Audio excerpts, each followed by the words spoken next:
chat's got soul. From the gavel to the gas, we're watching it all. Covering the courtroom, big case or small. Laugh when we can, cry when we must, but it's all real talk, you can count on us. We're not the pros, just fans who care. With popcorn in hand and a comfy chair. And every twist, we're right there. Together like we're all in the witness chair. This is the Broken Baker, where the trials come alive. Where the chat is wild and the vibes survive. We're watching the worst of what people do, but we keep it light, yeah, that's our truth. It's the only place for crime, and it feels just right. We bring the justice talk into your night. So hit that stream, don't miss the call. At the Broken Baker, we cover it all. Oh yeah. We're just laymen with the view, but we ask the things the world wants to. Digging through the facts, side by side. Even when it's dark, we bring the light. No clickbait, no fake feels, just truth and the highs and the reels. With the chat that roasts and rise, we're just here for the case and the vibes. This is the Broken Baker, where the stories unfold. With a smile in the heart, even when it's cold. Yeah, we cover the bad with a wink and a grin. Where the real talk starts, come on, jump in. It's the only place to be, can't you see? For trials and truth, it's BBTV. The Broken Baker, where the trials come alive. Yeah, we'll be here, trial after trial.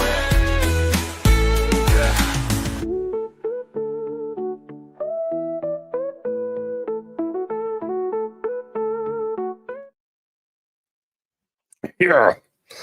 Good morning, good evening, good afternoon, wherever you are, whoever you are, what if any you might be, and welcome to day 4 in the Connecticut v. Raul Valle case. A case that has made me confused, but 2 plus 2 makes me confused as well.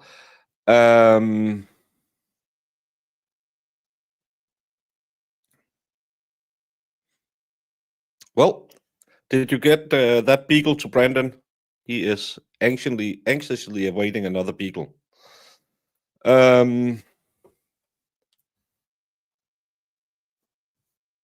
Yesterday, the last witness was the first one who kind of seemed to talk without trying to cover up the bad parts his side did.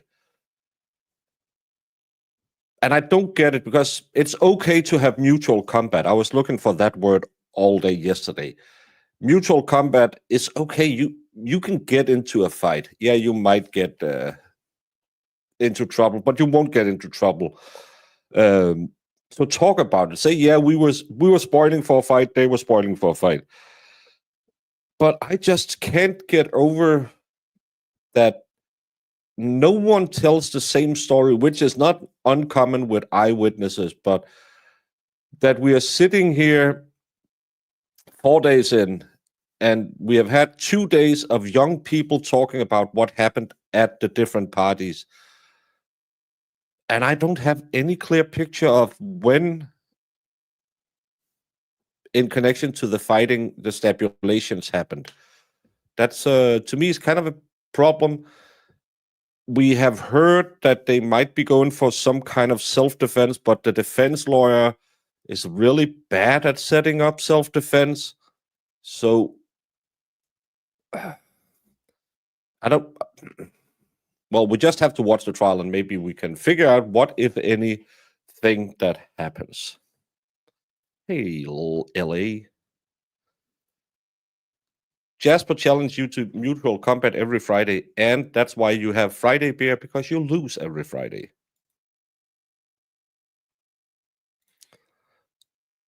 Right. Hello.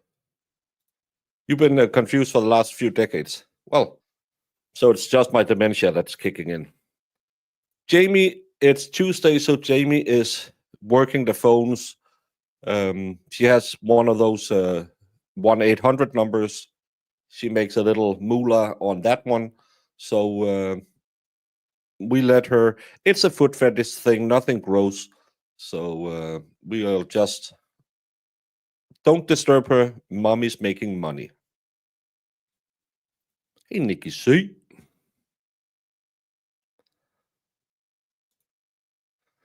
Oh yeah. When are we setting up that kangaroo fight? At what age do we treat children as adults? That's a great question. When I was in local politics, we had a program that was situated by we call it ongoing education, when everyone goes to public school or the equivalent, and then you go to your ongoing your ongoing education, which is the gymnasium. That's when you want to go on to uni. You go to trade or commerce school. That's if you want to go work in an office or a bank, or you go to trade school if you want to be a baker, carpenter, whatever. And we have like a campus area where normally they would have stuff for up till 18, because when you're 18, you can borrow money and you can die in a war. That's when you're grown up in Denmark. But then we got an offer for that thing saying, hey, well, some of the people who are doing these educations are above 18, so shouldn't we expand it so everyone till 25 can get help? And I said, I think that's a really bad idea. When I was 25, I had a house, 2 deployments, and a kid on the way. I wasn't a kid when I was 25. So I said, when do we stop treating them like kids? We are already making sure that young people don't grow up, because we say, no, you don't have to take responsibility. Let the good old mother state run your life. So I believe 18, when you can go die in a war, is when you are grown up. Thank you. You may be seated.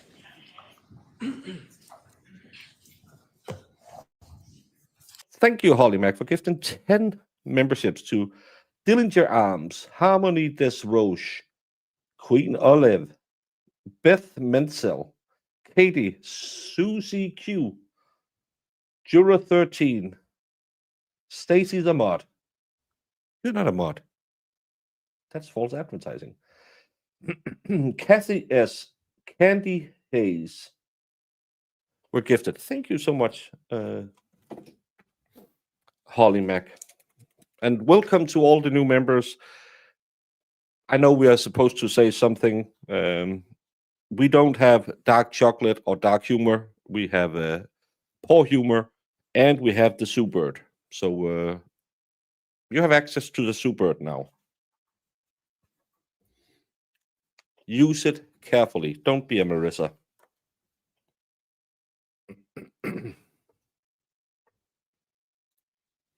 Should everyone say what they were doing at 25? I don't say. I know you told me about that trip to New Orleans, and I promised you I wouldn't tell anyone about that abandoned coal mine you found up in Kentucky. And those lady had it coming, Brandon. They shouldn't have laughed at you. So we're not going to talk about what you did when you were 25. I wasn't either. I was already divorced, had 1 child, and my BS at 25 kids today are stunted. Yeah, and if we put the 25 under the same rules as the 18, then we're going to put the 30s in 5 years. Because hey, we can't do that. Thank you, Dave, for gifting 5 memberships to Jason JJJ, Mom's Angel, Becky R, Ginham Penguin, and Siesta. Thank you, Dave. And Dave has been kind enough to allow me to come back and do a Lego stream. 2 years since he had me on for the last time doing a Lego stream. I have begged and begged, but now I'm good enough that I am allowed back, which will be next month. And they're even accommodating enough to have me on at a normal person hour. It's just a joke. He has invited me before. But thank you, Dave. All right, so we are back here today for evidence on the matter of State of Connecticut versus Royal Valley. I'm going to ask the state if it is prepared to.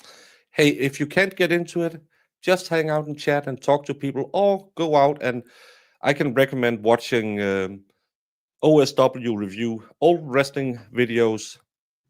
Get your sanity back. I'm not a Karen Reed channel. I do all these case coverage, and I do it because that's my channel. I understand if people need to smell the roses. Get Mr. Fezantillo back to the stand? Yes, Your Honor. All right, so then why don't we do that? Yeah, I had to only pay a small amount to get back. Well, small and small. Counsel, good morning. $500,000 is there a little anything bit. that we need to address before we continue? Nothing from the state, Your Honor. Not from the. All right, thank you. Oh, he's amended as well. The obligation of the our jury. That's why defense lawyer is that bad. He's Dave-sized. Return yesterday, state's witness. Talking a little bit about the fight. Yes. And correct me if I'm wrong. When I don't know. He's given an interview. He made a press release. I made a video on that yesterday. just before the fight started, where were you? Where were you standing in the yard? Of Yeah, Fort Tulare? right before the fight started. I got it right, so.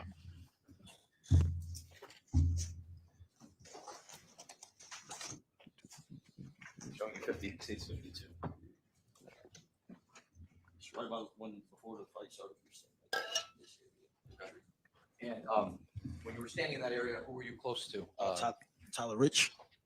And were there two individuals on the lawn at the time Yes. that were not invited to the party? Yes, sir. And those individuals were who? Tyler Da Silva and Raul Valle. And out of both of those individuals, who were you closest to? Raul Valle. Okay. And when the fight started, can you tell us what occurred? What occurred when it started. So Tyler threw a punch, and then after that, it's really not so blurry, but I don't really recall who I was throwing kicks at, but I was involved in the fight. What kind of kicks were you throwing?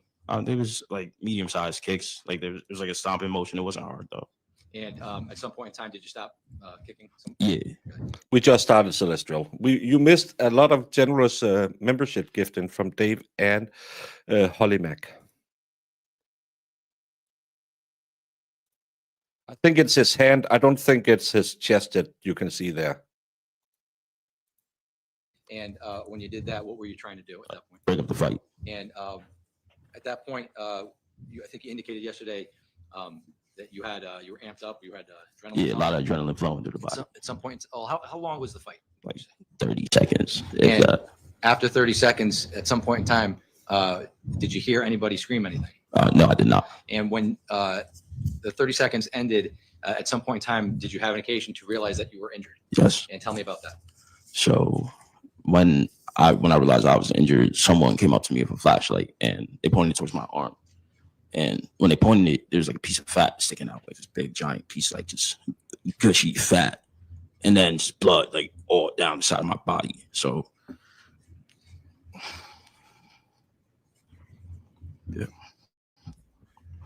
yeah. And then before that, I even noticed I got stabbed. I saw Tommy on the ground, laying in the grass, like couldn't move his body at all, and he was just like kind of stuck there, like helpless. What did you notice about Tommy? His knees was just bleeding, like his whole legs, and he was just laying down there, and like just like helpless. Oh, Rian, I don't understand what happened. The only thing we've heard about anything so far is this kid testifying that, yeah, they were fighting, they were looking for a fight, and he got stabulated. That's all we have heard. I can't, it's not just you who can't figure it out. I'm the same way. And thank you, Brandon, for gifting 5 memberships to Unnamed TC with Avery, Angel, Maria Hooch, and Freedom Lover, and 2 guys from Quantico Ice Cream Company. That's an easy name to read. Thank you so much, Brandon. Get so many new members today. Thank you all so much.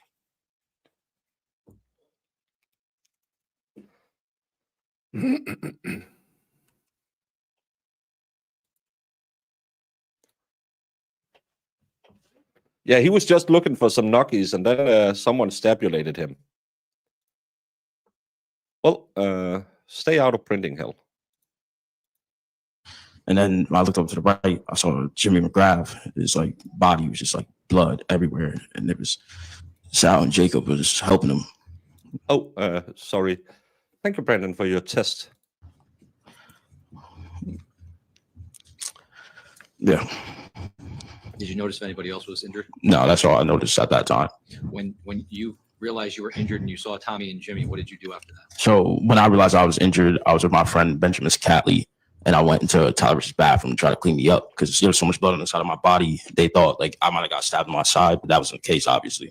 So it was me, him, and Danny Rivera in the bathroom, just cleaning myself up, like trying to like figure stuff out, trying to like find something to wrap my arm up with. And then after that, we went back outside, and there's cops there, ambulances there. And that's when they brought Jimmy to the hospital first. Then it was Tommy. And then after that, because at first I wasn't really trying to go to the hospital because I thought I was fine. And I didn't want my parents to get mad at me for like getting stabbed or whatever. But I wasn't trying to go to the hospital. But then they told me I had to go. So I went after that. Kid, let me tell you something. Your parents won't get mad that you got stabbed. Even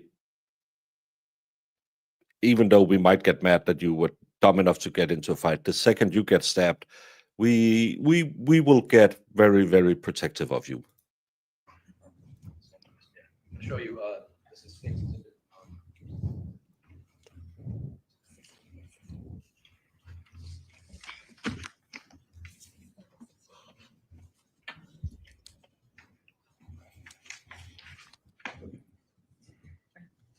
I'm going to show you State's Exhibit 60. I think that's where we pretty much ended yesterday. Yeah. I'll show you frame 171. This individual right here, with his black shorts on, t-shirt off, and looks like something on top of his head. You know who that is? Yes, that's me. And do you know what you're doing at this moment in the fight? There's definitely throwing some kicks right there at the beginning and then trying to break it up after. And now you watch the regular version of the video. Yes, sir. Tightened up version. I want to ask you 2 questions. Yes.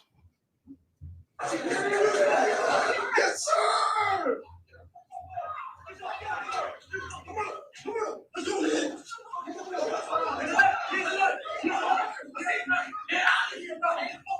Now, the person that yells, yes, sir, do you know who that is? Yes. Who is that? That's Tanner Chernowski. And who's the person that, after Tanner Chernowski yells, yes, sir, who's the person that says, let's go? Let's go. That was me.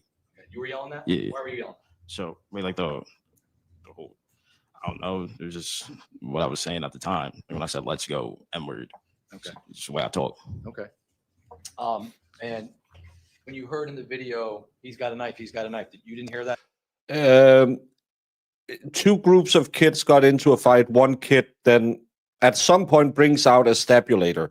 We don't know why. This is the first kid who I feel has been 100% honest about his group were also trying to get in a fight, and this kid really wanted some chicken nuggets. He got stabbed in the arm. Another one got stabbed in the leg. A third one got stabbed in the heart, passed away. And I don't know where the 4th one got stabbed. We haven't heard from him yet. But this is the first kid where I kind of get some kind of semblance of the story because everyone has kind of not been telling the truth.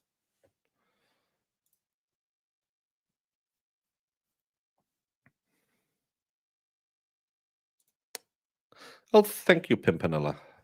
My 7+1. How did you know the amount of inches I'm carrying? We are watching a case out of Connecticut. At that time there, nah, I didn't hear that. Do you know who said that, having watched the video? I do not recall. Okay.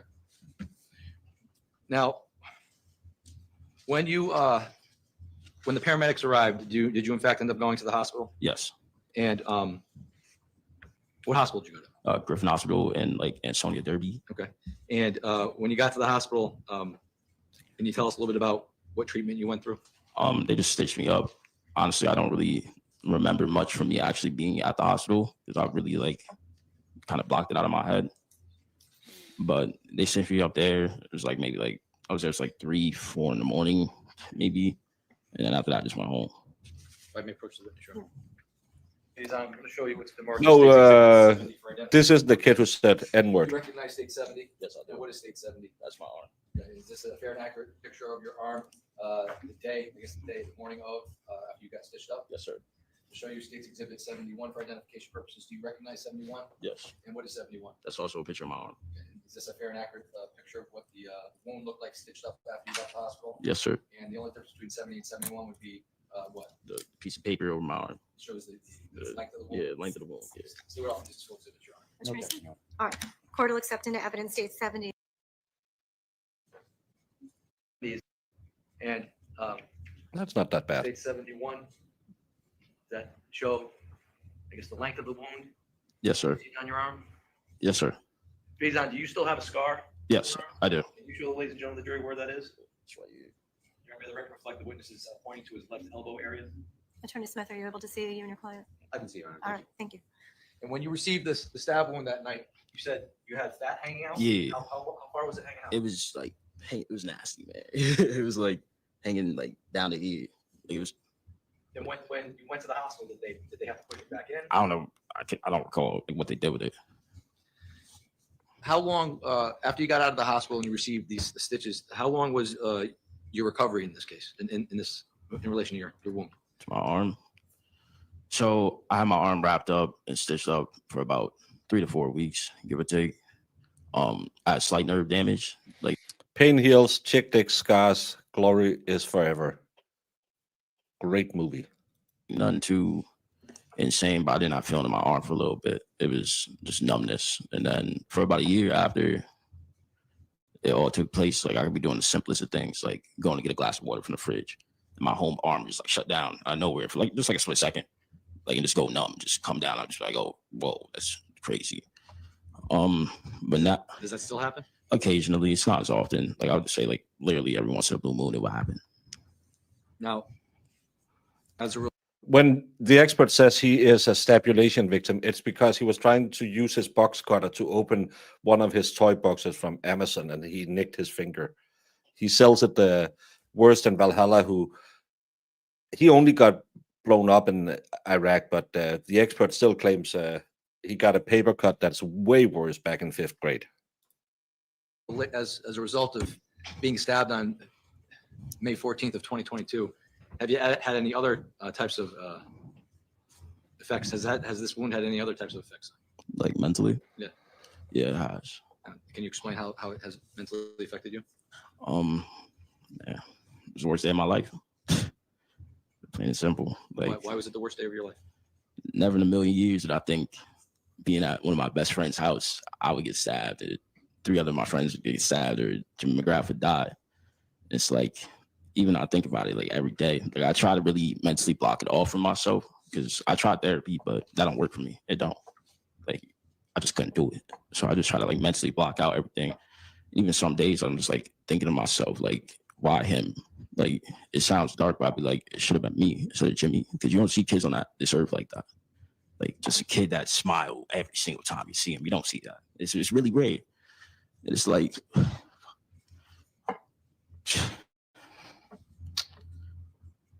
I don't know, man. It affects me every day.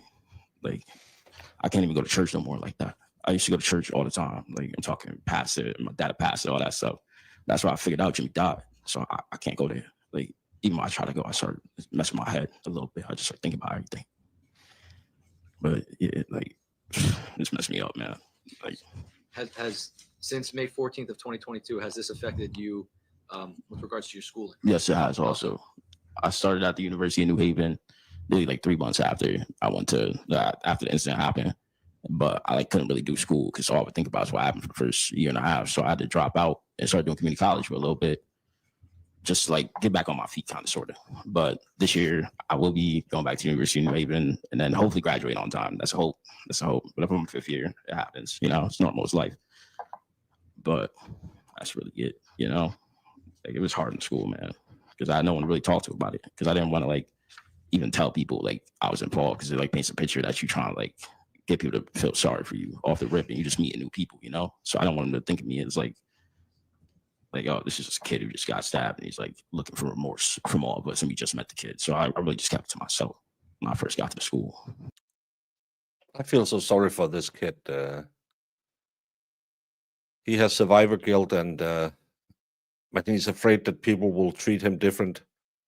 I bet you there's a lot of people out there who would support you if probably now if they see this. Yeah, this clearly this shows how one bad decision can influence a lot of people for a long time. And brother, I hope you get back to your church and that you find some people to talk to, because you're probably a really strong kid, and you want to carry the world on your shoulders. But it's really good to open up, and if you reach out, someone will take your hand and help you with this. On May 14th of 2022, at Tyler Rich's house, did you have any weapons on you? No. Did you use any weapons that night during the fight? No. I have no further questions. Attorney Smith? Thank you. Sure.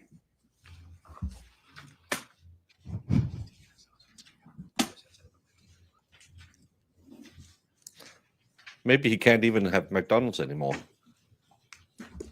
Good morning, Mr. Teal. How are you? Doing good. How are you, man? Good.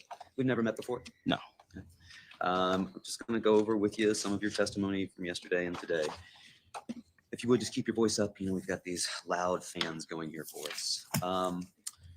You told us yesterday that you had started the evening at another party, right? That was at Mr. Crespo's house? Yes. And that was for a surprise birthday party, right? Yes, sir. You thought maybe you'd had 2 beers there or so? Yeah.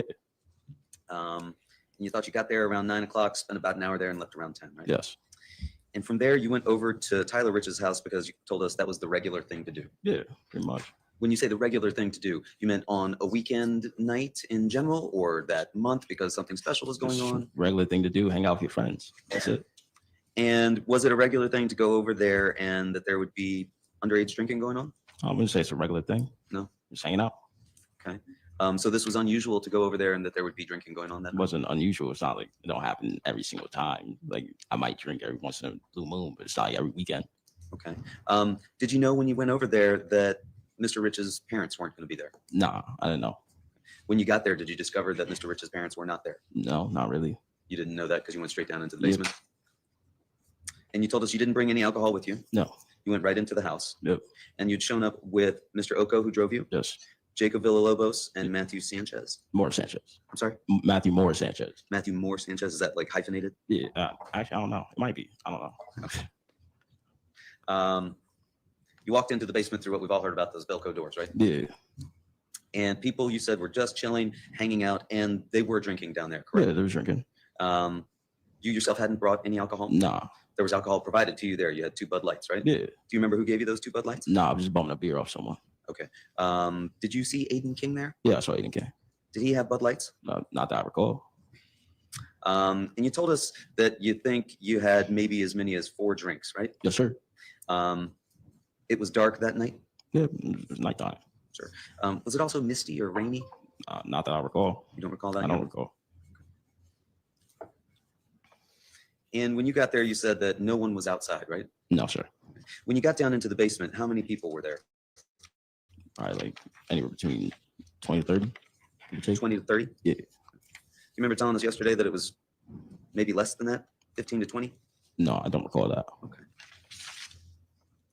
And you told us that you were really good friends with Tyler Rich. Yes, sir. And you're also friends with Jimmy McGrath. Yes, I was trying to. How did you know Jimmy McGrath? I knew him just through other people, pretty much. Like I'm not gonna sit here and tell you he's my best friend in the whole wide world, but he's a really good friend of mine. You went through a list of folks that were there. It sounded like most of them you either went to school with or you played football with. Yes, sir. Is that fair to say? And you identified yourself as having worn a Marvel Duck shirt that night, right? Yes, sir. But at some point you told us you'd taken that shirt off. Yes, right? sir. Do you remember when you took that shirt off? When I was outside. Was it before the fight that we saw? I don't believe so. It didn't get taken off in the course of that fight, right? No, it was just hot outside. No, Krusty is Kate Peters. She's the woman who used to work for Aiden Carney, Turtle Boy. When he fired her, she everything he touches, she supports just to try and ruin his life. The guy in the attic is Plevin. Him and I made up a fake beef online so we could fool everyone and I could get subscribers and super chats out of it. We had a stream together where I made him almost cry and yell like a little B word. Marissa still won't call him back to the channel. I've tried 3 times on Twitter now, but Marissa blocks it. And Twisted Tragedies is, I don't know what her real name is. Doink the Clown is Grant Smith Ellis. He's the guy who talks about celestial beings and dark power and how the juror 11 got on the jury because there was some prisoner exchange program between Egypt and someone, Iran, something, and they started the war in Iran because of the Karen Reed trial. He smokes a lot of weed. And then you have Kathy Daffy, who claims she's a former greatest FBI agent in history, Coffin Daffy, her real name. And you have Wendy Murphy, who is Doink the Clown's mother, who just blew her load completely. I did a video on her today. Go watch it. You said that Ryan Hines and Griffin Marcinzik showed up, right? Yep. And you spoke with them briefly. Yeah. So they showed up after you were there, or they were in the basement? It was after I got Send there. me your logo. So they arrived after you. Yeah. And when they got there, you learned that there had been some sort of fight over at 5 Lazy Brook, right? Yes. And you said you were unaware of the basketball group chat. What group chat? You don't recall there being a group chat going on that evening? No. Griffin Marcinzik or Ryan Hines didn't tell you, hey, we're texting these kids, telling them to come over here? No. The plow? You didn't show up at the house until sometime around 10:30. Yes, sir. When you showed up and went down into the basement, nobody was talking about a 5 Lazy Brook? Marissa's That was only after Ryan Hines and Griffin Marcinzik arrived? Inviting him. And you said that you told us yesterday that you learned of that group chat from Tanner Chernowski before these kids arrived, right? I did not say that. I like this kid. The other ones, not so much. Don't recall telling us yesterday that you learned about this group chat from Tanner Chernowski before the kids arrived? I didn't say before which kids arrived. Why can't I remember that? Before the kids from the 5 Lazy Brook fight arrived in the pilot. The snowplow. Before Thank that, you. Yeah, before that, yes. Before that, you'd learned from Tanner Chernowski from Tanner that there was this Chernowski. group chat going on, right? I didn't know nothing about a group chat. I just knew he was texting. Well, that he was texting. Yeah. Is your understanding that that's different than a group chat? I mean, a group chat is when there's a lot of people, but I wasn't really looking for details. You just said that they was texting. Okay, so you didn't know that there was a group chat, so to speak, but you did know that there was texting going on. Yes. And you knew that texting, you learned about that from Tanner Chernowski. Yes, sir. And you knew that texting involved texting the address of 43 Laurel Glen Drive to these other kids, correct? No, sir. What was your understanding of what that texting involved? I just knew they were talking to someone else. You knew they were talking in a polite, friendly fashion with someone else? I had no idea, sir. They didn't tell you what they were texting? They just said, hey, we're texting? I don't recall. You don't recall what they were texting? No, sir. So Tanner I Chernowski wouldn't told you know. that they were texting someone, but he didn't tell you what that had anything to do with. No, sir. And you said that then shortly thereafter, Griffin and Ryan arrived, some people that were not invited showed up, right? Yeah. And again, it's your testimony that you didn't know that in fact they had been told to come to that address by these people that were texting them. I had no idea. And then you told us you saw that somebody had McDonald's. DM me Who was a that? a I link heard to it. that they had McDonald's. You heard that the people that had showed up in the car had McDonald's? Yeah. Do you remember who told you that? No, sir. Okay. She told us you're a hungry guy and that McDonald's drew you out there. Yeah. So you walked through the driveway and across, and the car that you described as having showed up, that was across the street, correct? Yes, sir. Close to the right-hand curve of the other side of the street. Yes, sir. And you told us you didn't recall which way it was facing. Though. No, I did not. And when you went outside, you were with Tyler Richards, correct? Yes. And then you said 5 to 7 other people, but yesterday you couldn't remember who any of those people were other than Tyler Richards. Do you remember who any of those folks were now? No, sir. And that ultimately you and those 5 to 7 other people were then joined by more people, correct? We're like outside by the car. When you went outside Yeah, by the car. Like, well, at what point? near the car? Repeat the question for me. Sure. So we're talking about now when you've gone outside and you're with Tyler Richards, right? Yeah. 5 to 7 other people. Yep. You've seen this car that you've described for us as being across the street. Yeah. And you said that it was your understanding that those people had not been invited. Yes. So that's where we are now. Okay. You and these 5 to 7 other people, where are you standing at this point? I was near the driver's side. You were near the car, right? Yeah. And in fact, you told us that you were right next to it, right? You got pretty close. Yeah, I got pretty close. And then you were joined by more people, correct? It was like not really. Like, Okay. You don't remember telling us yesterday that you had been joined by more people? now we were outside by the car. No, I don't recall that. Okay. When you're outside by the car, it was just you and 5 to 7 other people. I believe so. Yes. Where were the rest of the people that were at the party? They're out. Some people are outside, but they was really just standing on the grass. They were just standing on the grass. Yeah. So just you and maybe 5 to 7 other people are by the car. Yes. Not any other people joined you. No. You looked into the car and you said there were 4 people inside, correct? Yes. And you recognized Mackenzie Traficante because you knew her from middle school. Yep. And you talked with the driver, right? I don't believe so. No. You don't recall telling us yesterday you conversed with the driver and you were asking him about McDonald's? I didn't say that. Okay. Did you ask anybody about McDonald's? Yeah. Well, when I came to the car first, I was like, I asked like, y'all got McDonald's or whatever. But then after that, it was really just something to leave. Okay. Who did you ask about y'all have McDonald's? At the time, I didn't know who the driver was, but now I know it's Jack Snyder. Okay. So you did ask the driver about McDonald's, right? Yeah, I asked somebody in the car. What was it?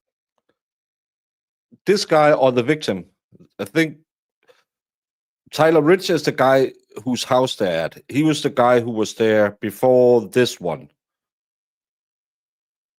Or was it? There's so many Tylers, I don't know.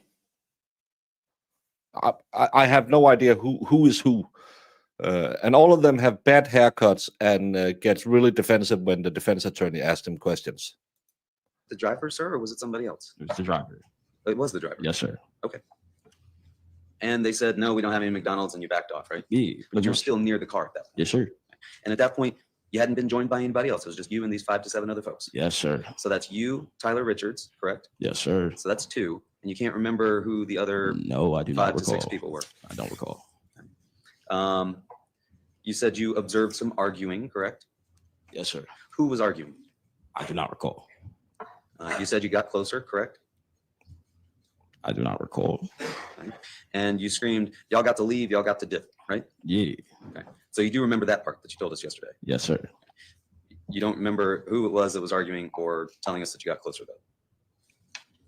What? Repeat the statement. You don't remember telling us yesterday that you had gotten closer to the car after you observed the arguing. I do not recall. And you said that the vehicle wasn't moving, right? No, not at first. And then these people that were near the car, which you've described now as being just 5 to 7 people, they started rocking the car, right? Yeah. They had their hands on the car? Yep. You're sure it was just 5 to 7 at that point? Yes, sir. Nobody else had peeled off with you to go stand back and away from the car? No, sir. Okay. Do you remember who those 5 to 7 were? I do not recall. Was Tyler Richards one of them? Yes, sir. Oh, so you do recall that it was Tyler Richards who was one of those people? You already asked me that. Sorry, I'm asking you now. You just told us before that you didn't recall who any of those 5 to 7 were. You asked me, besides Tyler Rich, do you remember any of those people? And I said, I do not recall. Well, trying to figure out who is still around that vehicle. You've now told us that you moved away from the car, correct? No, I said I stepped a little bit away from the vehicle. Leaving at least Tyler Richards there by the car, correct? Yes. But you can't remember who any of the other people No, I do not recall. And you saw Tyler Richards do what near the car? I do not recall. So you don't recall seeing Tyler Richards reach in to the front driver's side window, No, I do not recall. and you don't recall who it was that was rocking the car, but you would agree that there was rocking of the car going Yes, sir. And you said that at some point the vehicle went down the road towards Farmhouse Lane, correct? And again, I don't get why get defensive against the defense attorneys. You were looking for a fight. Just say it. Yeah. And sell your buddies out. None of them had a stabulator. It's such a stupid move because the jury will sit there and just like we do and say, he seemed really believable when he was answering the state. Now he can't remember anything. Before he could remember he was looking for chicken-nuggets. Now he can't even remember his own birthday. And I like this kid. I thought he was the first one who was actually believable that they were looking for a fight. Just admit it. Just because it's the defense, you can admit, yeah, we were we were young, we were dumb, we were looking for a fight. Yes, sir. And then back towards Adams, right? Yes. Like The back car went back and forth and people were chasing it, right? Hello, Norwegian. And the Shelton High kids, they were throwing things at the car, you told us. Yeah. You don't recall anything being thrown from the car, correct? No, I don't recall that. And you heard something hit the car and heard it shatter, right? Yeah, like a bang sound. But you don't recall seeing what that was. No, I didn't see it. You didn't see anybody throw anything at the car that you could identify who that was. No, sir. Then you said at some point the car stopped driving back and forth, right? Yeah. And that there were some people over there a bit further away, closer to Farmhouse Lane at that point, right? I do not recall. I'm going to show you State's Exhibit 1. They're right there behind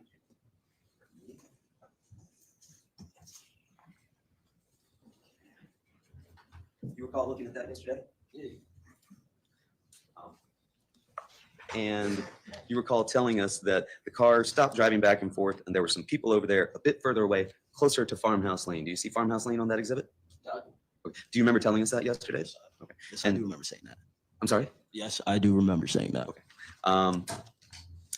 And that you were still at this point on the side of the road by 43 Laurel Glen Drive where that red marker is on the Exhibit 1, correct? Yes, sir. And that everybody started coming back to the house and you stayed outside, right? Yeah. And you watched as friends of yours went down the street, correct? Yeah. But you weren't with them, right? No, sir. You stayed there at 43 Laurel Glen Drive, right? Yes, sir. Just looking down the street to see Yes, what was sir. going on. And those people, they were about 2 football fields away. Is that fair to say? I do not recall. No, all of them are not. None of them are street gang guys. All of them goes to quite good schools. It's just stupid young kids who wanted to test each other. Does it? You're a football player, correct? Of course I am. Well, when you looked down that way, did it seem like it was maybe about 2 football fields away? No, I don't No. recall. How close did it seem to you? I do not recall. It was like down the street. Okay. You can't put a distance on it. No. Did you hear anything when you saw your friends go down the street? No, sir. You didn't hear anything being thrown, any threats being shouted, anything like that? No, sir. You didn't see anything being thrown? No, sir. Did you see anybody get out of the car? No, sir. At some point, these folks who had gone down there, how many people do you think went down the street? Maybe like 5, if that. Was it the same 5 that had remained around the vehicle? I don't recall. Just because I'm getting annoyed with this kid. Look at all these beautiful little puppies. Marissa, I'll take Tate. Can you put him in a box and ship him to me? Look how cute he is.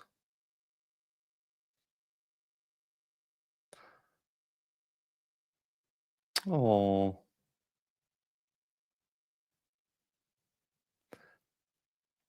Sadly, Brandon, there's no beagle here, so no doggo for you.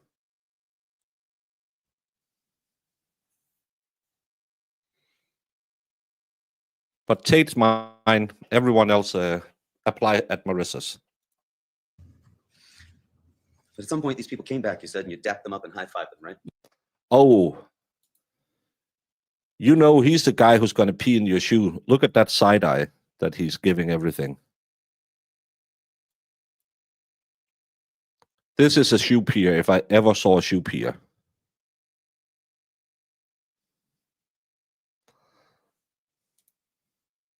Yeah. For running people off, you said.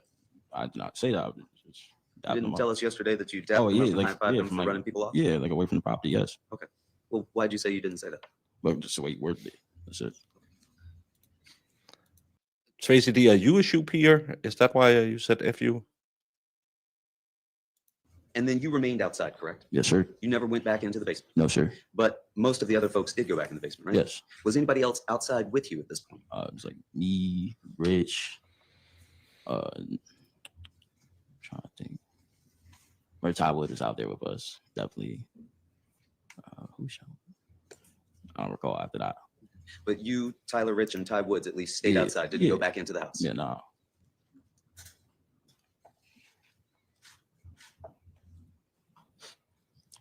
And you told us at some point that this car returned, this Honda Pilot, right? Yes, sir. And you and Tyler Rich were still outside when that happened? Yes, sir. And did Tyler Rich say, they're back? I do not recall. You don't recall hearing anybody say they're back? I don't recall. Do you recall hearing anybody say anything? Not really, no. You said 2 people got out and they came up to you, right? Yes. And that was in that area that you described for us near the cement box by the tree that's now there. Yes, correct? sir. And at that point, you told us that Mr. Valle and Mr. De Silva got out of the car, correct? Yes. Molly will be here from the 11th till the 20th next month. Sir. Do you recall where Mr. De Silva got out of the car from? The car? Passenger side, back seat? I do anything not like that? recall. But you do recall that he was wearing a baseball jersey. Yes, sir. And you said they approached and they looked like they were trying to start a problem, right? Yeah. What do you mean by they looked like they were trying to start a problem? I mean, when you could just like tell when somebody's walking up at a place they're not supposed to be, and it's a way somebody look. How did they look? Just like ready to start an issue, bro. Like I don't know like how you want me to describe it. Like they didn't like look like they was coming like cheery, like mad friendly, like hey guys, how you doing? Like, you know, they wasn't like that or anything. Like they just came. Like you just tell by their demeanor. Be able to I read a wish I person. could.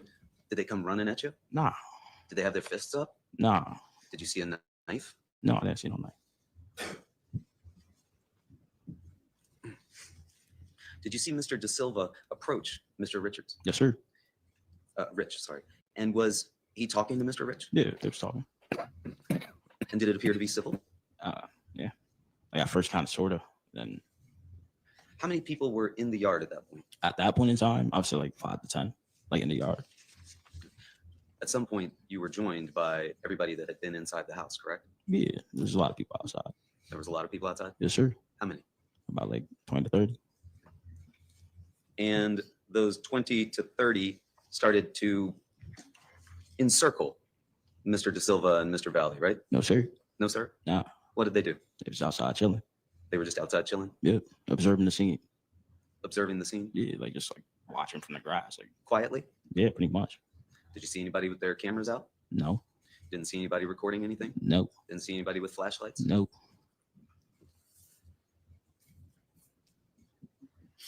You said that Mr. Valle and Mr. De Silva were not close to you, correct? At first they weren't. No. You heard somebody say that they were looking for Aiden King, right? Yes, sir. Did you see Aiden King anywhere? Not at the time. No. And at that Just point, poke you told myself us in you the eye. moved to the front of this group. Yes, sir. Dumb. How did you move to the front of the group that was just milling around and chilling? Nah. Boom. You want me to show you? I'd like you to describe it. I felt for you when you were talking about how this case have influenced you mentally. Now, I just want to go up there and tell you, sit up straight, respect that you're in a courtroom, and answer these effing questions. Don't act like a brat. If you I could. mean, I could describe it to you. I was a bit in the back. Then I heard them saying they was looking for Aiden King. So I came to the front. You were in the back of who? And I don't recall who. But I was just like, I wasn't standing like toe to toe at first. Like I was just like a little off to the back. But you had to move around some people in order to get to the front? Maybe like 1 or 2 people. Yeah, Just 1 or 2 people? sure. I'm sorry? I said yes. Do you think it might have been more? No. No, I think it was only 1 or 2. Yes. And you said that Mr. Valle and Mr. De Silva were only 2 feet apart, correct? Yeah. Was Mr. Valle behind Mr. De Silva? I do not recall. Was Mr. Valle beside Mr. Rich? I do not recall. And you told us you were closer to Mr. Valle and you said y'all got to leave, right? Yeah. You also said, as you told officers, but you haven't told us here, my friends are crazy. They get rowdy, right? I don't recall saying that. You don't recall telling that to Detective Mango on June 8th, 2022? No, I do not recall that. And you don't recall saying to Mr. Valle, my friends are crazy. They get rowdy. Y'all need to leave. No, I do not recall that. Would you describe your friends as being crazy and getting rowdy? No. No. Nah.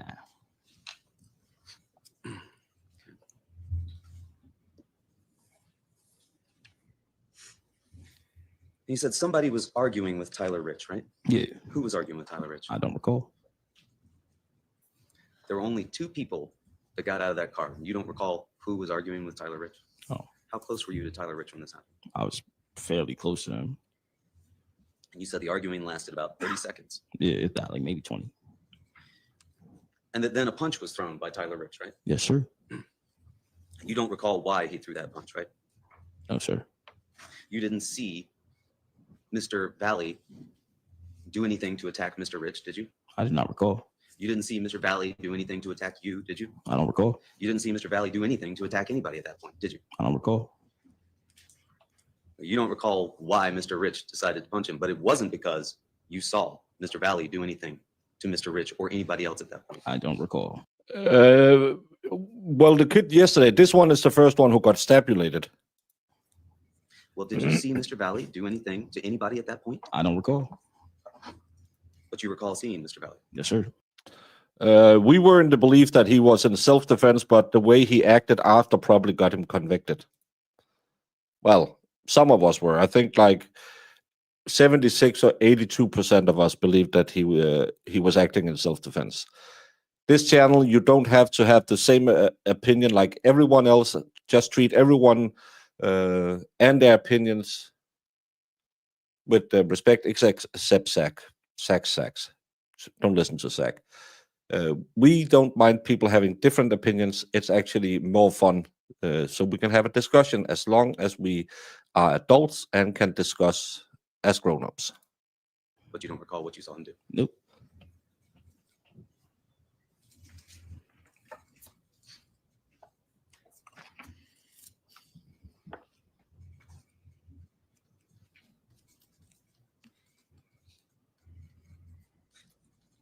You do recall, however, somebody saying, "Where's Aiden? That's my boy. I want to talk to him." Yeah, I recall that.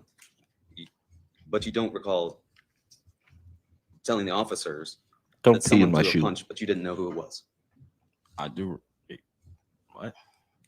Restate the statement.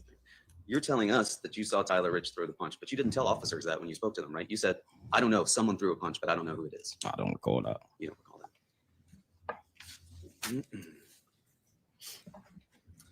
And you recall that then Tyler De Silva got hit, correct? Yeah. Who hit Tyler De Silva? Tyler Rich. Tyler Rich hit Tyler De Silva Yeah. and Raul Valle? I don't recall. Did Tyler Rich hit both of them? I don't recall. You do recall, however, telling us that Tyler De Silva went to the ground near the tree, right? Yeah.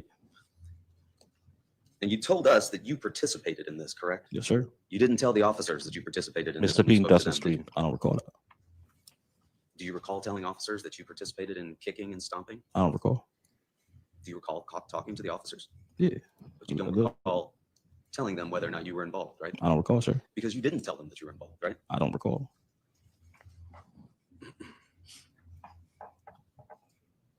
And you told us that you were throwing some kicks, what you described as stomps, right? Yes, sir. You described those as being not too hard, right? Nah. Love taps. Yeah, something like that. And then today you said, well, maybe those were medium kicks, right? Same word, sir. Not quite the same words. Not too hard, medium. Could they have been hard kicks? No. No.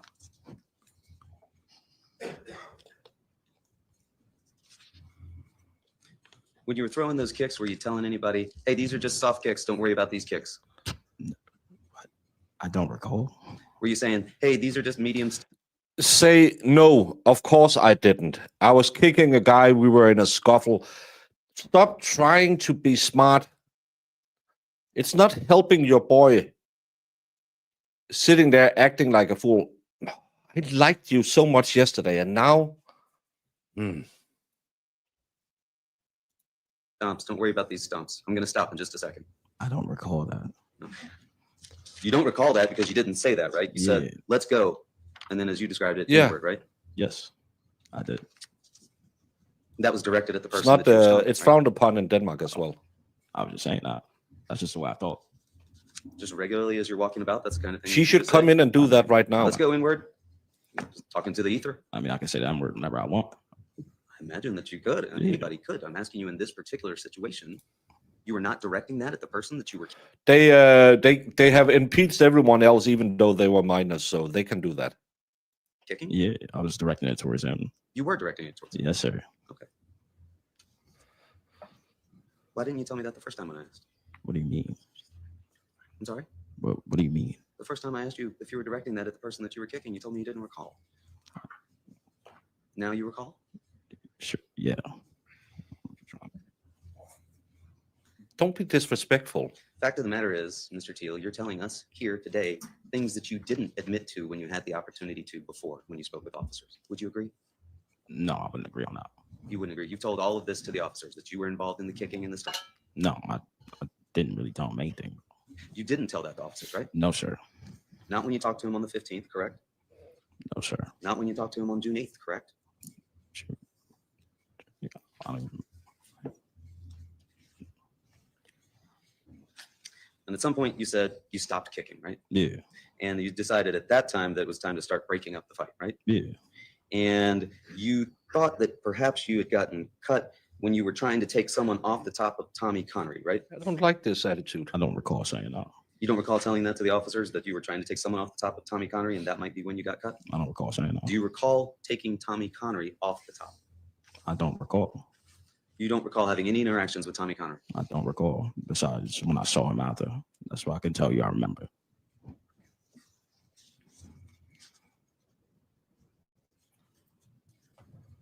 You don't recall being stabbed, correct? No, like in that moment of time, no.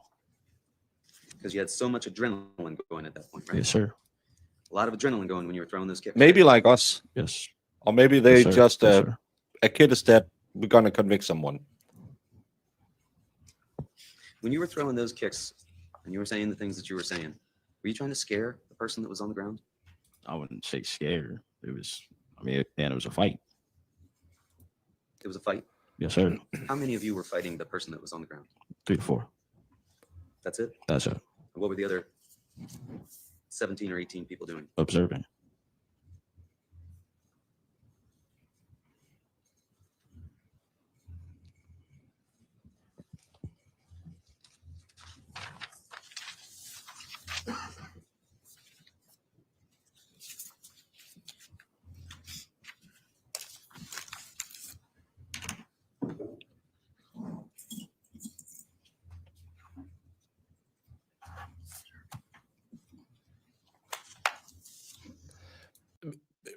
If we have a defendant come in like this one, most judges will also tell them, remove the top sail if they are wearing a cap. We need an answer. We can't hear you. Talk up, talk into the microphone, move closer to this. Again, I do not recall, is not something this kid has in his vocabulary. That's something that he's prepped with the DA.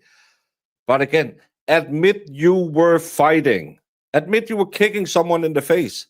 It doesn't make it right to unalive someone because someone else were kicking someone in the face. It's not that big of a problem. I can't, with this, every witness turns instantly hostile when the defense comes up. Just be truthful.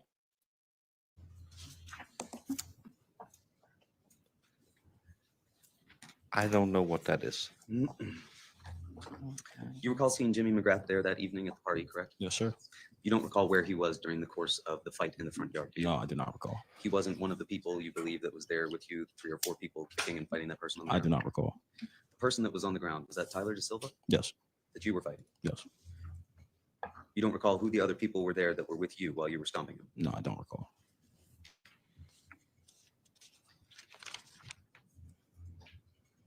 Well, I still feel sorry for the kid who's not here anymore. But I really hope that we have some better evidence. Yes, it can, but again, the stabbing apparently didn't occur while he was kicking, so These folks that were at this party yeah. with you that night at 43 Laurel Glen Drive, these were all good friends of yours, right? Yeah, for the most part. And you would do anything to protect these friends of yours, wouldn't you? Yeah. And you wouldn't want to see anything damage their reputations or their memories. Is that fair to say? Objection, relevance. I'll allow it. Go for it. But he's not the guy who was in the fight. Restate the question for me. It was his You body. wouldn't want to see anything done to damage their reputations or their memories, correct? Yeah, no. Yeah, nah. And so today you've come in here and you've testified to us. And you would agree that you can't recall a large amount of what happened that evening, correct? To a certain extent, yeah. And that extent to which you can't recall involves what your friends were doing that night, right?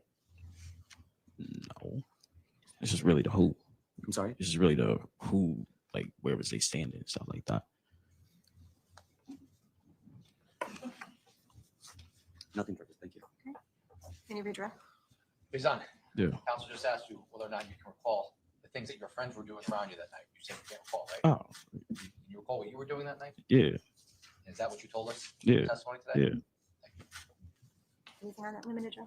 Nothing further. All right, very good. All right, Mr. Teal, I you leave I liked you better yesterday. and then come back. That's kind of like my girlfriend's. What? Well, that was a fast recess. 1 hour. Is Beverly Canoni doing the schedule for this court as well? That's weird. Not even an hour because we started early. It was court has been live for 45 minutes and they take the first recess.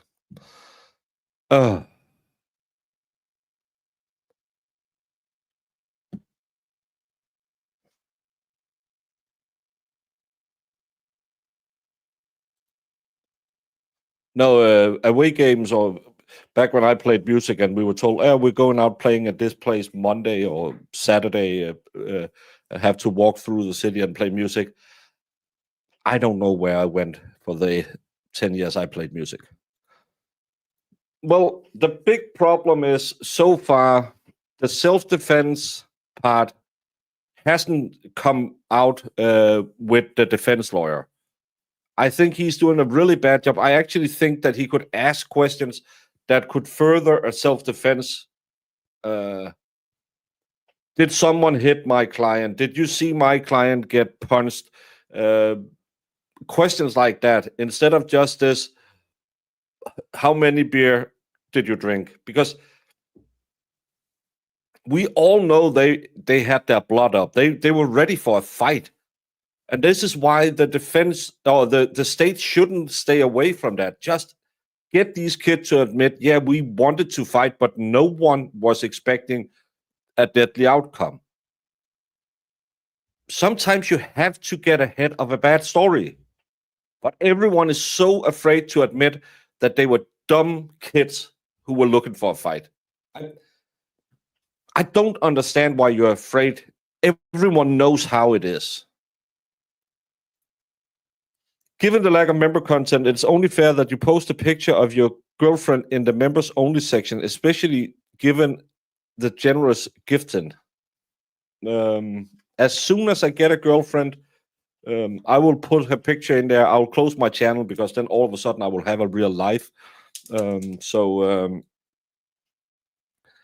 If anyone lives within, I don't know, an hour of me who's watching the channel, you can apply for you. I'm not saying I'll only do tasteful photo shoots of you and post in members section.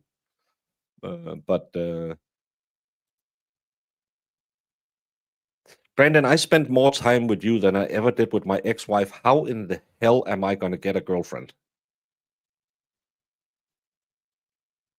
This is why I need to make enough super chats that I can rent a girlfriend every now and again. I don't do that.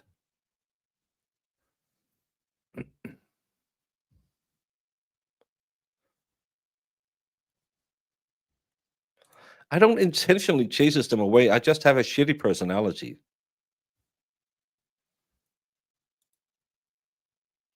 There's always a chance of yeah, one punch is all you need.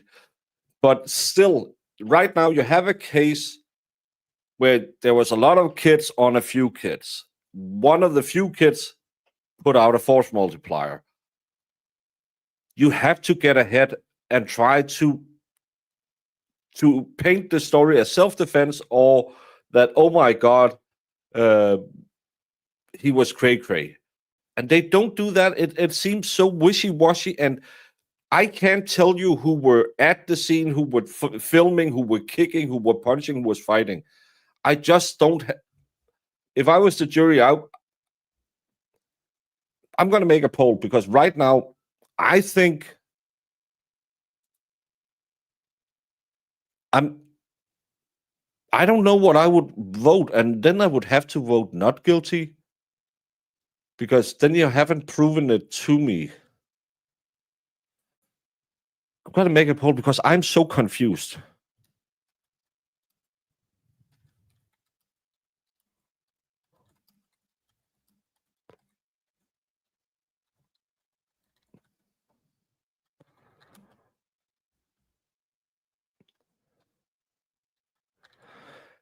And as always, just so no one asks, there's no I'm hung, because if you're hung, you must say not guilty, because then you're not convinced of guilt. I'm just at that point where I don't know who was where, who did what, and who had what implements. I know a kid is dead, and I know how he died, but I can't tell anything from videos. In the videos, it looks like he wasn't near. I can't figure out is that video when it happens, or just after it happens, or just before it happens, and I think it's hard to figure out.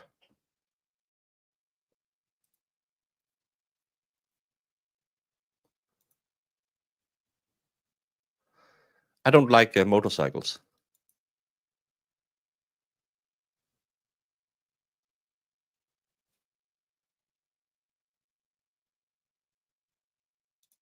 Well, the big problem is the UN and a lot of people put embargoes on the Russian imports. So my Russian mail order bride has been stuck in customs for a long time. I hope they feed her.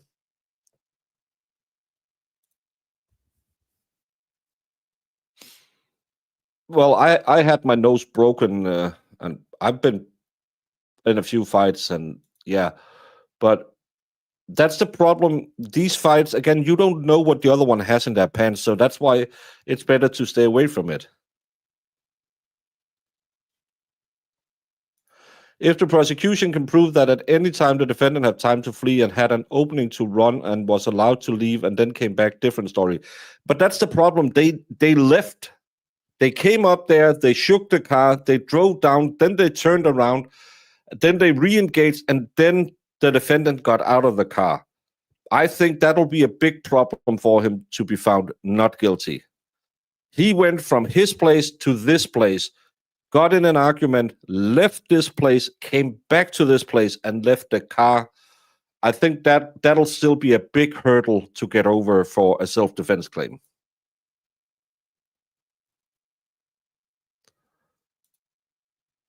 I say right now, I don't say what would the case end with. I said right now. What would you vote right now?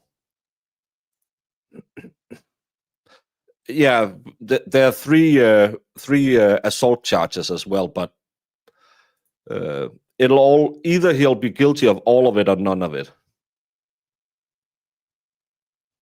The problem I have that the two guys who got out of the car knew how badly outnumbered they were, and they came back at least twice to re-engage the bigger group of kids. And that's where I think the jury will find a big problem claiming self-defense, because if it's the first time when they shake the car, he just starts stabulating out the window or something like that because they are caught.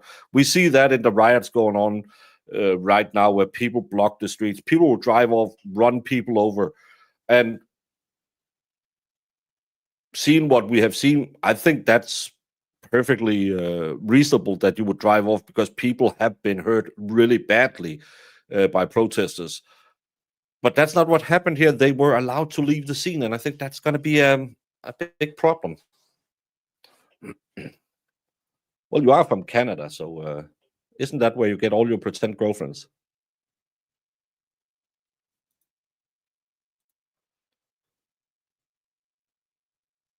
True. I need to date a deaf carpenter. Why deaf? Is my voice that bad?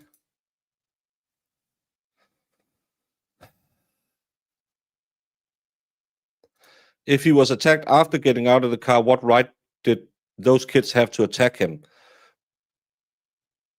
He was trespassing. But again, I don't think he was attacked. That's the thing. It was his body who was attacked, and his body, we see that in the video, is pushed away, and then he goes in there. And if his body is in a fight and is removed from the fight, it's not in being choked out or anything, is away from people beating him, and he then goes in and starts stabulating, then there's a problem. I don't know. I don't know.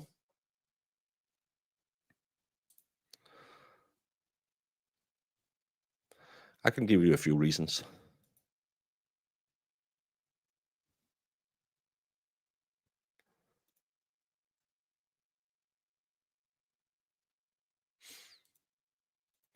Leaving and coming back is a tall hurdle to clear. Yeah, especially if they are, and we haven't heard them claim self-defense yet.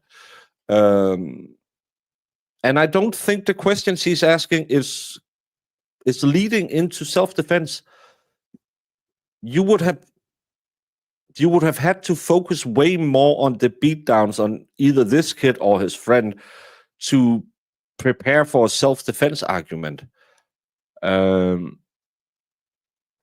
So far, I think the defense lawyer is more. It's more like you accepted the risk of a fight could end badly because you wanted to fight. Is kind of where I feel the defense has gone so far.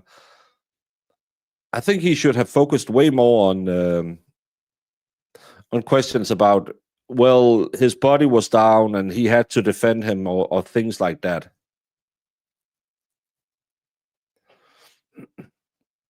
Hey, Money J.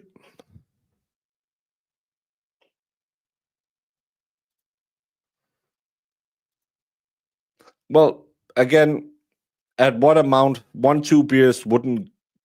A kid like this one, he wouldn't get drunk from 2 beers.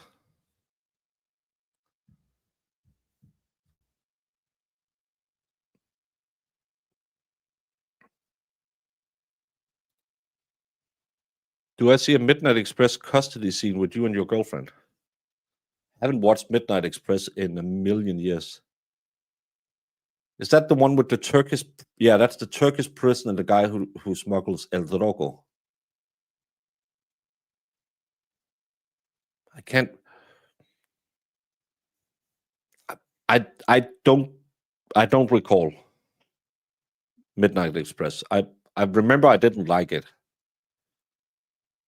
But what, if any, it's about, I couldn't tell you. Come on, Jochipu, 15 minutes up.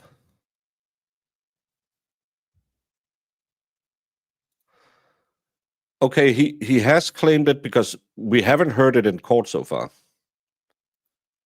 No, this is in Connecticut.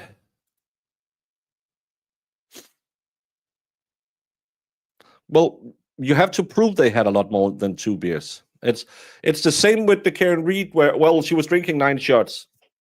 You have to effing prove it for me to believe it. And so far, all we have is, I think the most is 5 beers, which to some of the little skinny kids probably is a lot, but fat guys like me, we start drinking at 5 beers.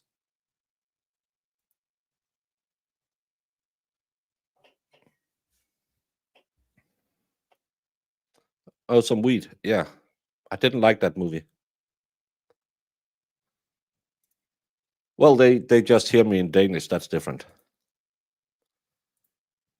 Nope. And I still don't believe the American laws that you can just randomly make someone else guilty of someone else's actions should be allowed. But hey, I don't live in a socialist hellhole where we just accuse people of other people's actions. I don't get how you drifted that far that someone else is guilty because someone did something. That's not justice. If you didn't do it, the old saying is, if you do the crime, do the time. But if your kid did the crime, you do the time. To me, that seems really, really, really far out. That's an American concept that I can't get behind. I think that's redonkulous. Especially these are 17, 18-year-old kids. In Denmark, we have, when you're 15, you're liable for your own actions. You can go to prison. So it's on yourself.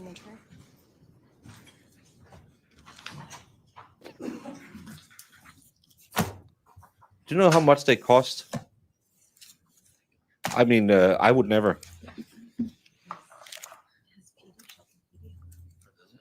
Well, we only have one witness claiming that, and he said it at a different time. He said it 5 minutes before the incident happened. So that's the problem again. I can't put a picture together of what happened.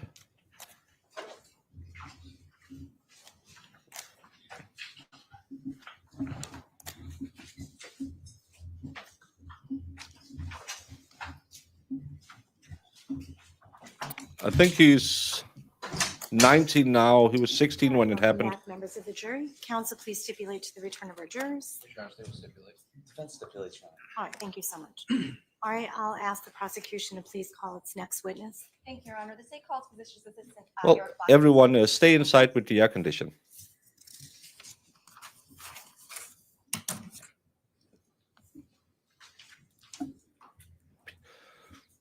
Yeah.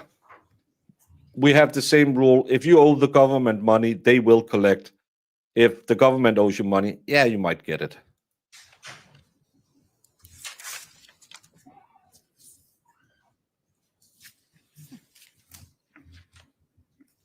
Good morning. Please enter the witness stand, remain standing. Please remain standing. Thank you. That's okay. Madam Clerk's going to put you to oath, okay? Please raise your right hand. Take your hands out your pockets. You are in a courtroom. Sincerely affirm, as the case may be, that the evidence you shall give concerning this case shall be the truth, the whole truth, and nothing but the truth, so help you God, or upon penalty of perjury. Yes. Thank you. Please state your full name, spelling your last name for the record. Eric Black, B-L-A-C-K. Please state your business address. I'm just muting his address. There's no reason for that. You may be seated. Thank you. You may proceed. Thank you, Your Honor. Good morning, PA Black. How are you today? Good, how are you? I'm good, thank you. As you can see, it's a little bit difficult to hear in this courtroom, so the more you can speak up, sit a little bit closer to the microphone, would be better. Okay. Thank you so much. So, PA Black, where are you currently employed? At Griffin Hospital Emergency Department. Okay, and what is your position there? I'm a physician assistant. And how should I refer to you as? You can call me PA Black or Eric is fine. Okay. And where is Griffin Hospital located? It's in Derby, Connecticut. And for how long have you worked at Griffin Hospital? 8 years. Which department do you work at Griffin Hospital? The emergency department. And please tell members of the jury your educational background, including any degrees you might hold. I have a bachelor's degree in public health from Temple University and a master's in health science from Quinnipiac University. And your work experience, please tell members of the jury about that. I've worked at Griffin Hospital for 8 years in emergency medicine. Prior to that, I worked in urgent care for 2 years. I also work at St. Vincent's in the emergency department. Been there for about 3 years per diem. And have you testified in court before today? No. Back in May of 2022, did you work at the emergency department at Griffin Hospital? Yes, I did. And on any given day and night, how many patients would you see? My average is probably about 19. 19? Mhm.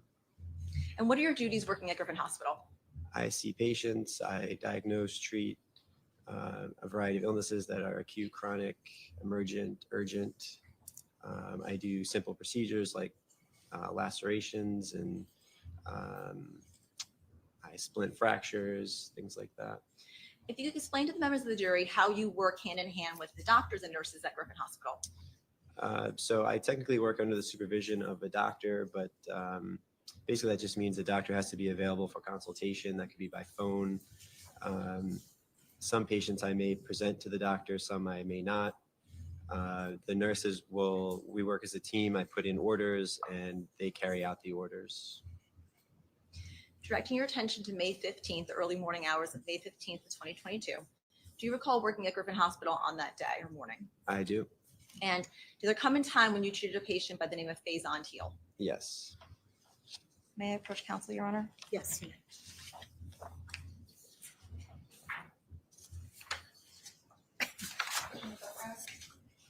Yes.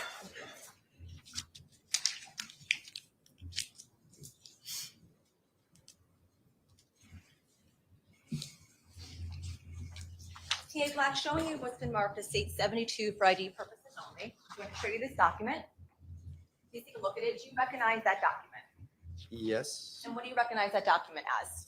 It is the electronic medical record for Faison Teal. And prior to testifying today, did you have an opportunity to review that documentation you're looking at? I did. And were those records made in the regular course of business of Griffin Hospital? Yes. And is it the regular course of business for medical personnel at Griffin Hospital to prepare such a document at or near the time a patient is treated? Yes. And are medical personnel under an obligation to record accurate notes? Yes. And did you have an opportunity to review State 72 for ID purposes only before testifying here today? Yes.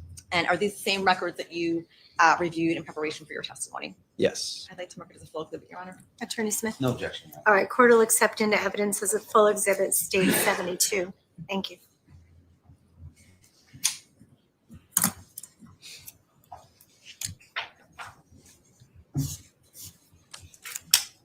TA Black, handing you now back what's been marked as a full exhibit, state 72. You can now refer to this documentation as I ask some questions.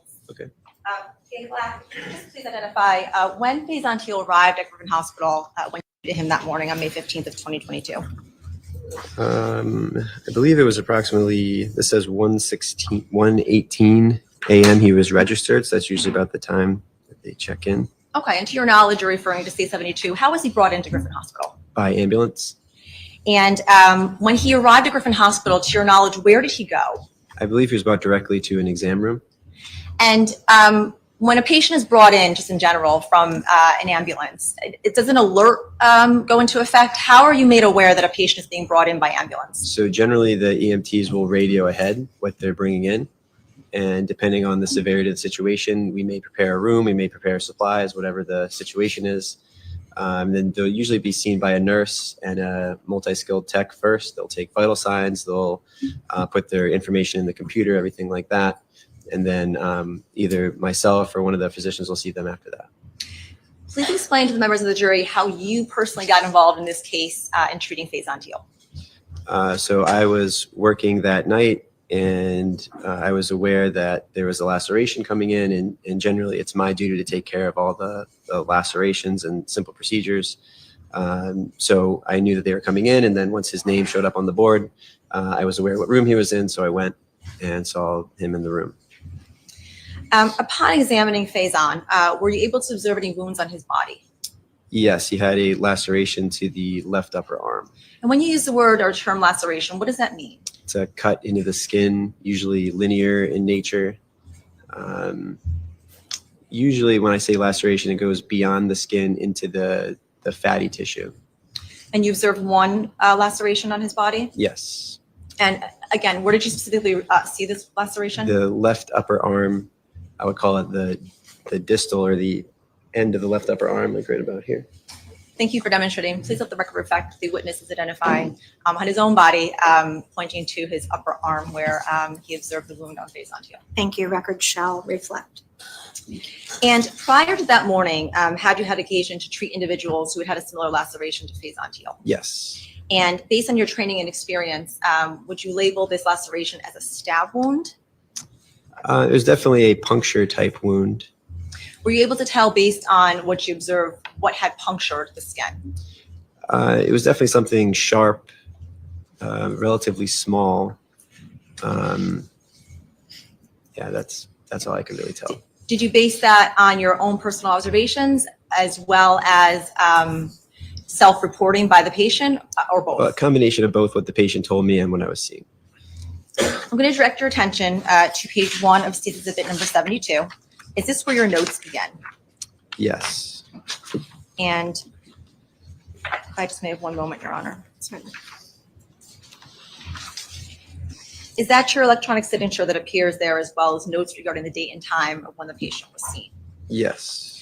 And in looking at state 72 on page 1, what does it reference where it says HPI wound laceration? What does that acronym HPI refer to? History of present illness. And can you please read what it says under chief complaint and stated complaint? Chief complaint is wound/laceration. Stated complaint is stab wound near left elbow. What's the difference between the two? So the stated complaint is exactly word for word what the patient says, and then our chief complaint is kind of like a general term for what's going on. It's a wound or laceration. Still looking at state 72 under where it says history of present illness and HPI narrative. It indicates here that the patient indicated he was cut with either a knife or a bottle. That was self-reporting. Yes. And where it says he has a 2-centimeter laceration to the medial aspect of the left distal upper arm. Can you explain to members of the jury what that means again? So it's the upper arm is considered above the elbow, and then this is the left distal is the end of the upper arm. The medial aspect is on the inside, so like right about here. Thank you. Mhm. Still on page 1 of that same exhibit, what does it say under review of symptoms? All systems reviewed and unremarkable, except as noted in HPI and below. That term unremarkable, what does that mean? Basically negative. So review of systems is like any other complaints, any other body system injuries. So what I'm saying here is that there's no other injuries or other symptoms other than what I noted in the HPI. Directing your attention to page 4 into page 5 of state 72. Can you please read what it says underneath MDM wound laceration to yourself?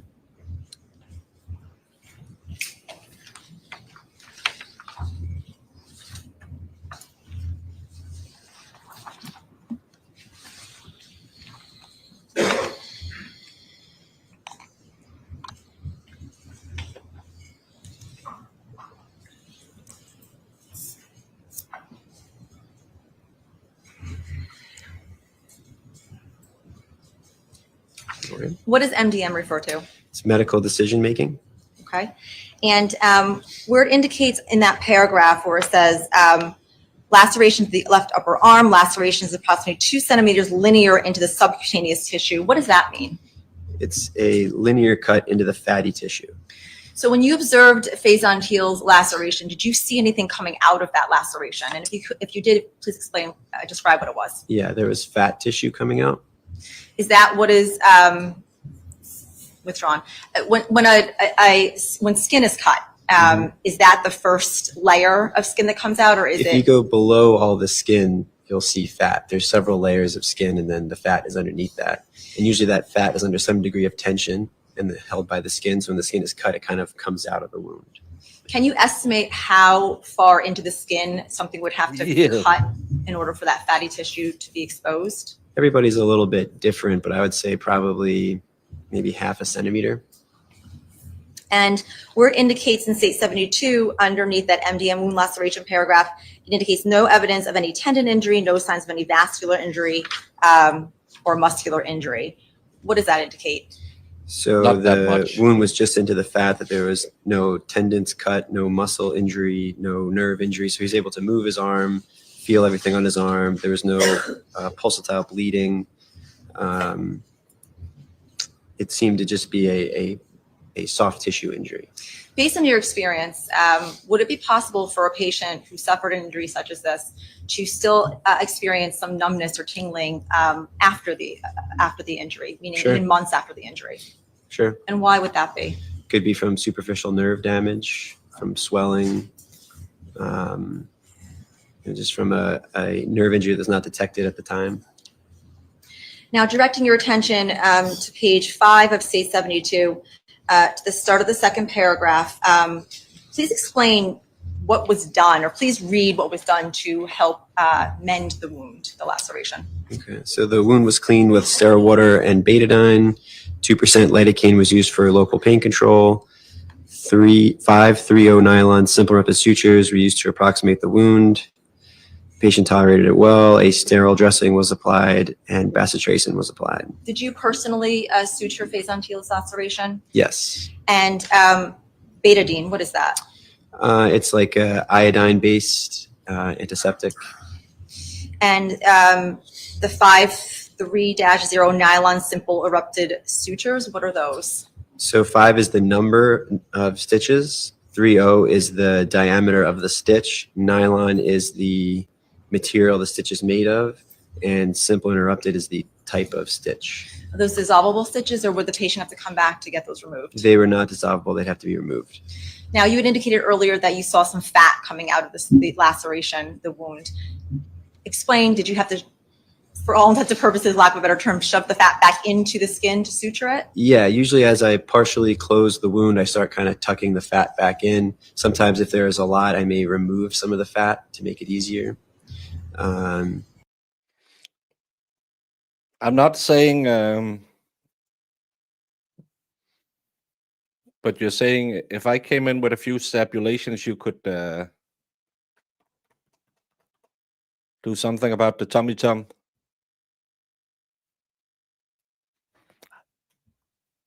Liposuction is quite expensive. Maybe I could cheat the system like this. I don't want to get stabbed. Yeah, that's usually what we do, is push it back in. And was Faison given any kind of local anesthetic or something to numb the pain while you were doing this? Yes, that was the 2% lidocaine. I'm going to direct your attention still on page 5, where it says procedures. Laceration 1, site upper extremity. If you go down to pre-repair, it indicates wound explored, irrigated extensively, and deep sutures intact. When you say wound explored, irrigated intensively, what does that mean? So that means I looked into the wound, I flushed it out with copious amounts of sterile water, and I felt that it did not go beyond the subcutaneous tissue, and all the deeper structures like arteries, muscle, tendons, veins were intact. PA Black, I'm going to show you what's been marked in State Exhibit 70. You have a screen in front of you over there. Can you see State 70 clearly on there? Yes. Okay. Does this indicate, is this a good picture or indicate what you did to suture Faison's arm? Yes, this would be days or even a week later, I would estimate. Okay. And these black marks on State 70, those black lines, are those the sutures that you used? Yes. And this reddish mark around the sutures, what is that? So that's bruising, probably from bleeding under the skin and in the deeper tissue. And again, showing you State 71. This is another photograph of the wounds. You see there that there is a measuring guide. Did that indicate how large the laceration was when you saw Faison on May 15th, the morning of May 15th of 22? Yes. And I don't know if you could see it.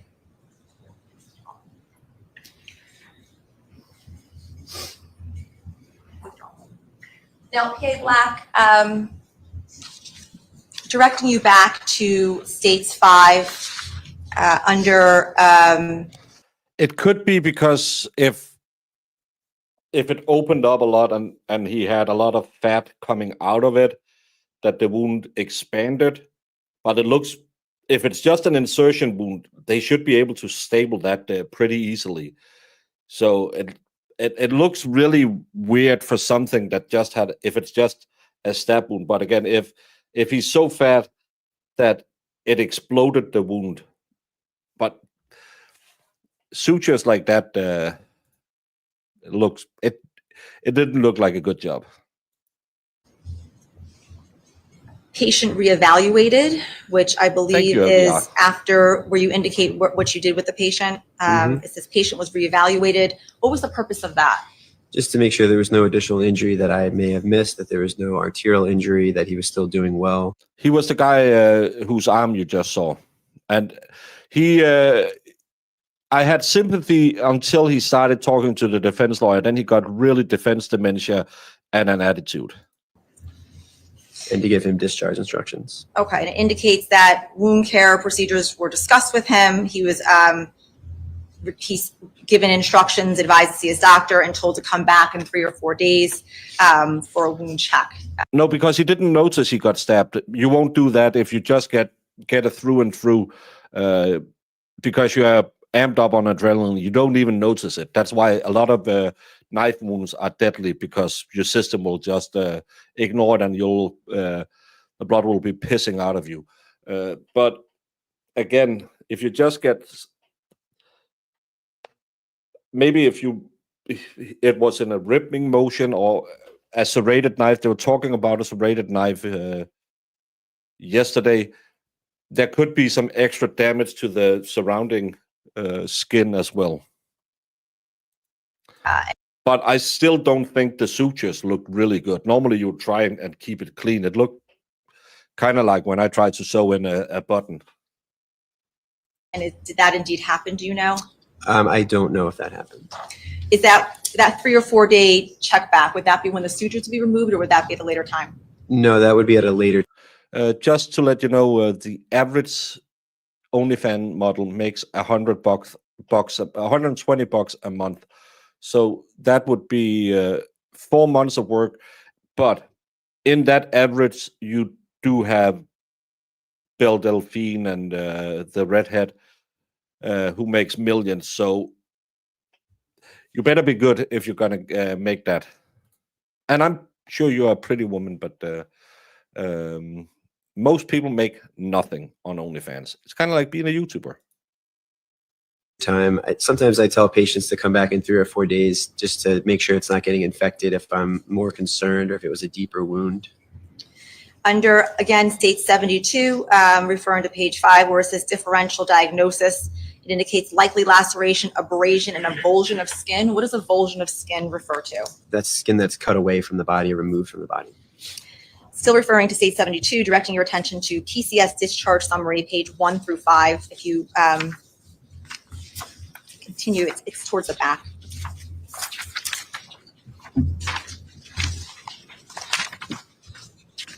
Yeah, I think I see it. You see it? Referring to page 1, where it says PCS discharge summary, with reference where it says ED triage plan, the triage pain rather. What does that mean and what does it say? So the triage pain is usually 1 to 10 on how severe the patient's pain is. Maybe on the wrong page.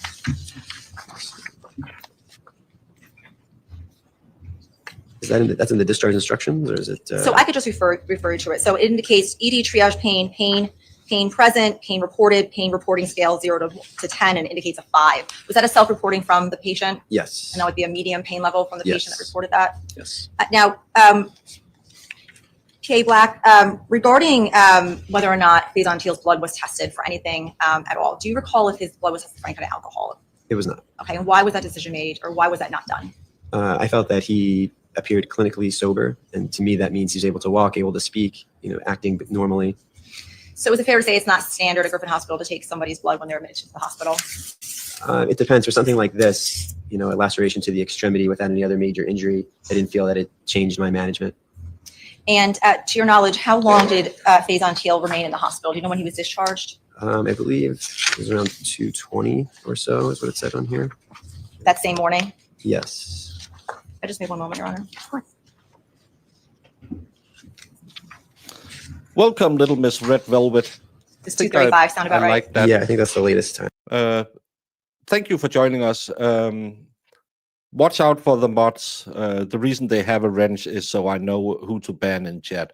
But my chat is pretty cool. But the mods, dicey bunch of people. Dicey bunch of people. It's the biggest degenerates on the channel. Am I seeing it here? Yes. Now, before he was discharged, did you indicate to him that if he experiences anything at all, to come back to the hospital? What would you have Yeah. told him? If there was excessive pain, swelling, redness, numbness, tingling, if he couldn't move the arm, something like that. As far as any kind of signs of infection, what would be? Tracy, there's someone who will buy something from everyone. The problem is just it's an oversaturated market, so you will have to do more and more extreme things to just keep the same money coming in. Again, it's kind of like being a drama tuber. You will have to find and create more drama, getting yourself in more and more trouble to make the same amount of money. As Pernilla said, you'll make more money selling your old underwear than being an OF model. Does that mean non-mods don't get banned. Well, it depends on if you call me stupid things. I don't ban people. I normally let Marissa time them out. But if you keep going, I'll ban you. So I don't have the longest ban list. I looked at the other day and thought, how did I ban so many people? But I can't remember who they were, so it was probably okay. Kimmy isn't there. I'm still hoping Kimmy is coming back. I love Kimmy. And I never had red velvet cake. I haven't been on the Jerks. Have I ever been on the Jerks? I think we have. He has restreamed when I had him on a panel.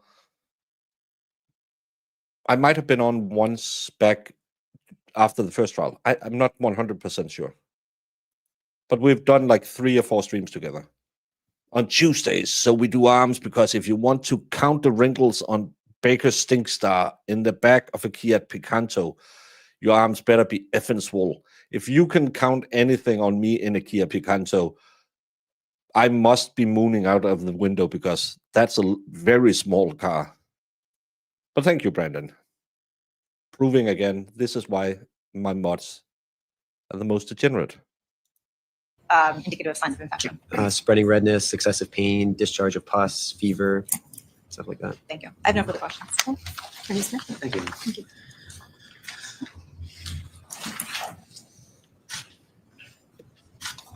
Good morning, PA Black. How are you? Good, how are you? Good. We've never met before. I Correct. tried to make it rhyme. And you're here today to tell us essentially about the treatment that you provided to Trayvon Teal, correct? Yes. And that treatment involved Mr. Teal arriving by ambulance around 1 o'clock, 1:15 in the morning, correct? Yep. You came in and saw him after he'd been brought in by the ambulance. Mhm. You had some information from that ambulance crew ahead of time to know a little bit about what you were going to be facing, right? Yes. And that information was that he had a 2-centimeter laceration to his upper left arm, right? Yes. And you confirmed that when you went in and actually met with him, correct? Yes. And That's because you always go on Discord and send me stuff at 2 a.m. in the morning. That's why I ignore you until the morning. Then I write you back, and then you don't reply because it's 2 a.m. your time. that 2-centimeter wound, we saw a picture of what you did as far as sewing it up, correct? Mhm. And there was the reddish mark you described as bruising. That wasn't there that night at the time, was it? What you saw was a something we eat in 2-centimeter Denmark. cut to the skin, correct? Mhm. You stitched that up. Mhm. And then you told us that you hadn't tested his blood for alcohol that evening. Facebook. Right. And then he discharged that same morning, a little bit over an hour after he came in to see you, correct? Mhm. To your knowledge, did he ever report back for any follow-up, or did he encounter any of the complications that you just described for us? Not to my knowledge. And it was your understanding from him 1 centimeter is 0.3937007.874 inches. He told you he'd either been cut by a knife or a piece of glass, right? Mhm. He didn't know. Right. But he indicated he'd been involved in a fight. Yes, And that was all he told you about that, correct? that's right. And you weren't there to investigate what had gone on. You didn't ask any further questions about that, No. correct? In fact, all you were there to do was to tend to his wound, right?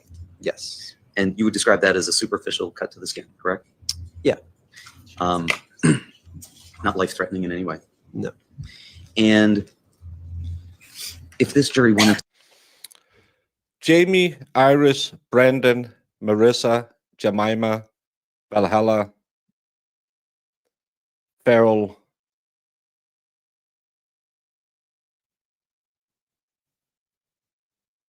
I think that's it.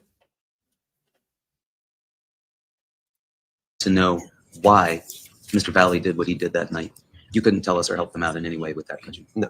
Thank you, PA Black. I appreciate it. All right. Anything for one follow-up? Sure. PA Black. He was superficial. mod of What the does that year mean last in year. medical world?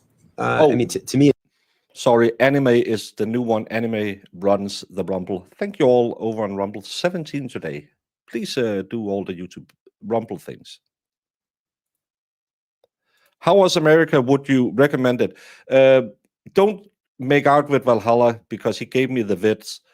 Other than that, I always recommend America everywhere except New York. I love America. I'm a big American file. Some of the most generous, some of the most warm people you will ever meet in your life are Americans. And this has been my experience I have had 4 trips to America. Every time I've met the nicest, sweetest people in the world. The only place in America I don't like is New York. Other than that, wonderful people, just don't make out with Valhalla. It means it's not going beyond the fat tissue. Thank you. Anything else? It's because you. You just Sorry. just please watch your step as you exit.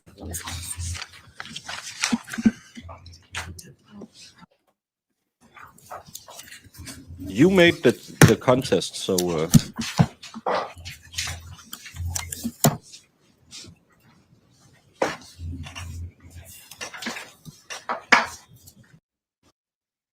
Stand. Do you solemnly swear or swear the whole truth and nothing but your last name? Thomas Connery. Good morning, Tommy. Good morning. If you don't mind, just sit close to that microphone, keep your voice up. The acoustics in here are pretty bad, so ladies and gentlemen need to hear you, okay? Okay. Tommy, how old are you? Me, I'm 21. And do you go to school? Yes, I do. Where do you go to school? Central Connecticut. And what are you studying? I'm studying finance. And are you working this summer? Yes, I am. What are you doing? I'm self-employed. I work for myself. I do marketing. Marketing. Yeah. Prior to your testimony today, have you and I met? Yes, we have, Why have we met? to discuss the case and what I saw. So I want to direct your attention to May 14th of 2022. How old were you back then? I was 18 years old. And were you in school? No, I was not in school then. Where were you? So did you had just graduated high school? Yes, I graduated in 2021. Okay. And about where did you go to rest. high school? Shelton High School. And at some point in time on May 14th of 2022, were you hanging out over at Tyler Rich's house? Yes, I was. And around what time did you get there?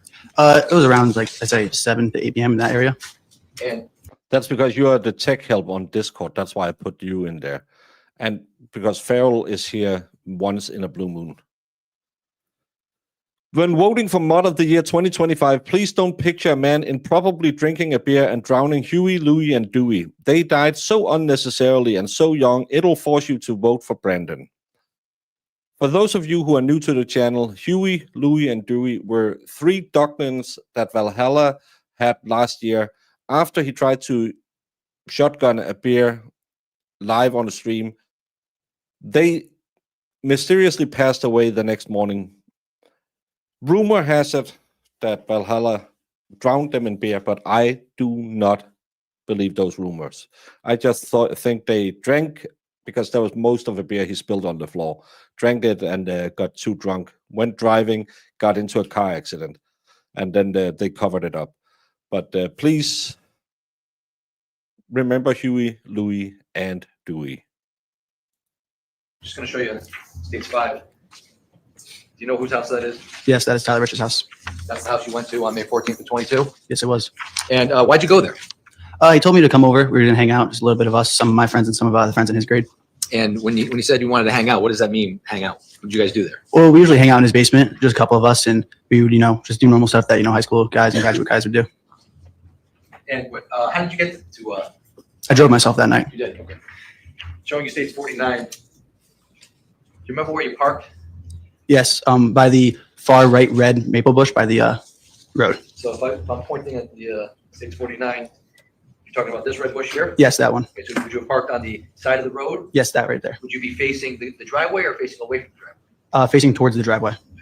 And when you got there, did you go in the house? Yes, I did. How'd you go in the house? Every time I go there, I go in the same way. I went to the left side where the side door is, to the left of the garage. And when you went into the house from the left side of the house, where did you make your way to when you got in the house? I started off in the kitchen, greeted Tyler, and then we proceeded to go into the basement and hang out with the other kids that were there. And when you got there, how many kids would you say were there at the time? It was still relatively early, so I'd say about 10-ish, a little less. And what kind of things were you guys doing in the basement? Hanging out.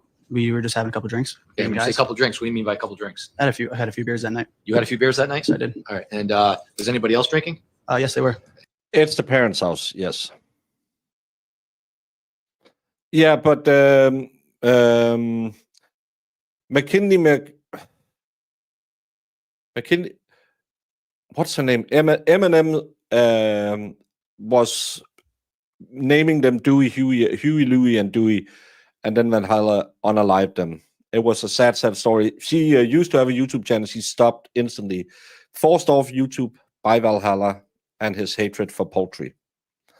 And Fed, if you're making a red velvet cake, you're not putting in red food dye. It's actually you put in some kind of vinegar or something that makes a chemical reaction, but I'm not sure what it is. I've never tried it. Maybe I have one in one of my WWE books I can use. Were you provided alcohol, or was it like a bring your own? I don't recall if I was or not, but But you had 2 beers? yeah, I would say so. And at some point in time, did anybody else show up to the party? Yes, later in the night, the younger kid showed up, which was Ryan Hines and Griffin. All right, prior to that, let me show you this exhibit here. Stage 54. Do you know who that is? Yes, Who's that? Faison Field. And was he at the party that night? Yes, he was.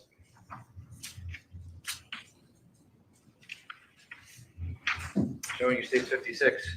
You know who that is? Yes, I do. Who is that? Ryan Hines. Was he there that night? Yes, he was.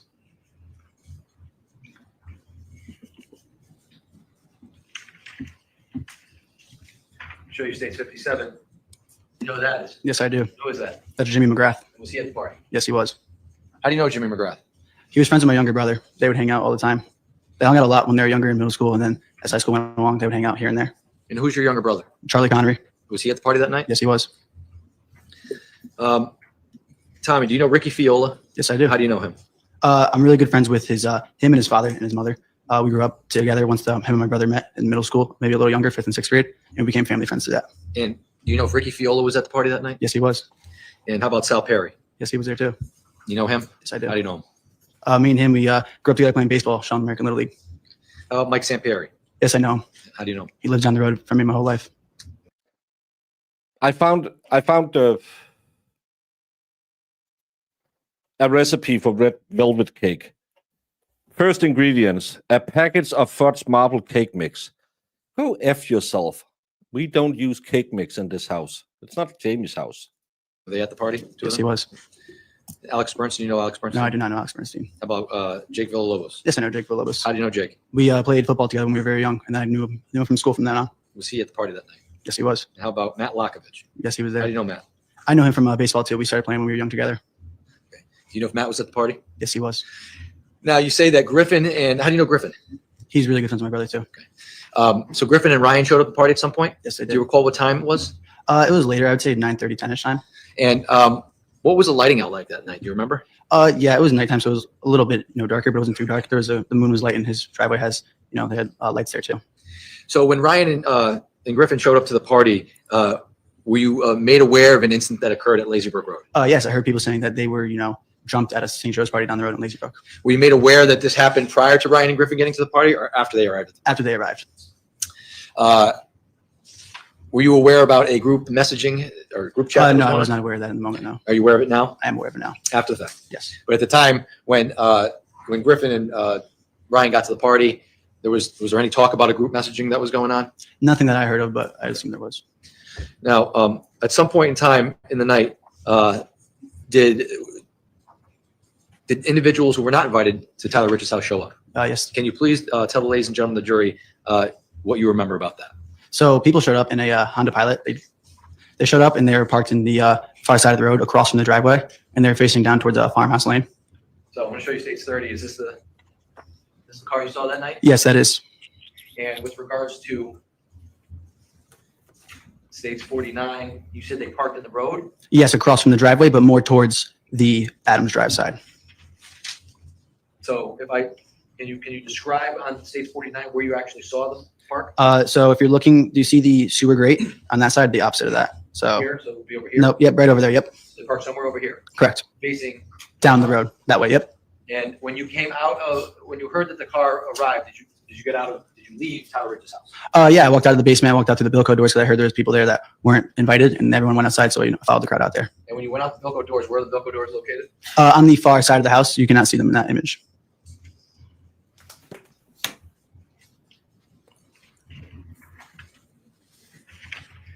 I'll show you States Exhibit 5.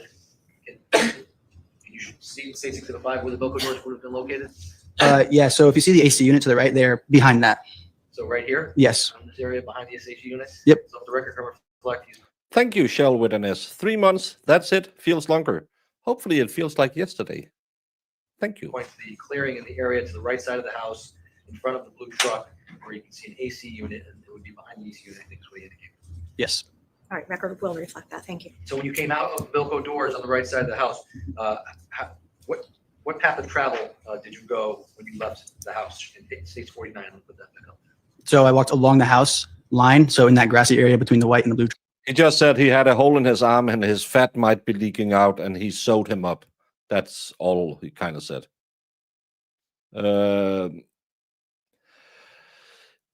Yeah, consistent, but could have been a glass truck. Okay. And then you walked down the driveway?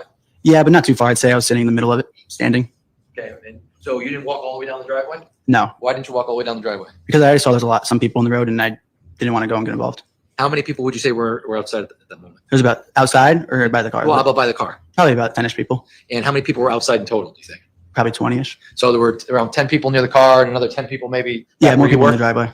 And did you, can you describe what the interaction was with regards to the people who were near the car? So I just heard bickering back and forth. People were yelling and it was loud. I did not hear exactly what it was, but that's all I was able to pick up from it, just arguing. And did you observe anything about, well, withdrawn, do you know who went and approached the car when you were No, outside? I do not recall exactly who. Okay. But they were your friends? Yes, they were my friends. And do you recall if, when they had this bickering back and forth with the individuals in the car, do you recall what, if anything, they were doing? Did they do anything to the car? Nothing that I saw, no. Nothing that you saw. Do you recall if anything was being done from the car towards No, your I do friends? not recall of anything. At some point in time, well, withdrawn, how long did the back and forth bickering last for? Probably a good 5 minutes. And at some point, did the car leave? Yes, the car sped away very fast. Can you describe what happened as the car sped away? So the car drove down the road towards that way, and it sped off like full speed, full throttle. And if I'm pointing to States 1 that's behind you, I think you have a pointer near you. Can you show the ladies and gentlemen of the jury where it sped off to? So it was here, right here. Yep. And it sped off this way. Okay. So if the record can reflect, he was motioning down Laurel Glen Drive towards Farmhouse Lane. Record shall so reflect. Okay. And at some point in time, where were you when you saw the car drive away? When the car was driving away, I was still in the driveway in this area. Okay. And when the car drove down the street, did you move at that point to see where the car had gone? No, I went back into the house at this point. And when you went back into the house, how'd you go back into the house? Through the Bilko doors the way I came in. Okay. And when the car sped off down the street and you went back into the house, what did you do when you went back inside the house? I was just talking to my friends, like, what was going on out there? Like, it's over now. Let's go back inside and hang out. So did you hang out inside for a little bit? Yeah, I would say 2 minutes. And were you guys drinking still? No, there was no drink at this point. It was so brief between the incident I went outside. Prior to you going back inside the house, do you recall seeing the car drive back towards the house at any point? No. Okay. At some point in time, you say you're hanging out inside the house. Do you exit the house again? Yes, I do. And why do you do that? They said they were down the road just sitting waiting, and that people didn't leave yet, and they were still on the road. So I went outside to see what was going on, and I walked out through the Bilko doors. And when you went out through when you went out through the Bilko doors, what path of travel did you go? If you can show me in State 49, or you can use that. Yeah, so I went out this way. I went along the tree line here, and then it goes right here. Okay, so if we're looking at State 49, then you walked along the tree line here, and you were kind of on the side of the road near this red bush where your car was parked. Correct. Okay, and you looked down the street. Yeah, I looked down the street, yes. What, if anything, did you observe down the street? I just saw a bunch of people on the road, and it immediately just made me think, what is going on? And I just didn't want to entertain it, so I went back inside again. Prior to the car going down the street, did you recognize anybody in the car from your vantage point in the driveway? Yes, when I was in the driveway, I saw the kid Jack Snyder was driving it, and Lito Valle was in the back seat behind the driver's seat. And when you say Lito Valle, does he have another name? Yes, his real name's Raul Valle. And is Raul Valle present in the courtroom today? Yes, he is. And what is he wearing? He's wearing a black suit with a black tie. Can you point him out for the? Yes, that's him right there. Your Honor, may the record reflect the witnesses identified the defendant in this case. Record can reflect the witness identified, Mr. Valle. Thank you. And so when you noticed, are those the only people you noticed in the car? Yes, those are the only people I was able to notice. Do you know whether or not there were other people in the car? Oh, yes, there was other people in the car. But you couldn't see who I they could were? not see who, no. So now the car's down the street, you're watching down the street, and you're thinking to yourself, what's going on? Yeah, I was like, what is going on right now? Could you tell who was outside the car down the street? No. Do you know whether or not anybody from your group of friends was down the street? There were people, but I was not able to identify who. Okay. And how long would you say you were watching what was going on down the street? Maybe 30 seconds. And after 30 seconds, what did you do? I went back inside to the Bilko doors. And when you went back inside, what were you doing inside at that point? The same thing, just kind of talking to the people about what's going on and saying that they're still out there. People are just in the road. And how long would you say you were inside at that point? Probably another 2 to 5 minutes. And at some point in time, did you exit the house for any reason? Yes, I later exited through the Bilko doors. And why did you do that? I heard they came back and they were back in front of the house parked. And when you left the house, did you go outside the Bilko doors again? Yes, I did. And when you left the Bilko doors, tell the ladies and gentlemen of the jury what path of travel you walked outside the house. So I walked out to the Bilko doors here and went right to under the street area. Okay, so Even in the baking Bible, I can't find a recipe for red velvet cake. I believe red velvet cake is something made up, doesn't exist. if we're looking at States 49 again, you were under the street area here, Correct. right? And that would be in the area in front of the blue truck in States 49. Yes. At some point in time, did you make your way over anywhere else in States 49? No, not until a fight broke out. What did you observe when you walked out of the house on May 14th? We have seen ring video multiple I noticed times. that there was a group of Shelton kids face to face with who was Raul Valle and Tyler Silva. And do you recall what they were wearing that night? Who, my friends or the other kids? What was Tyler Silva wearing? He was wearing a blue, like a baby blue jersey. And do you recall what the defendant was wearing? Same color, but a t-shirt. I'm going to show you State 6, just so we understand what we're talking about here. Can you pinpoint where you were standing when you observed State 6, when you observed the initial? Yeah, so I was standing in front of the blue truck by that mulch pile. Okay, so if I point right here, Yes, sir. Right there. so if the record can reflect in front of the blue truck in State 6, there is a brown mulch pile just to the left of the red bush, but obviously it's behind the red bush. Court will note it on the record. Thank you. So in regards to State 6, can you tell us where the defendant and De Silva were standing? Yeah, they were standing to the road side of the red bush facing Shelton kids. Right around here? Yes, Okay, so the left, so below the red bush to the left, down in this area here. correct. Maybe a little more to the right for apparently, Right but around yeah. here? No, left more a little bit. Yeah, right there. Okay, There. so the record can reflect I'm pointing to the left lower hand portion of the exhibit, which is in the grass area, which is down just slightly below and to the left of the red bush. All right, court will allow the record to reflect that. Thank you. And when you saw the defendant and Mr. De Silva in the yard, where were they standing? Were they close to each other? Yes, they were close. And who was on the right? Who was on the right? Who was on the left? Do you remember? The driveway side was Tyler Silva, and the other side was Lito Valle. And do you recall if any of your friends had approached them? They approached my friends, and my friends were, yes, face to face with them. And do you recall who out of your friends were face to face with them? So from the driveway starting, then going to the left, from the driveway was Tyler Rich, then Tyler Wood, and then Ryan Hines at the time, who I believe was my brother. And you thought Ty Woods was your brother? At the No, time? I thought Ryan Hines was my brother in that Oh, moment. okay. And who was Ryan Hines and Ty Wood closer to? They were closer to Lito. Okay. And Ty Rich, who was he closer to? Tyler De Silva, I'd say. And when did you observe them interacting? Yes, they were. What was the interaction like? It was just talking back and forth, arguing at first. They were arguing? It was, yeah, they were talking. They weren't being, Was it peaceful? I guess so, maybe. Not really. They were just arguing. So I wouldn't say peaceful, no. And do you recall what they were arguing about? No, I could not hear exactly what it was. You just saw arguing. Yes. And when you were witnessing the arguing, can you explain how long the arguing took place for? For the time that I was there, it was about 20 seconds, and then there was movements. Okay, can you describe what happens when there's movement? Yes, so it looked as Lito Valle was to go make a punch, and then someone from Shelton threw a punch and hit him. Do you recall who punched him? No, I didn't, but it was someone on the right side. Would you say you recall watching the defendant make a move? Yes, his body jolted like he was going to do something. Can you show us physically what you saw? Like, can you see Yeah, he was like this, and then he like went back. he like cocked like he was Yeah, gonna- it's like that, yes. Okay. With his right hand? He cocked with his right hand? Yes. Now, after you said someone from Shelton threw a punch. Yes. Do As you know that who was they my- punched? Do I know who he punched? Yeah. Yeah. Well, even if it's on the road, he still showed up at a party where there was 30 other guys. So I would say he showed up at this party. Yes, Lito. Okay. And when that happened, can you describe what happened next? Yeah, so right when that happened, I knew there was a fight breaking out. So I ran over from the mulch pile into that fight. And then as that happened, I went to the far left which was Ryan Hines was standing, and I pushed him and Lito were going at it at that moment. I pushed him and Lito away from each other, but I ended up taking his place. So now it was Lito and me face to face with each other. Why did you run over into the fight? Well, one, because I immediately thought he was my brother, since he was standing next to Ty Wood, who's my brother's best friend. And I knew that there was a fight going on, and I didn't want to see people fighting. So what did you witness about the interaction between the defendant and who you now know is Ryan Hines prior to you going over? They were just tussling, no, like just pushing each other, like on like hand movement, no like full punches. Now, prior to you going over to push Ryan Hines out of the way, did you have a weapon on you when you went over? No, I there? did not.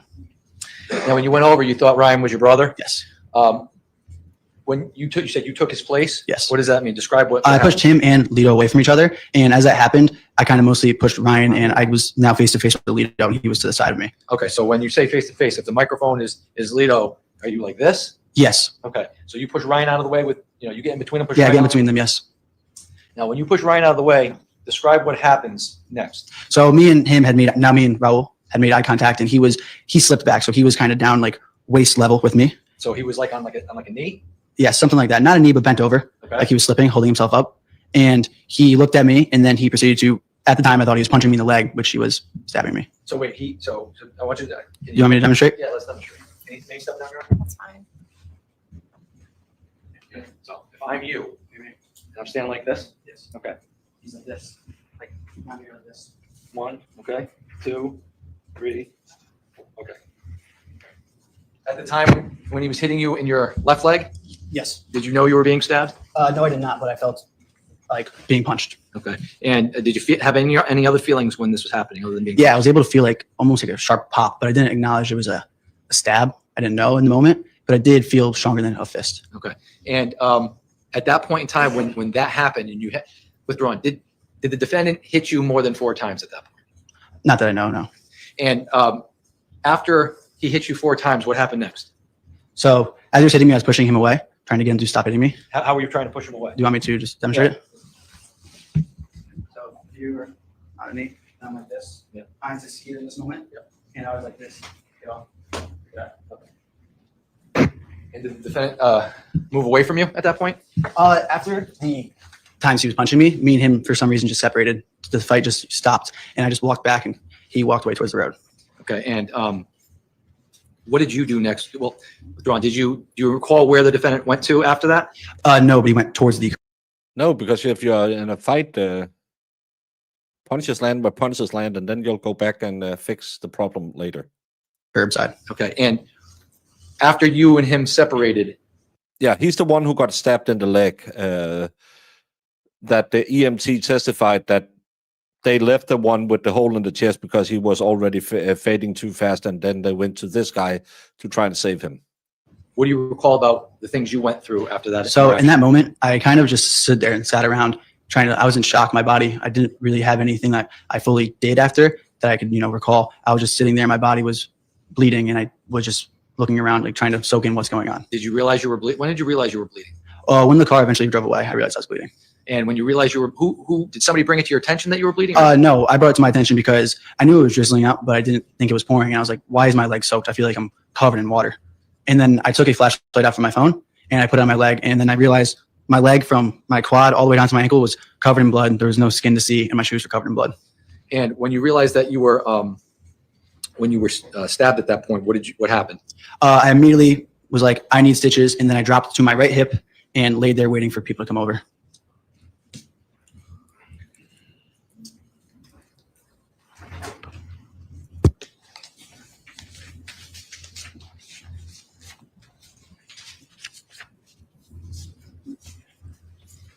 And who came over to help you when you dropped your hip? The first person there was my cousin, Will Berardi. Your cousin Will Berardi? Yes. And did he render aid to you? Immediately, no. I was like, call 911, call 911. And did somebody call 911? Yes, he called 911. And when he was calling 911, did you notice anything else about your surroundings? So when I was on my legs, I was on my right side, laying down like this, looking up towards Will, saying, call 911.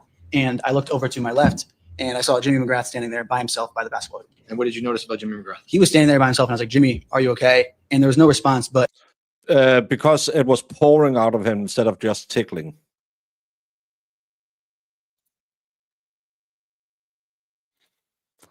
Three cups of flour, 2 cups of white sugar, 3 tablespoons of cocoa powder, 1/2 tablespoons of baking powder, 1/4 tablespoon salt, 3 large eggs, 1.5 cup of vegetable oil, buttermilk.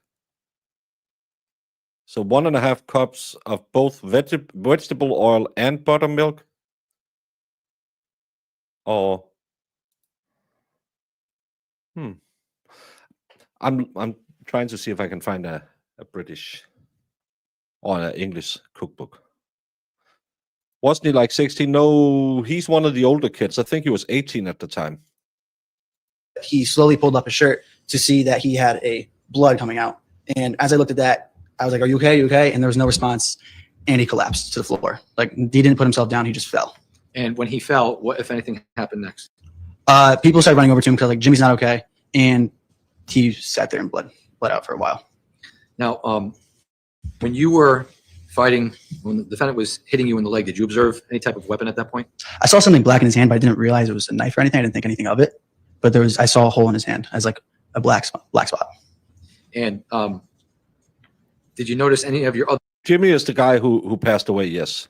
other friends that were injured that night? Did you notice? Did you see any of them get stabbed? No, I did not. And when Jimmy fell to the ground, what did you say anything to your friends with regards to helping Jimmy? I was telling people to go help him. Yes. Okay. And did people in fact go help him? Yes, they did. And at some point in time, did 911? Did somebody call?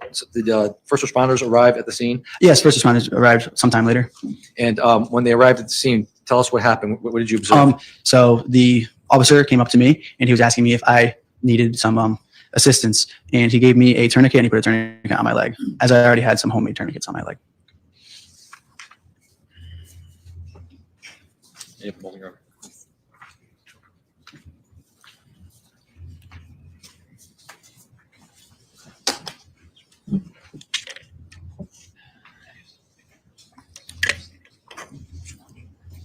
Approach, Your Honor.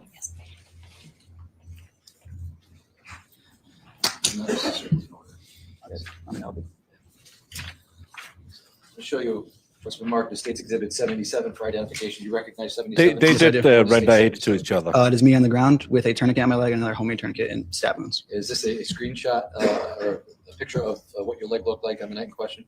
Yes, it is. I'll show you State 73. Recognize 73? Yes, I do. What is 73? That is my leg sometime later, weeks later. And is this a good representation of what your leg looked like weeks later after the incident? Yes. I'll show you State 74. Recognize 74? Yes, I do. What is State 74? That is my leg in November, I believe, this recent November. And does that accurately reflect what your leg looks like? Yes. After post-injury in relation to this case? Yes, it does. State 75, you recognize that 75? Yes, that was my leg the next morning. The next morning after this incident? Yes. Okay, and does this picture accurately reflect what your leg looked like the next morning? Yes, it does. State 76, you recognize 76? Yes, I do. And what is 76? It is my leg a month later, still bleeding. And does this accurately reflect what your leg looked like a month to the day after the incident on May Yes. 14th? State 78, recognize 78? Yes, I do. And what is state 78? That's my leg a couple days later, bruised and bleeding. And does this accurately reflect what your leg looked like after the incident a few days later? Yes. State 79, you recognize state 79? Yep. And what is state 79? That's my leg in November, this recent November. This recent November? And Yes. does this accurately reflect what the left side of your leg looks like from this past November? Yes, it does. And finally, states 80, do you recognize 80? Yes. And what is states 80? This is my leg recent November too. And does this accurately reflect what the, the back portion of your left leg looked like Yes. this past November? I would offer these exhibits. Okay. All right, with no objection, court will go ahead and enter into evidence as full exhibit states 73 through 80.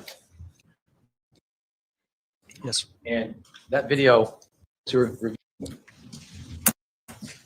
Now, prior to your testimony today, were you able to review a video in relation to this case? Yes. And that video, in reviewing that video, do you recall whether or not that video was shot at the beginning of the fight or in the middle of the fight or at the end of the fight? It was middle towards end, was not the beginning.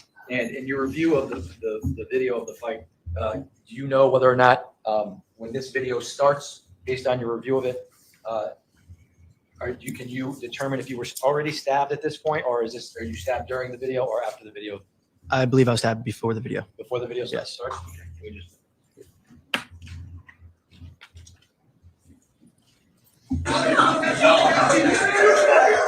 Yes, sir! You sir!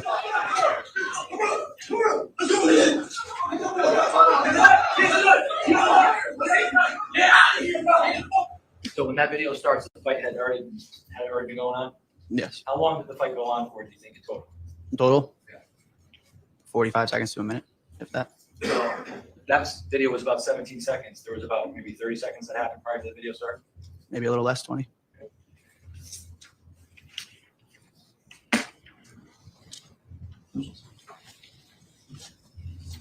Now, we just went over these pictures. I wanted to give a quick opportunity to mark. Let me show you now.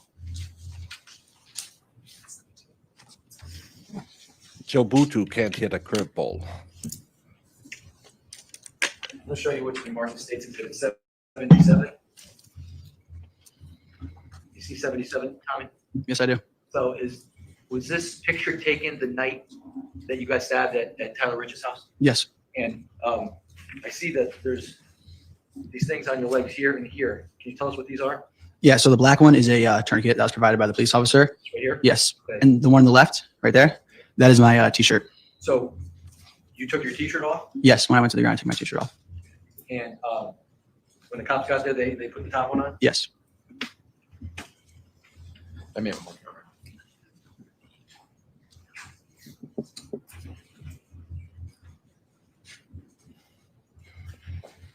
Four stabbed in total, one died.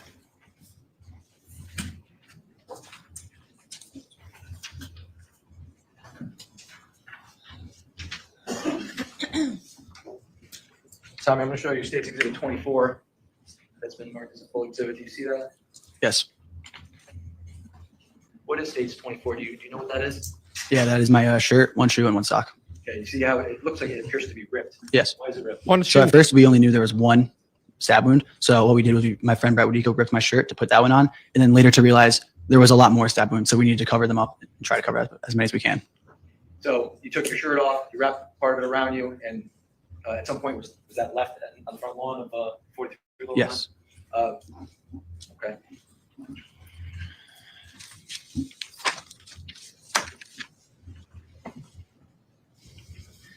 I just want to go through these pictures with you. This is State 73. What time of year was this taken?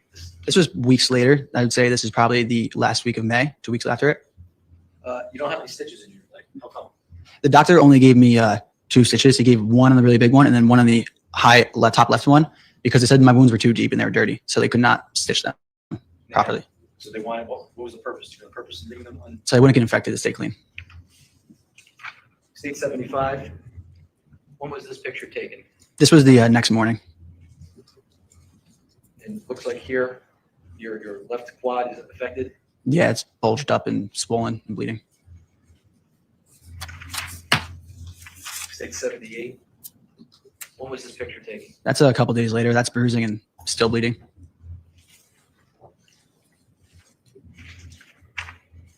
State's 76.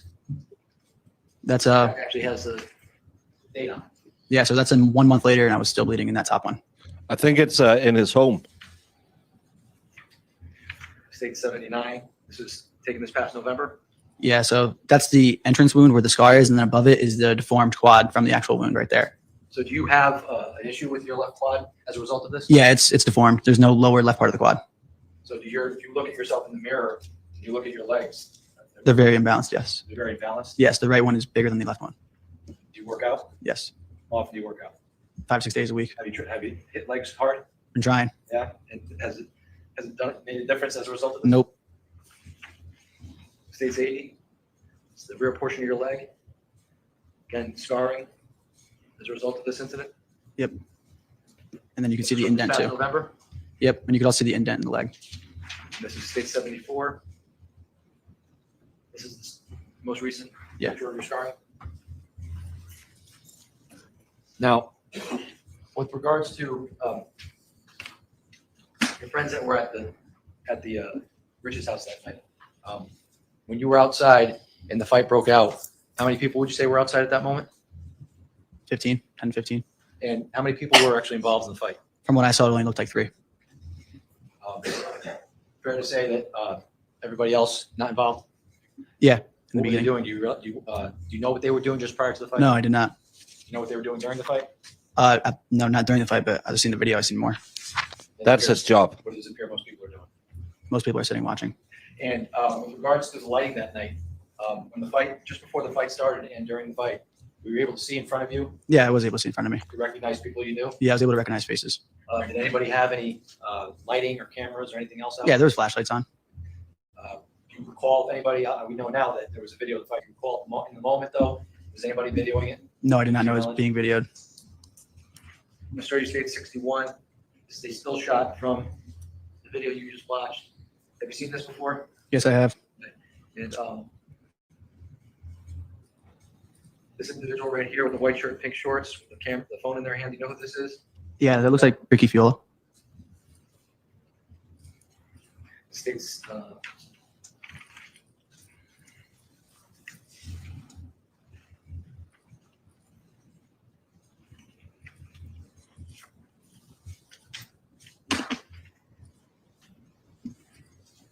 State 63. Have you seen this still shot in the video? Yeah. This individual here with the green sweatshirt, Yeah, that's Ryan Hines. Ryan Hines. Who's this person here with the to the right of Ryan Hines with the white shirt and black shorts? Sal Perry. This guy here with the jeans on and no shirt on. Do you know who that is? Oh, that's Alex Bernstein. This guy right here with the black shirt, red hat, and jeans. Do you know who that is? Yeah, it's Michael Samperry. Do you know who this is on their knees with their shirt pulled up? Yeah, that's Tyler De Silva. Do you know Tyler De Silva? No, I do not. Did you know him before that night? I knew of him from his cousins. I knew his cousins. And where did you know his cousins from? I grew up playing baseball with them. I'll show you State 64. Do you know who this individual is right here on the right with the white shirt and black shorts? Yeah. Who's that? That's my brother. Again, 65. Is that your brother? Yes. 66. Do you know who this individual is? Looks like just to the right of Ryan Hines with the white shirt, tan shorts. Yeah, that Jacob Villalobos. And this guy right here with no shirt on, with what appears to be camouflage shorts and white shirt hanging up the back. Yeah, that's Matthew Lockovich. And this guy right here with the blue shirt, white pants. You know what that is? Yes. Who's that? Jimmy McGrath. This is State 67.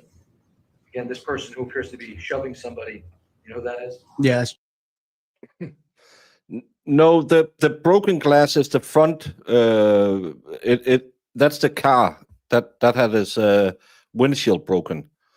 I don't think Lito talked about a knife. The kid who was here before and the kid before that claimed they saw a knife. No one else claimed they saw a knife. No, the kid before didn't even say he saw a knife. The only kid was the one who said, I saw a knife and then I went into the basement and 5 minutes later the stabulation happens. Yeah, we had these big football matches where we would show up like 15 guys on each side, and then we'd play a football match, real football, not the handshake weird thing Americans does. And the prize were like a couple of cases of beer. Some kids would, you would make sure that people would know you were in the game by getting into them. Sorry, Peace Geek, I didn't see this one. Do we know if the defendant will testify? We never know until it goes to the defendant's case, because he will have the choice if he wants to do it or not do it. They don't have to announce it beforehand. Jacob Villalobos. State 68. This guy right here with the jeans on and the shirt pulled up, going towards the street. Do you know who that is? Yeah, that's Tyler De Silva. There's a lot of different stories, and that's why I'm saying this case is really hard to figure out, because one kid have testified he saw a stabulator, but that was down the road 5 minutes before it happened, and he just went back home and thought, yeah, it'll be fine.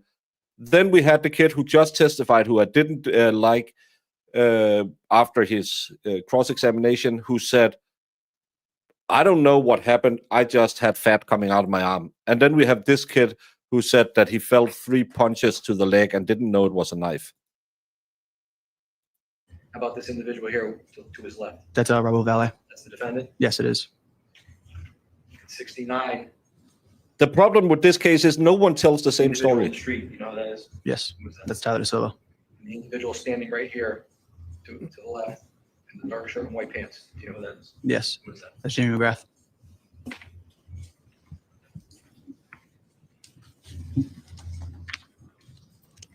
Now, as a result of your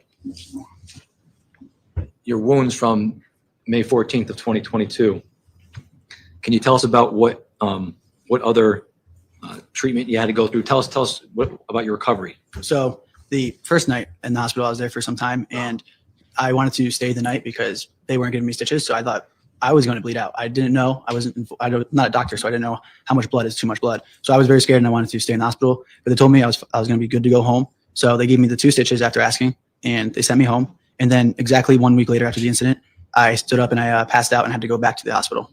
And what happened when you went back to the hospital? They had to, retreat me, just clean me up. And they told me that I was really deficient in iron in my blood. So that's why I was passing out. So I had to go back and get that. And do you know why you were deficient in iron? No, but I'm assuming some lack of blood, lost blood. And what was your recovery time like as far as were you able to walk right away? I was in a wheelchair for some time, I think 7 to 10-ish days. And then I was crutching around after. And I was crutching for a while. I couldn't walk for over a month, maybe like about a month. And were you bedridden at all? Oh, I was bedridden for 3 weeks, no movement. I couldn't bend my leg. It was stiff. And when all the bruising was happening, I couldn't do anything. And you're in fact still bleeding a month later? Oh, yeah. Show you State's Exhibit 55. Do you know who that individual is? Yes, that's me. And do you recall about when this picture was taken? A couple days later, maybe the next day.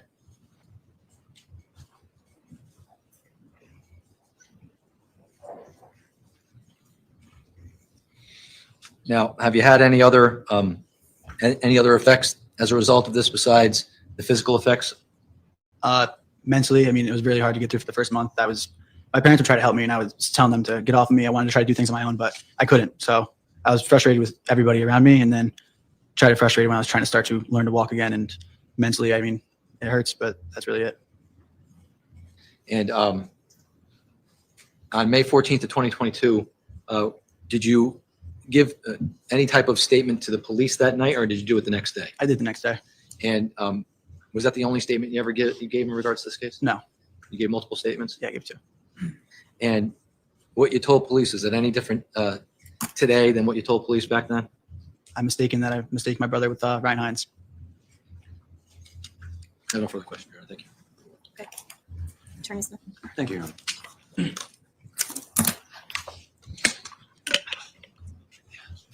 Good afternoon, Mr. Connery. Good afternoon. We've never met before. Nice to meet you. Nice to meet you. Sorry, it is under these circumstances. I want to go over your testimony and just review a few things. But let's start kind of close to where we left off with some of these photographs. Okay. Yeah, no.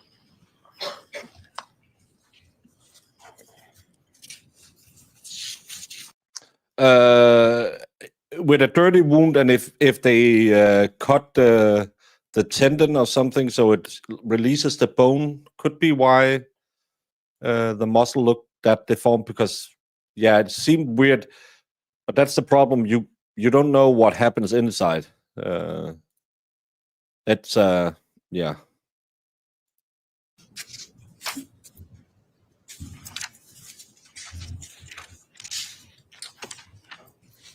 Yeah, his quad was ruined. That on your screen there. Yes, I do. And you identified this person as being Ryan Hines, correct? Yes. And he's wearing black shorts with a white stripe. You agree? Yeah. My father was carrying me out from a surgery one time and said, "Get off me!" So he did, and I fell into a door. Then he just picked me back up. Well, Brandon, sometimes it's okay to be carried by your dad. It's better than walking into doors. Walking into doors is also what we call it when Jamie have had a HR meeting with me. I accidentally hit that door with my eyes. That's why they're swollen and red. It's not because I'm crying.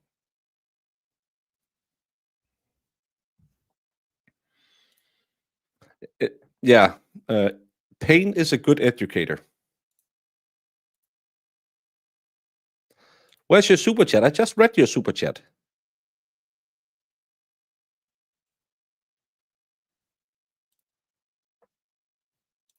A green hooded sweatshirt. Yes. And this person next to him, you identified that person as being Sal Perry. Yes. And the person on the ground. Yeah, identified the that Nicholas as being Mew Tyler case. Silva, correct? Correct. You told us. Oh, you remember, before that Chad? Mr. Hines was Jamie fighting just closed the with Mr. HR Valley, office. correct? You have to Yes, I come did. back tomorrow. And in this photo, you'd agree that Mr. Hines is actually over near Mr. De Silva, correct? Correct. And in fact, you can't see Mr. Valle in that picture, can you? No. Do you see your brother anywhere in that picture? No, not in that one. No. You see Alex Bernstein here? Mhm. Yes. And then I'm going to show you what is State's Exhibit 64. You still see Alex Bernstein there? Yep. Correct. You see Ryan Hines here, correct? Correct. And you see your brother here, correct? Correct. Where are you at the time this picture was taken? So I am behind that crowd towards the car, not towards the curb, but behind that crowd. So away from the driveway. You are behind this crowd towards the driveway, No. Like directly behind that crowd. Like you cannot see me. closer to the pile of mulch that you described earlier. No. Like if towards the other property line. So directly behind it from our point of view. The pile of mulch is to the left in this angle. Okay. This is your brother Charlie here, Correct. and you are somewhere behind Charlie and this other unidentified individual. No, I'm behind the Alex Bernstein angle. You think you're behind Alex Bernstein? Yes, How far behind him do you think you were at that time? 5 to 10 feet. Did you see face on Teal? No, I did not. Did you see face on at any point that evening? No. Well, during the evening, yes, but not during the fight. And you see Mr. De Silva in this photo, correct? Yeah, you could see him a little bit. You see that Mr. Bernstein appears to have his hand somewhat on Mr. De Silva, right? Yes, And when this photo was taken, you're behind Mr. Bernstein. yes. Where was Mr. Valle? In the moment he was towards the road. He was towards the road. Yes. And who was around Mr. Valle? Hey, Jamie, what do you do if you're a man trapped in a woman's body? Just pull out. Funny story, when I went to culinary school or baking school, we had this young couple who got really interested in each other, and they were doing the horizontal mambo, as we call it, because kids could be listening. And we were in like a dormitory. Everyone had their own rooms, but still. And all of a sudden, we heard her screaming like a banshee. And people ran down there, and what the hell's going on? And they kept yelling, "Get!" We had like a guy who took care of, we call it a school home. Get him, get him, get him. And they got him, and he had like a key so he could get in there. And she had had a muscular cramp.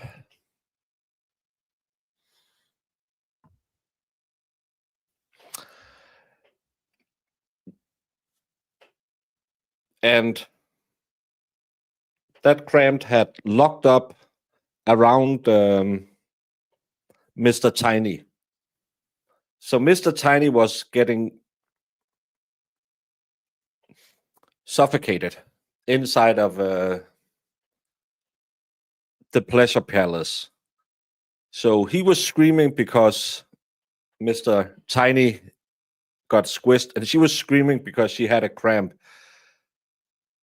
That was fun the next couple of weeks when they had to look us in the eyes, but we gave him props because doing that to a lady is that's a feat in itself. I don't know why, but thank you, Brandon. I do not recall. But you recall seeing Mr. Valle? Yes. Was he by himself? After he was with me, I do not know where he went besides towards the road. So when this photograph is taken, or with the image captured here, this is a still shot from the video, right? Yes. This image captured. Because it didn't happen to me, and I like sharing other people's misery. Here, you think you had already separated Mr. Hines from Mr. Valle at that point? Oh, yes. Okay. So at this point, Mr. Hines has already been stabbed. Yes. You've already been stabbed. Yes. When you were stabbed, you were I stabbed covered that over trial as well. behind Mr. Bernstein. Yes. And then after Mr. Hines was stabbed, he got up and he came over to the fight where Mr. De Silva was. That's what it looks like, yes. Is that what you saw? No, I didn't see him. Yep, because Tiny Tim got a lot of pressure in the gateway to heaven. And at this point, are you already laying down on the ground on your right No. hip? I'm not. What are you doing at this point? Standing in the back, just in shock.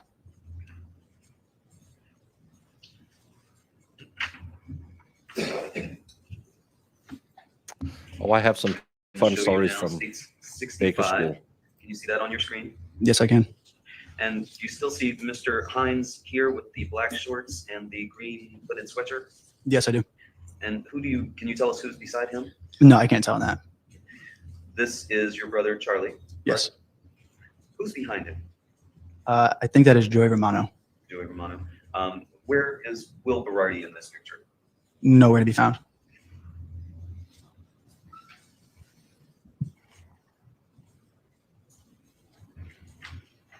Now I'm going to show you states 66. Do you see that photo? Yes.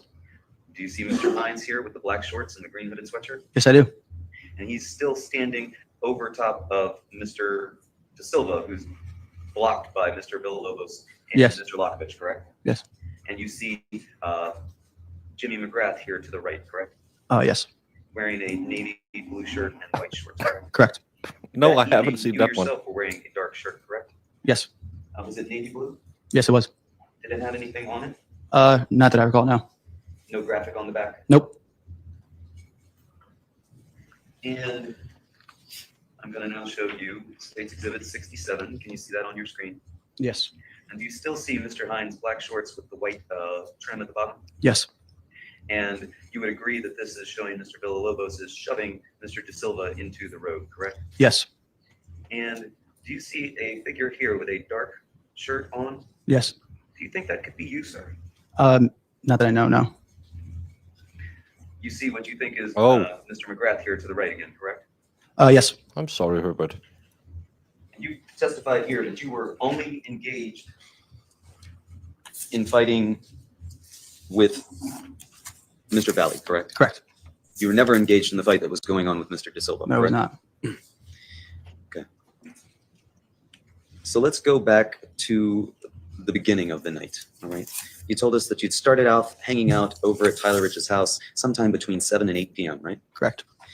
Because he had told you to come over and hang out at that time, right? Correct. When you got there, you went down to the basement after going first to the kitchen, Yes. correct? What did you do in the kitchen? Said hi. Greeted each other. Who was there in the kitchen? I don't recall exactly, but a couple of our friends. Was there any drinking going on in the kitchen? No. You said you went down to the basement and just normal things were going on, correct? Correct. And those normal things, that involved drinking down there, right? Correct. You would typically go over to Mr. Rich's house and there would be underage drinking going on, right? Yes. And you couldn't tell us, you didn't recall who provided that liquor, correct? No, I cannot recall. But you said you think you had 2 beers, right? Yeah. Just 2? Yes. You sure about that? Yes. How can you be so sure that it was only 2? That's what I recall. Could it have been more? Not that I know of. No. And you said when you got there that there were 10 kids there, right? Yes. About. Were there any drinking games being played downstairs? No. Just music, hanging out, Yeah, music, drinking some hanging out. beers. Did anybody have anything other than beers? Not that I know of. No. And you said that later that night, younger kids showed up, right? Correct. And those younger kids were Griffin Marcinzik? What kind of bike does Zach ride? A menstrual cycle. And Ryan Hines, right? Yes. And you had some inkling, did you not, that they were on their way over because your brother Charlie had picked them up to bring them there, right? He did, but I did not know that. He didn't let you know ahead of time, hey, No. I'm picking these folks up? Nope. Had Charlie been at 43 Laurel Glen Drive at any point prior to bringing Mr. Marcinzik and Mr. Hines? Yes, I believe so. While you were also there? I believe so. Yes. So you were there, he was there, he left at some point to go get Ryan and Griffin. Yes. He didn't tell you he was leaving to go No. get them. But you had seen him there that night, right? Yeah, I've seen him there. Was he also drinking? Not before he left. Not before he left. No. After he left, he was drinking? I guess maybe. Well, did you see him drink? No, I did not. So you don't know whether or not he was No, I do drinking? not know. You assume he was drinking because that's what was typically done. at Yeah, I that party. assume. Yeah. Anybody ever drink to the point of getting sick there? No. Not on that night? Not on that night. No.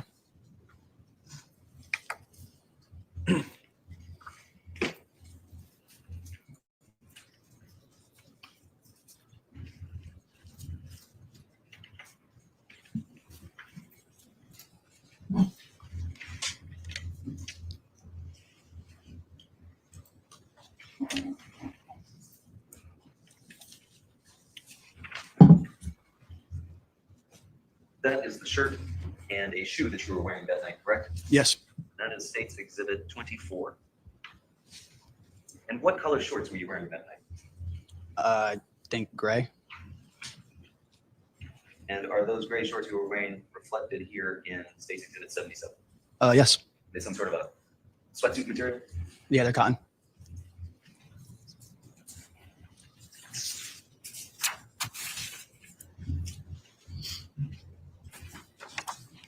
You identified for us earlier a couple of photographs I'm showing you right now with State's Exhibit 57. Do you see that, sir? Yes, I do. And you identified that as being Jimmy McGrath, correct? Correct. And Mr. McGrath is wearing the same shirt and shorts as we see later on in the video, correct? Yeah. You weren't there when that photo was taken, were you? No. Do you know whose home that is? Yes. Whose home is that? That's Mr. Jesus' home. Mr. DeJesus' home? Yes. And who is he to you? He is a family friend and a father figure to people. He's a family friend and a father figure to people. How old is he? I don't know. I don't know his age. Let's say the 50s. Mr. DeJesus is in his 50s. Holly, it's like people who are snake wranglers. The poison will hurt you in the beginning, but your body will get used to it. Yeah. And is this also a place where drinking goes on a regular occasion? Yes. You see a Bud Light there in the photograph? Yeah. You weren't there that night, Mr. DeJesus? No.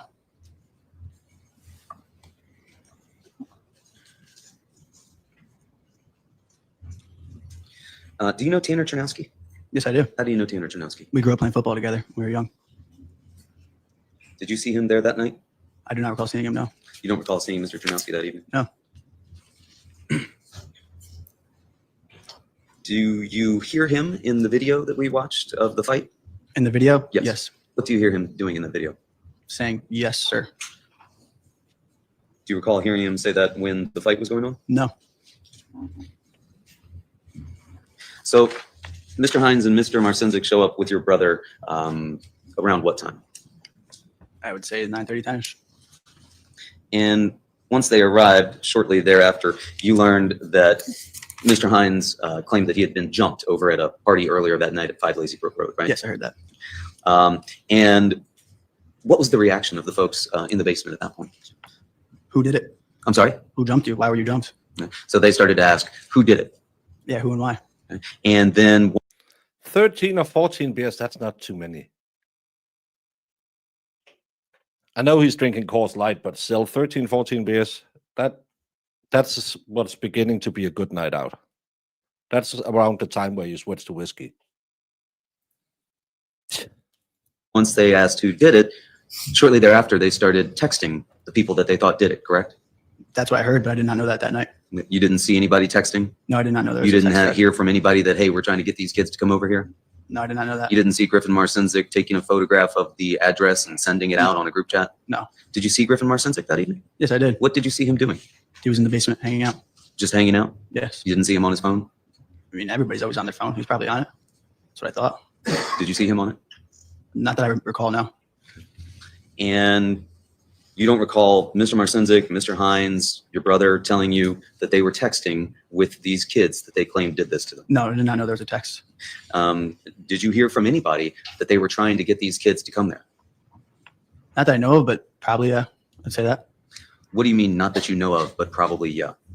That people were talking about that there was something going on, but I didn't know exactly that they were getting them to come over. What did you think they were talking about when they said something was going on? I was staying out of it. I'm not involved in the younger kids' situation. That was just the younger kids' situation? It wasn't my friend's situation, no. The other kids weren't talking about this as well? They were not talking about it, no. They heard about it, but they weren't going on about it. And so it was a surprise to you then when the Honda Pilot showed up outside? Oh, yeah, it was. Nobody was outside waiting at that time? Not that I know of. And you heard that the car had showed up, right? Yes. Who did you hear that from? I don't recall who. Have you seen the Vikings play? Of course, you need to be 14 deep at least. Just someone said the St. Joe's kids were outside, right? They said somebody was outside, yes. Right. And someone said that, but you can't tell us who that was. No, I don't know who. How did they know to look outside to see that somebody was out there? It was probably related to it's speculation. Sustained. Was anybody looking outside to see if there was a car arriving? Objection, know does of. he know? It's been answered and it seems sufficient that he didn't know. I'll allow it to stand. So you don't recall who said someone's here? No. But then everybody got up and went outside as a group together, correct? People went outside, yes. Well, you say people went outside. Who went outside? I don't know exactly who, but people went outside. Who was in front of you? I don't recall. Was there someone in front of you? I don't recall. Was there someone behind you? I don't recall. Was there someone to your side? I don't recall. Did you walk outside by yourself? I walked outside. By yourself? I don't recall. You do recall that there was a group of you, and you said at least 10 people were by the car and 10 people were in the driveway, right? Yes. But you don't recall who any of those people were. I don't recall who I went out with. No. These were all very good friends of yours that you had grown up with and played sports with since you were little. Yes. You can't recall who any of them were. It wasn't important to me at the time, so no. Wasn't important to you that your brother was going outside towards this car that you didn't know anything about? I didn't know my brother was going outside. You didn't see your brother outside? No. Yeah, go back, watch it. I don't even know if you can speed up on Rumble, but watch it on sped up. At least watch this witness from the beginning. The one before him is just someone who sutured someone, and then another guy is one of the guys who got stabulated. Maybe watch him as well. And again, every time the defense comes up, I don't know. Well, there are 30 people at the party. Can you make an educated guess who might have been out there if 2/3 of them were outside? It's stop. Just admit you were going out to fight. You can't tell us anybody that you saw outside. Yeah. There's people outside. I don't know the specifics of who was where and what was what. How close was the nearest person to you while you were standing in the driveway? Probably me to the judge. And there were 10 of you in the driveway? About, yeah. Who were the other 9? I don't recall Objection, exactly. asked and answered. It has been asked and answered, counsel. I'll sustain the objection. There were 10 people by the car? Yes. Can you tell us who any of them were? Objection, asked and answered. Sustained. Did you see Tyler Rich by the car? Objection, asked and answered. Sustained. He's I don't already know. answered. He doesn't know, counsel. Did you see anybody reach into the front driver's side window? No, I did not. Did you see anybody put their upper body into the front driver's side window? No, I did not. The 10 people that were around the car, they were surrounding the car, right? They weren't surrounding it. They were on one side of the car. From what I Only saw. on one side of the car? From my vision, yes. How far away from the car would you say you were? It's about 25 feet, 30 feet. 25 to 30 feet away? Yeah, maybe a little farther. Well, I bet you he can tell you his brother was there, because I've been at situations where my brother is kind of annoying sometimes. I know I have stepped in if my brother has gotten in trouble. I would know if my brother was getting into a fight, any party, or if I heard when I was out drinking, hey, it seems like your brother is in trouble down at that club or that bar. I would be there as fast as my little fat legs could take me, because even though my brother is annoying, no one touches my brother. So you know where your brother is. It's just a stupid argument that they were looking for a fight. Everyone knows they're looking for a fight, and you're actually helping the defense by being this obnoxious. Further than that even? Yeah. 35, 40 feet away? 30. You told us all you could hear was bickering, right? Correct. Did you hear anybody say somebody was flashing a knife? Objection, that calls for hearsay. I'll ask if he asked if he's heard it. I'll allow it overruled. I don't recall hearing that. Did you see anybody flashing a knife? No. Did you see anybody throw anything from the vehicle? No, I did not. Did you see anybody throw anything at the vehicle? No, I did not. Did you hear a smash or a shattering sound? No, I did not. Did you see the car being rocked by the 10 people that were surrounding it? No, I did not. Did you see anybody put hands on the car? No, I did not. Were you watching this whole thing the entire time? No. What were you doing? Probably engaged, talking to other friends. So your attention was back and forth from the car to your friends? In that moment, yes. But you're sure that you looked over at that car and you saw Jack Snyder driving and Raul Valle in the car as well? Yes. Were you familiar with Jack Snyder? Not really. Somewhat. I've seen photos of him on social medias. You know, I don't do deep dives on cases, so I don't know. I can see from chat that apparently all the kids lawyered up. Again,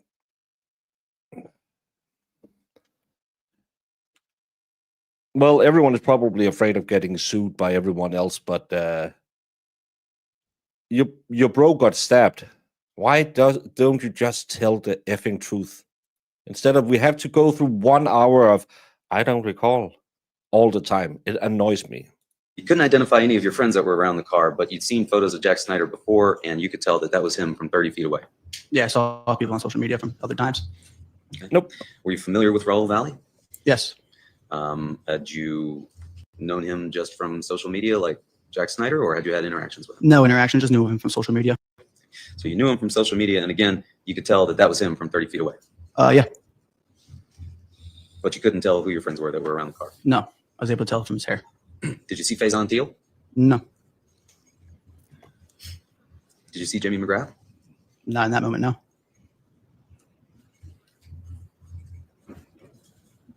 Who were you talking to in the driveway? I don't know.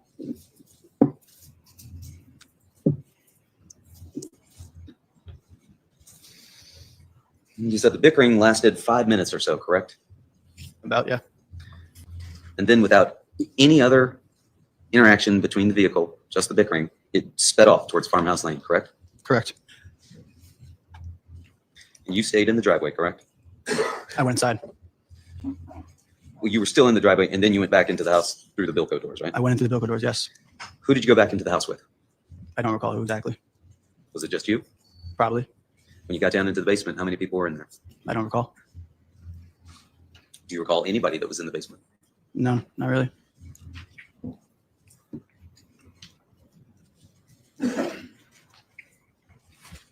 Did you think about calling the cops at that point? No, Why not? because I thought they had left. They sped away. Didn't feel like it was a threat and you should call the cops? No, they were told to leave and they sped away, so they left.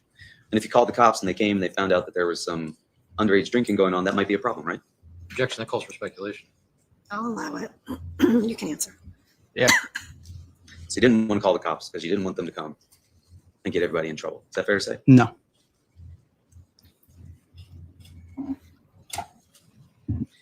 When you went back inside, you told us you talked with your friends about the incident, right?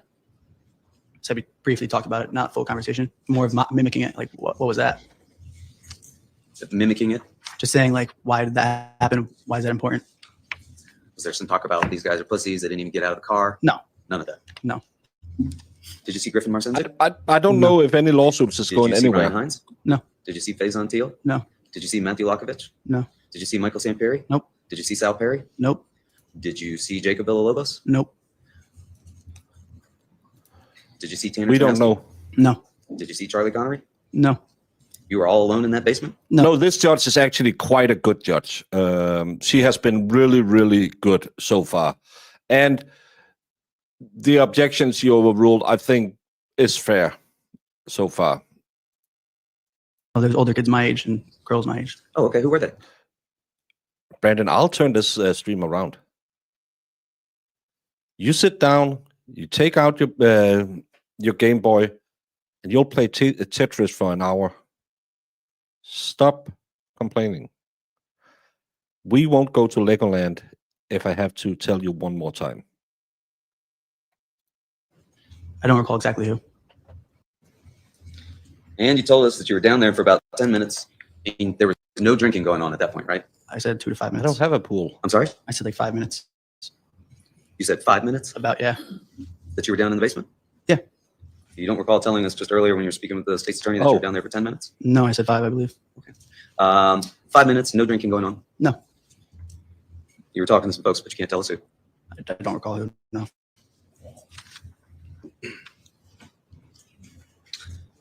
And then you exited the house again, correct? Correct. What? Correct. You said that was because people claimed the car was outside still waiting, right? Yep. Who were those people? I don't recall, just people. More than one? Legoland is a fun place. People were saying, yeah. People were saying it. Yeah. But you can't tell Well, I us. don't know. I haven't been Don't there since recall who exactly. 1998. But whoever it was that told you this, it grabbed your attention enough that though you don't remember them, you do remember them going outside to see what was going on, right? Yes. And when you went outside, could you see the car when you first came out the door? No. You had to go down along the tree line, correct? Correct. Over to where your car was by the far end. They asked the first responder, or the defense asked the first responder about the drinking. I don't believe he said anything about finding beers out on the lawn, but I might be wrong. Of the tree line, right? Correct, yeah. And you looked down the street, right? Yep. Did you see Faison Teal? No. He wasn't there in the yard? No, that I saw. Kind of hard to miss Faison, right? Why? I didn't see him. You didn't see him at all. No, He wasn't there in the yard. no, I was by myself along the tree line and right into where my car was. And you didn't see anybody else in the yard. No, I didn't even look for that. You looked down the street, you told us, and you saw people down there, right? Yeah. Who were those people? I couldn't tell. They were far away. Did you see the car down there? Yes, I did. Could you tell that it was the car? Same car, yeah. How could you tell that? It was the same SUV car with a Honda facing this way. I know the structure of the car. Well, it wasn't the only car that was in the street that night, was it? The only one I saw. That was the only car that you saw? Yes, when before I came There back weren't in. other cars parked along both sides of the street, up and down? Well, where the cars were parked at the house, yes, but not down where that car was. That was the only car that was down there. That I saw, yeah. And what was the lighting like? There was streetlights that way, and there was also flashlights in people's phones. It wasn't too dark. It was not dark at all. Did you see a group of Shelton High kids going down the street chasing that car? They were already down there by the time I viewed it. They weren't chasing. What were they doing? I couldn't hear or see how far they were, what they were doing exactly. You couldn't hear or see what they were doing. Not Come exactly, on. but I saw people. Who did you see? It was too far to judge. Did you see any fighting going on? Down there, no. Did you see anybody throwing anything? No. Did you see anybody spraying anyone in the face with a can of PB Blaster? No. Did you ever hear about a can of PB Blaster that night? No, not that night. Did you see Tyler Rich anywhere? In that moment, no. Later, yes.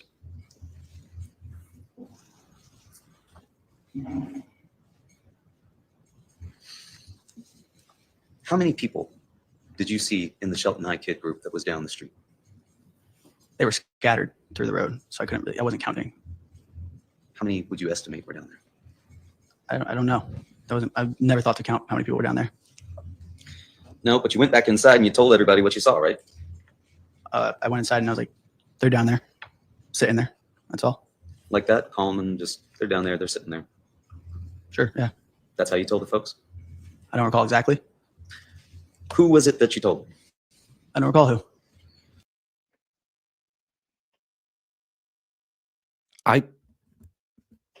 Jamie, why did we pick up this trial?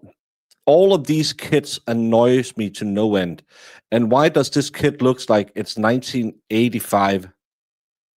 I don't know if the bit rate dropped or something, but he looks like this could have been an episode of Golden Girls. I hate all these kids. I should feel sorry that this kid was stabulated and his calf muscle was ruined. But he's so clearly lying to protect his friends. I hate these kids. There was a good case about someone unaliving someone in Florida. Yeah, I know no one would believe that happened in Florida. We could have done that, Jamie, but no, I like prep boys. I want to watch these kids. I'm 25, so maybe I can snatch up one of them. Jamie, keep it in your pants. Who was in the basement at that point? The older crowd, Who's the older crowd? kids my age. So Well, the kids who Gillis is graduated in always 2021. Like who? blaming his son as The well, girls so- as like Michaela Holton in them, and then my cousin Will. So it was just you, Will, and Michaela Holton, and another girl that were in the basement at that point? No, there's a little more people, but I wasn't engaging with them, so I wasn't picking up on who it was. Yeah, it was the Where was your brother moonshine at this that made them blind. I don't know. And again, you told us that you heard that they came back, right? Correct. Who said they came back? I don't know who. How did you hear that they came back? Someone said it. How did they say it? They came back. Like that? Yes. They just calmly said they came back. They said they came back. You can't tell us who that was. I don't recall who it was. You're sure you were down in the We basement? don't have access Yes. to them, sadly. We You aren't didn't see fine. Faison Teal down there? No, You didn't see Tyler Rich down there? no, You didn't see Matthew Lockovich down there? no, You didn't see Alex Burnson down there? nope, Didn't see Michael St. Perry down there? no, Didn't see Sal Perry down there? nope, Didn't see your brother down there? no, Didn't see Ryan Hines down there? no. In any event, you went back outside once you heard that they were there. Correct. Why did you go back outside at that point? Because I heard they were back, and I was curious to see what was going on. Did you go out by yourself? Yes. Nobody else was with you. No, I went alone. So when you got outside, people were already there in the yard. Correct. You went to the tree But it's area not in front till of the food January truck in or the exhibit that something. you were shown, correct? Correct. By the mulch pile. By the mulch pile. And you stayed there until the fight broke out, you told us. Yeah. And when you came out, you saw a group of Shelton High kids face to face with Tyler DeSilva and Royal Valley, correct? Correct. Who were those kids that you saw face to face with Tyler DeSilva? Tyler Rich was on the right. Ty Wood was in the middle. And then I thought it was my brother Charlie Conner on the left, but that was Ryan Hines. And that was it. There were just 3 kids that were there Face with to them? face. Face to face, yes. Okay. Those kids in the driveway who I did not identify. I already covered Only these everything 3 in kids that. that you saw were in the yard. Just got delayed That's all I till saw, yes. July You didn't see 1st. Faison Santil in the I yard? think. No. You didn't see Alex Bernston in the yard? No. Didn't see Matthew Lokovich in the yard? No. Didn't see Sal Perry in the yard? Nope. Didn't see Michael Samperi in the yard? No, I did not. Didn't see your brother? This is the big problem in this case. Every kid gets super evasive instantly when the defense asks questions. And I think it's hurting. Well, again, I don't have any sides in it, but it's hurting their side because they come off as entitled little brats thinking that we can lie our way out of this. They're in the yard? No, I did not. Well, Were you yes, I looking for did. him? I thought it was him. I'm sorry? I thought it was my brother, but that was Ryan Hines to the left. You'd seen your brother earlier that night, correct? Koberger won't be able to tell Briefly. August. And he was wearing a white shirt, right? Correct. Ryan Hines was wearing a green hooded sweatshirt, correct? And Yes, that's what I Koberger, was there's a able to tell gag from the out on evidence. most of I'm the sorry, evidence. That's what I was able to tell from the pictures, yes. But you thought that Ryan Hines in the green hooded sweatshirt was your brother in the white shirt. Correct. I wasn't picking out what color think clothes that they were would be wearing. a I did not crime. think to take notes of that.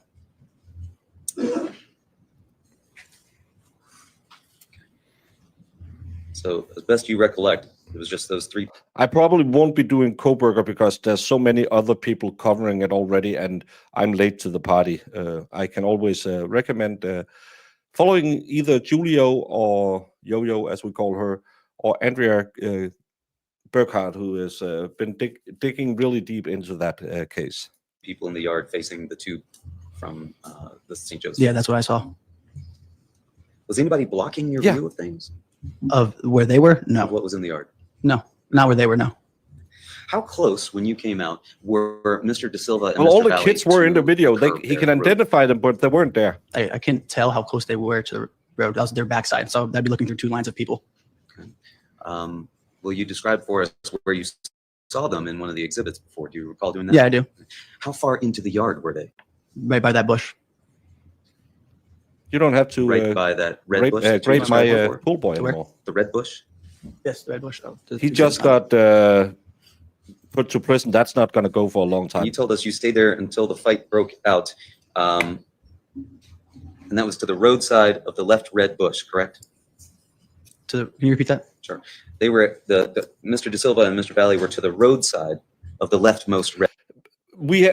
I always say this when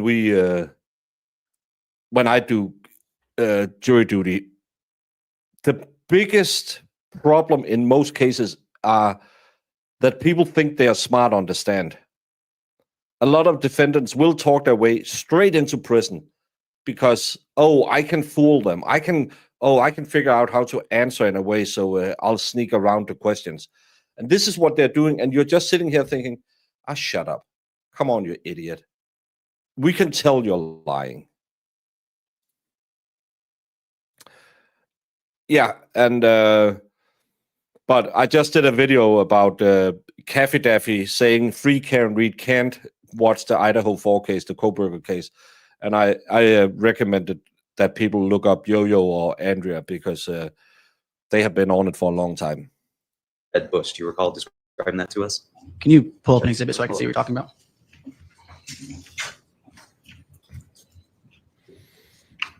Yeah, couldn't see anything, even though there was nothing blocking the view of a 260 pounds, 5 foot, 6 foot 2 person. The red bush that you're describing here, this one? Yes, right where your finger. Yep. And you see this sort of debris field here in the front? Yes. And you see the curve here. Yes. How far is it from the curve to the red bush? I don't know. 15 feet, 20 feet. 15 feet, 20 feet. How far into the yard were Mr. De Silva and Mr. Valle? I would say a little more than halfway to that bush. So 7 to 10 feet in, if that bush is 15, 20 feet. Yeah, in that range, yeah. halfway or so to that bush? Yeah.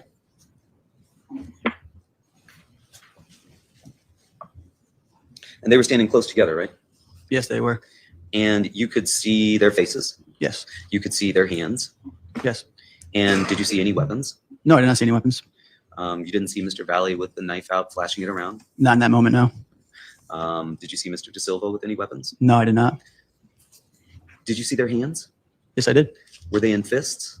They were by their side. I don't know if they were in fists or not. They weren't raised. Not until I saw the jolt. And you said that they approached your friends, right? Yes, they came onto the grass. They came onto the grass.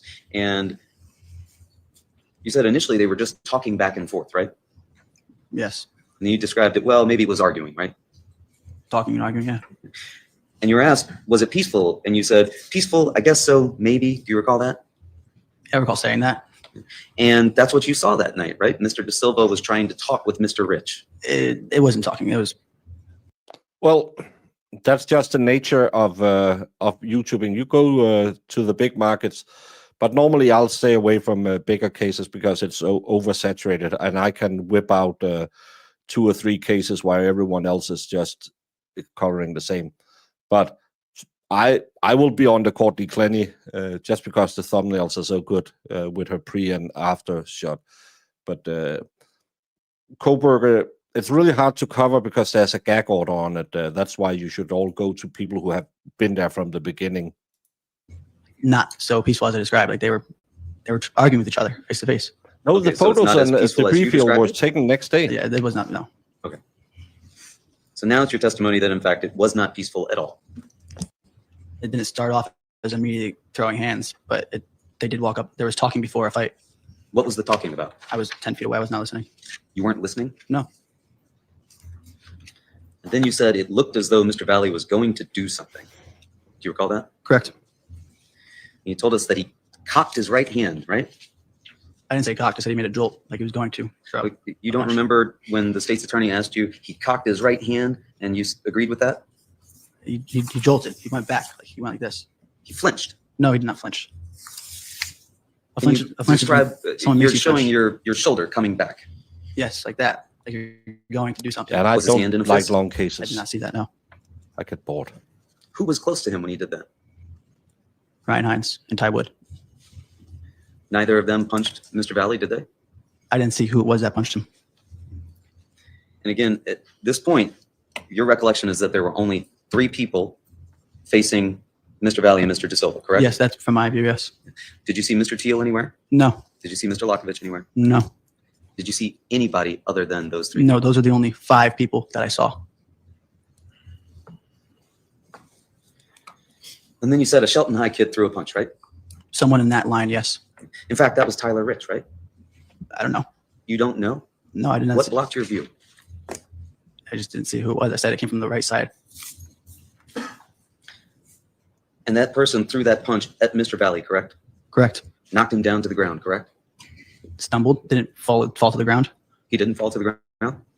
Sadly, you only get it one Sarah Boone. You only get one Bradley Yawn a year, it seems like. These absolutely self-absorbed idiots who go pro se. But that's Bradley Yawn. No one covered that case but me. And I found it on some local channel. That was a wonderful case. Judge, yesterday my cousin was denied entry to the courtroom. I know he's an idiot, but he's my family. Can you please come back in? Bailiff, can you look at the door? What does it say? No entry when court is in session. Denied. No. That was a great case. Do you recall telling officers when you gave a statement to them Yes. that you saw Mr. Valle on the ground?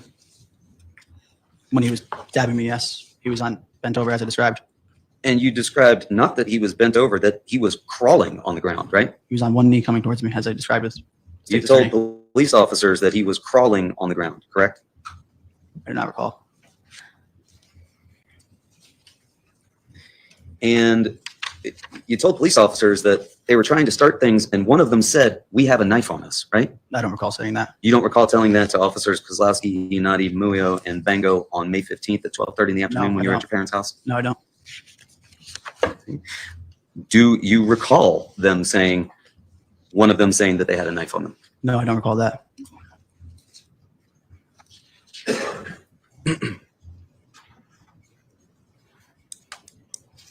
Do you recall telling officers that you all went over to help? I don't recall that saying that exactly now. Okay. You've told us that it was just you who went over to break this up, right? Yeah, that's what I was engaged with, yes. Nobody else was with you when you went over to break No, this I up? ran by myself. There could have been other people, but not with me, no. And you described for us that you were able to just get in between the two of these folks and push Mr. Hines away, right? Yes, I pushed him And back then to his you spot. took his place. Yes. Nobody else around you at that point. Not that I was thinking of, no. Did you see anybody with a phone in their hand filming anything? No. Did you see anybody with a phone in their hand with the light on? No. Did you see Tanner Chernowski anywhere around? No. Did you see your brother Charlie anywhere? I thought my brother was Ryan Hines. Okay, I understand that. Now you understand that he's not your brother. He was Ryan Hines, right? Correct. Did you see your brother Charlie anywhere? Not after that, no.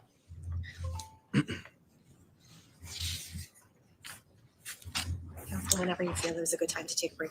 Your Honor, I think perhaps if we stop here, that would be a good spot. So, ladies and gentlemen of the jury, we are going to go ahead and move into our lunch break. So we will stand in recess from now until 2 p.m. We'll pick evidence back up at 2 p.m. I remind you of your rules of juror conduct, the oath that you took, and the instructions that I have repeatedly given prior to our recesses and our adjournments. So please remember to stand by those rules and your oath, and have a good lunch, and we'll see you back for 2 o'clock. Thank you. Court stands in recess. Thank you.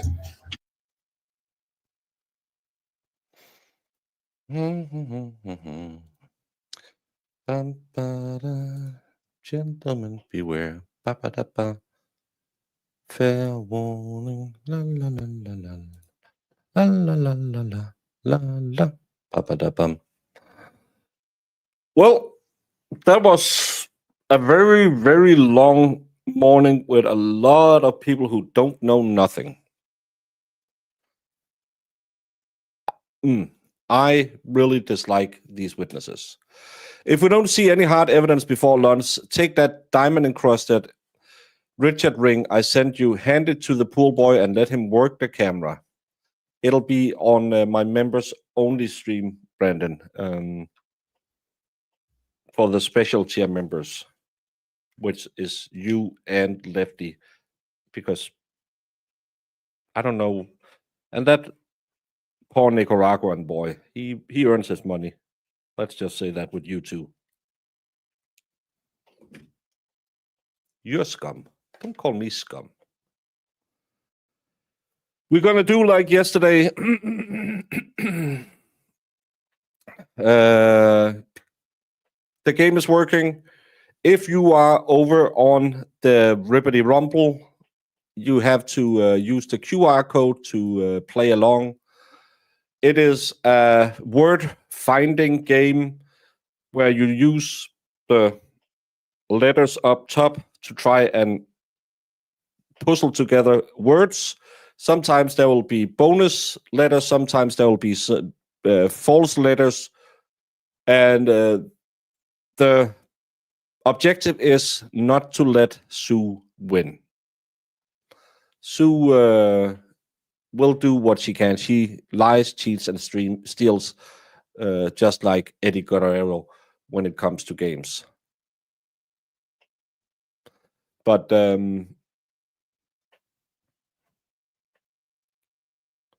Columns is already there, totally not a Russian.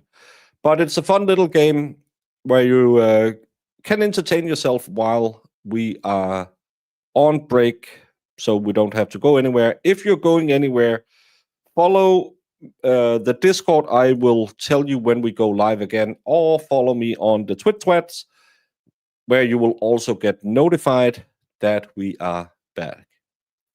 I still haven't found a recipe for a red velvet cake. And I might be going somewhere. I have a friend who graduated, so I might be going to a party this Saturday. you just write the words you want to try in the chat, and if you're the first one, it'll pick it up, and you'll get the points for it.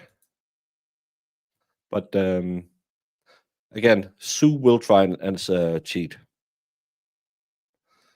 But I'm gonna go make some dinner. You all go make some lunch wherever you are, and enjoy the game while we're on break. I think they have to be in the word book. Dictionary is the word for it.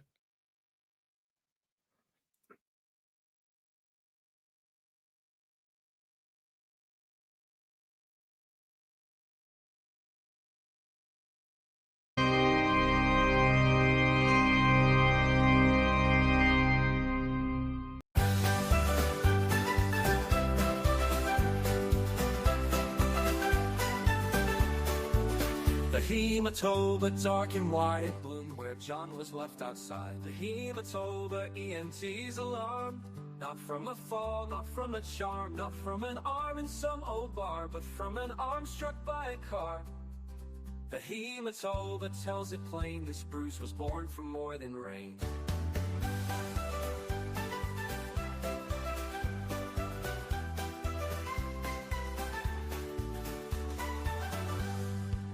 The hematoba, talking white, bloomed where John was left outside. The hematoba, EMT's alarm. Not from a fall, not from a charm, not from an arm in some old bar, but from an arm struck by a car.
Well, that was the total wrong time to lose connection. Can I tell the person who said that I should go and watch that Maureen something and watch her take on the Karen Reed? You owe me 15 minutes of my life.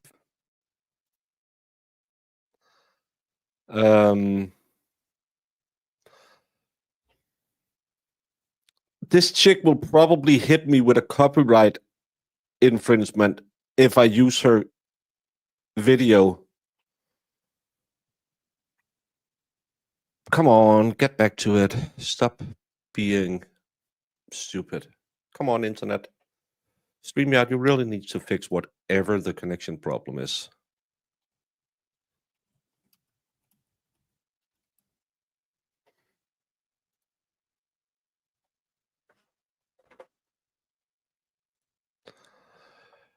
Of course, Pimpernella, you Belgian.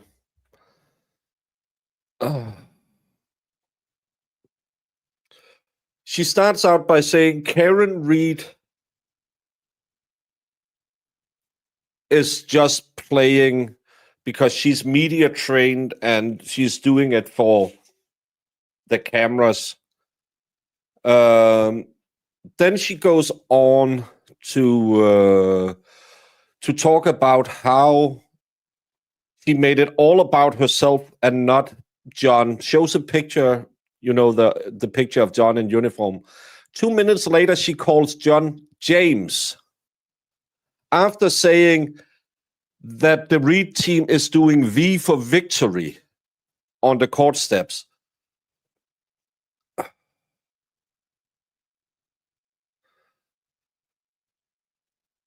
It's so bad. This lady has 177,000 subscribers. That's 160,000 more subscribers than I have. All she is doing is sounding like Julie from Court TV. It's so bad. It's horrendously bad.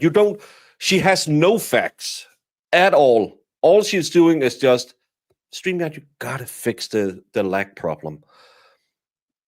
All she's doing is just spouting the same stupid takes that you can see on Court TV. She didn't watch the trial. She didn't do anything. She didn't do any research. She claims that Karen Reed, because she was a successful business professor, went to Harvard and was recommended to get not Harvey Weinstein's, the other actor, the one with the Mace lawsuit, his attorney. No, she didn't. She got Dave Yannetti to begin with. It's The Honorable Judge Murphy presiding. Good afternoon, Your Honor. Good afternoon. It's, Good afternoon, everyone. Thank you. You may be seated. I don't know her name, but she's We'll have the witness horrible. back in the witness stand. And this is when I wish I had a backup channel.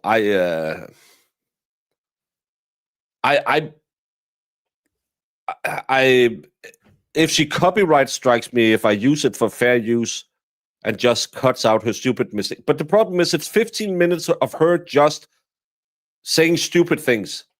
There's no facts at all presented. All of it is just, it's like watching Court TV. It's ridiculous. But the problem is, do I want to fight a copyright strike? I could probably win it. I think I still have my last copyright strike around me. 177,000 subscribers. She's normally talking about like media stuff and what goes on in Hollywood. And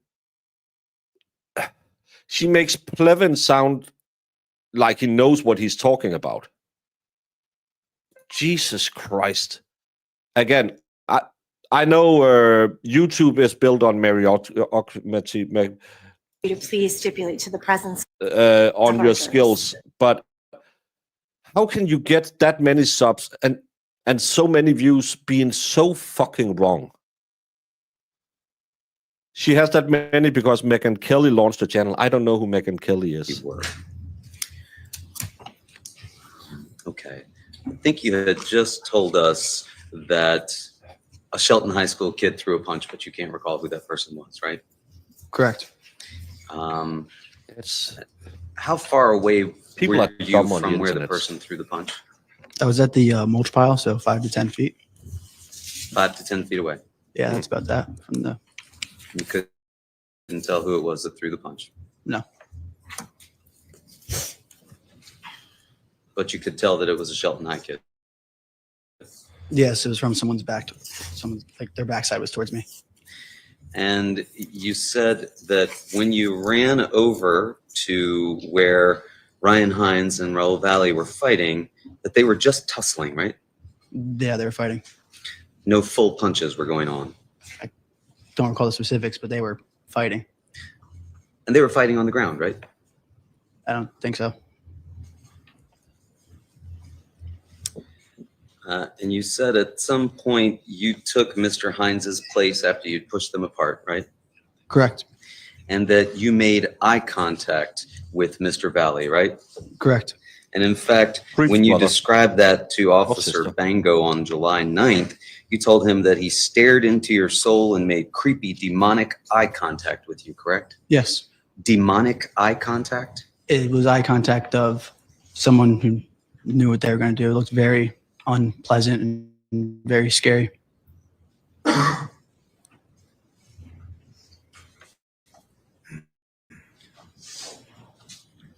And then you said at some point the fight just stopped, right? Yeah. Do we see the fight just stop on that video? No, it keeps going. So this end of the fight where it just stopped, that occurred sometime after the end of the video, right? When I referred to the fight just stopped, that's referring to when me and Raul have separated. Okay. So after you and Mr. Valle separated, the fight continued, right? Yes. And who did you see involved in the fight at that point? I don't recall seeing what happened after that point. Did you see Faison Teal? No, I did not. Did you see Matthew Lockovich? No, I did not. Did you see Alex Burnson? No, I did not. Did you see Tanner Chernowski? No, I did not. Did you hear Tanner Chernowski? No, I did not.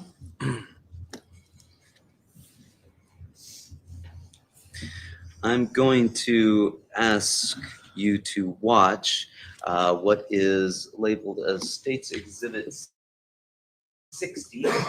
And if we can see the 25% with the frame numbers on them, please. Your Honor, may I? Yes. I may ask this to be paused at various points, okay? Okay.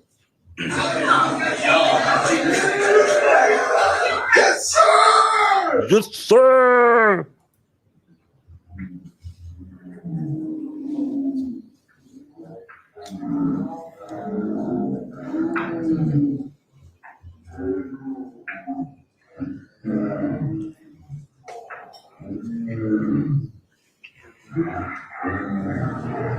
Pause it right there, please.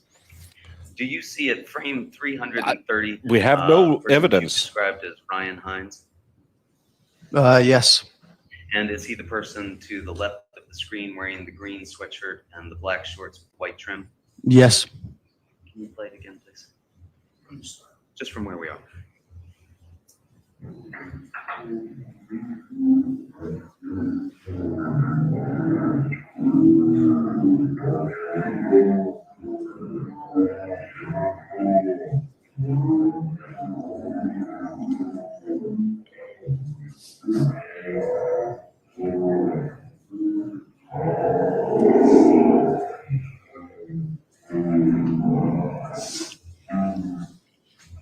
Did you see rain falling through the course of that video? Yeah. Do you recall it being misty and rainy that evening? Yes, I do. Do we have the ability to go to certain frame numbers on there? Yeah. Okay. Can you take us to frame, just start at the beginning at frame 0?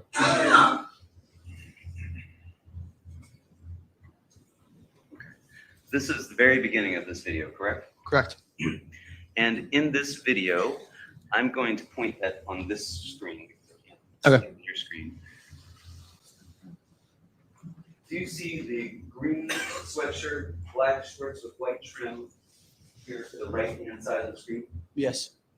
Do you see beside that a pair of lighter colored shorts with a dark shirt on top? I'm sorry. I can't see where you're pointing. I'm sorry, just to the right of the person you've described as Ryan Hines. Yes, I can see that. You can see that on your screen as well? Yes. Is that you? No. You were wearing a dark top and light shorts that day? Yes. And who is that? That's not me. How do you know that's not you? Looks like there's a logo on the back of the shirt. Okay. Can we go to frame 10, please?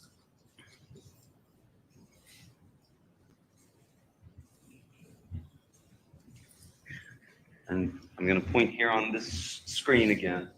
Do you see the green top, black shorts with white trim that you've identified previously as being Mr. Hines? Yes, I do. And do you see beside him the dark top with graphic on the back and the white shorts? Yes. And do you see beside that another person apparently wearing light shorts and the dark top? Yes. Is that you? Not that I recall, no. You recall telling us that you were close to Mr. Hines, correct? Yes, but before the video is when I had my interaction with him. Before this video is when you had the interaction. Yes. And can we go to frame 14?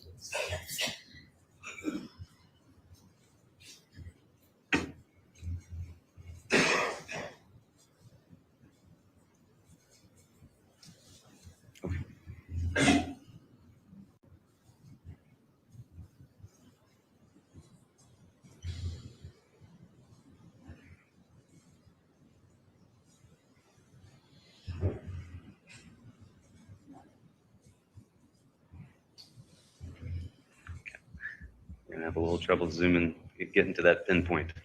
Okay, that's fine. Let's go with 16 there. Oh, okay. And do you see in frame 14, again, green top, black shorts with white trim over to the right-hand side of the Yes, frame? I see that, yes.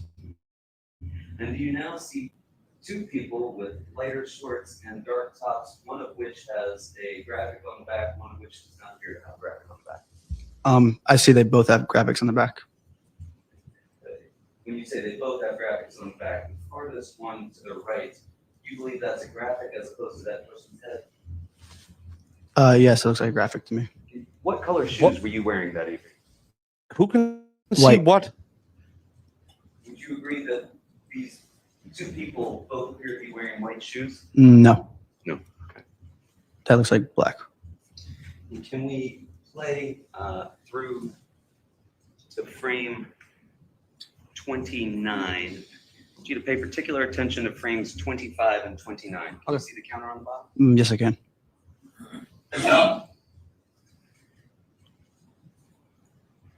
Do you see from frame, here we are at 22, is there a way to make it progress frame by frame? Oh. Do you see now, okay, here we go.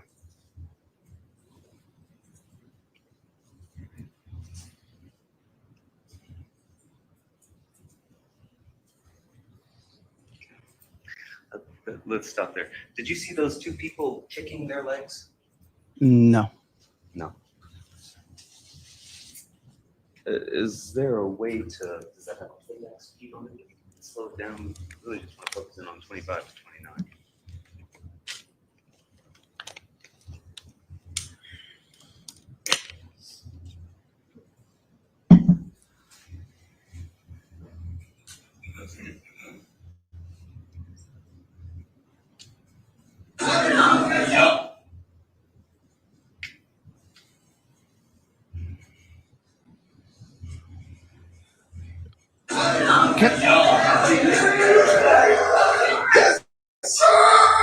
Yes, sir.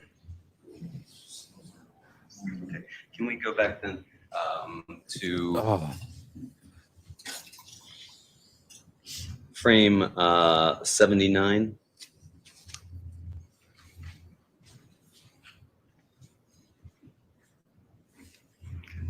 Thank you. That's fine. Yes, thank you. Perfect. Now, can you see this on your screen as well? Oh, yes, I can. And do you see sort of center left, again, Mr. Hines, green top, black shorts, and white trim? Yes, I see that. And do you see this person with dark pants, a white top, and some sort of... I think I can see Brian Higgins and Brian Albert in there, but I I'm can't not see the sure. recording, sir. To the right of Mr. Hines, sir. Oh, you're talking about the looks like long black pants, like the closest person? I think so, yes. Guys, the person filming only had 2 beers. They're doing their best to get Baker's blood pressure to 150 over 100. Do I hear 180 over 120, 200 over 140? Come on. Who can push the blood? My blood level is high enough because I watched that Maureen. Pimpernella will now have to drive from Belgium to Denmark and give me some Belgian waffles because that was horrible. Thank you, Brandon. Oh, stupid people has access to the internet all the time.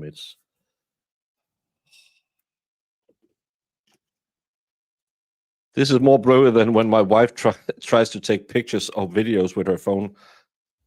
Yeah, this is how my Snapchat photos look. Can you point again? Because you're actually, I'm sorry, you're blocking my vision. Do you have No the- way for me to excuse do so. Do you have a pointer here? Yeah. Could you use that? Thank you. Thank you so much. This was Do you see this person right Yes. here with the dark pants and the Third white top kid and the who multicolored testified. graphic on the back? Yes, I do. Do you know who that is? I cannot tell now.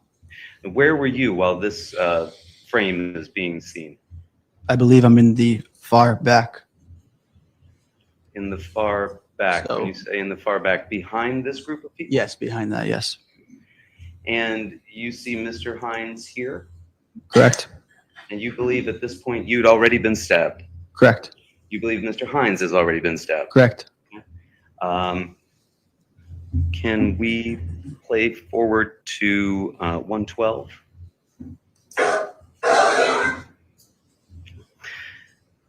You see a person on the ground here, Mr. Connery? Yes, I do see that. Do you believe that to be Tyler De Silva? I can't tell in this, but Well, you described him before as wearing a blue baseball-style jersey, correct? yes. And can we play it to 135?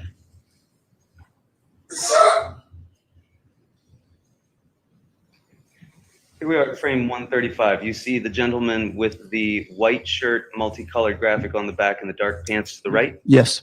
You see beside him a person with a dark shirt, light shorts, and some light shoes. Yes, I do. You see beside him another person, dark shirt, light shorts, white shoes. Yes. Would you agree that this person that we've just described in the dark shirt, light shorts, and white shoes is going to the left of the screen towards this altercation happening to the left? Yes, it looks like that. Would you agree that these other folks we've described, these two on the right-hand side, they are participating in something that's going on to the right side of the screen? Yes, they look like they're looking that way.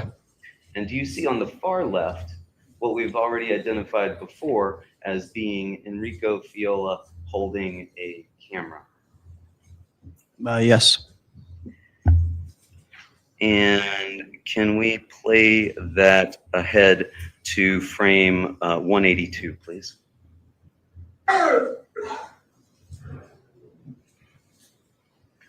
This is frame 182. Would you agree that's the still shot that we've seen earlier when you were shown the exhibit? Easy for me to do. Would you agree? Yeah, it looks similar to it. Yes. Right, because we see Enrico Fiola here again, right? He's looking towards the screen. We can see the light in his eyes. Yes. And he's again holding the camera, correct? Correct. And there's, again, this person on the ground which I believe earlier you identified as being Tyler De Silva. Yes, that's him. And that's Tyler De Silva on the ground, correct? Correct. And then can we play it forward?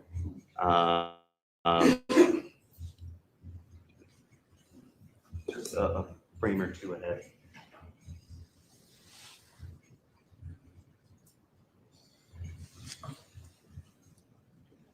One more.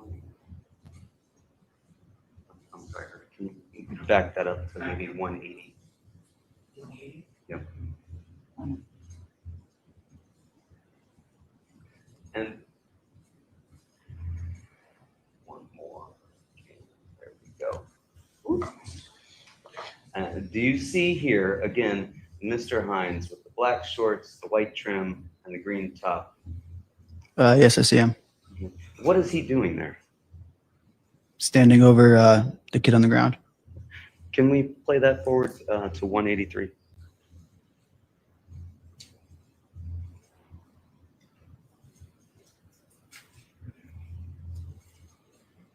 Sir, would you agree that he is kicking that person that is on the ground? It looks like he's doing something. Doing something, but you're not sure what. Yeah, it's hard to tell. All right. Can we play that forward? And I'll just ask you when to stop her. Thank you.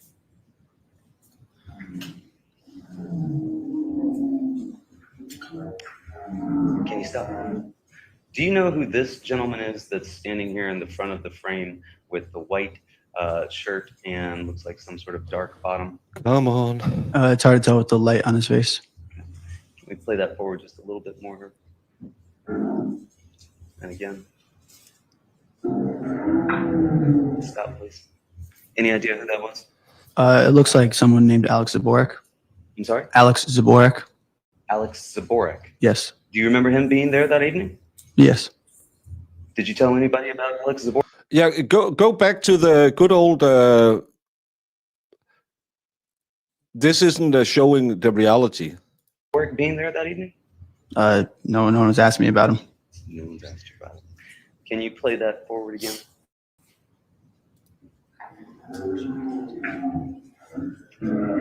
And yeah, and if it was a broken bottle, they would be jacket wounds, not clean wounds. Can you pause it there? We're at frame 332. Do you see that, Mr. Connery? Yes, I do. And do you see here to the left, standing beside somebody with their camera out, Ryan Hines, the white trim, black shorts, green top? Yes, I see him. Do you see Mr. De Silva on the ground with his baseball jersey up over his head, hockey style? Yes, I see that. Do you see Alex Bernson leaning over him? Yes, I see that. Do you see Michael Sampieri also coming towards him? Yes. Is this your brother coming into the frame here from the right-hand side? Yes, it looks like it. Can we play that again forward ahead? And can we pause that? And do you see your brother being followed by this gentleman in the gray top with the dark shorts? Yes. Who did you tell us that was before? Joey Romano. Joey Romano. Did you tell anybody that Joey Romano was there that evening? No. You weren't asked? No. This and- kid's no, I wounds was not asked. weren't jacket wounds. Do you see this gentleman here with his shirt off and the dark colored, maybe camouflage shorts? Yes. That's my. I have Matthew seen Lokovich. injuries from both. Correct. And he's in a group, you would agree, with Mr. Romano and your brother. Correct. Can we play that forward again? Yeah, some of you who watch this on TV, can you see anything? Because I'm watching on a 2K screen, and I can just see blur because you can't still shot a video. A video is made up of frames. You'll get the motion blur on it. Please. Can you pause it, please? Do you see right behind Mr. Lokovich a person with white shorts and a dark top? Yes, I do. Do you believe that to be Mr. McGrath? Yes. Can you play that forward again, please? Can you pause it there, please? And you see Mr. Hines standing to the left of frame 400, correct? Correct. Green top, black shorts, white trim, correct? Correct. Jacob Villalobos shoving Mr. De Silva, correct? Correct. You see the leg and part of the body of Mr. McGrath, correct? Correct. And he's standing in close proximity to this group that is shoving Mr. De Silva away. You would agree? Yes, somewhat close. Can we play that forward, please?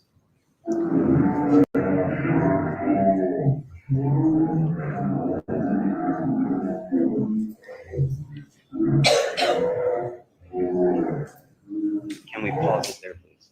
We're at frame 490 now. Can you see that? Yes. Where were you located when that was going on? In the back area where I was saying before, behind the crowd. Still behind the crowd. Correct. Are you laying down at this point? No, I was not. What were you watching at this point? I was just in shock and just staring off. You still see Mr. McGrath here in frame 490, correct? Correct. Where were the rest of those people that were just with Mr. McGrath? There to the left of him. You could see them? No, but just from the last clip before. You're inferring that they didn't just disappear. No, they did not disappear. Just going to hand this back to you. Okay. Thank you.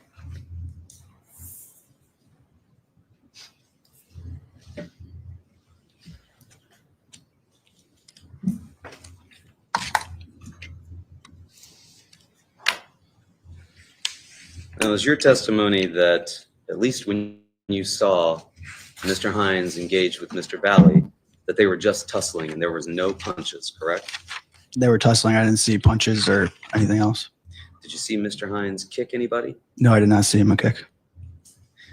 You didn't see him punch anybody? I didn't see punches. Did you see him tackle anybody? It wasn't tackling. It was just tussling. I don't know how to exactly describe it, but they were going at each other. And after you claim to have separated them, did you see Mr. Hines go and do any of the things that we just saw there on the video? No, I was not looking for that. You couldn't see any of that. No, I was not looking for it. Did you see Faison Teal stomping anybody? No, I was not looking for him.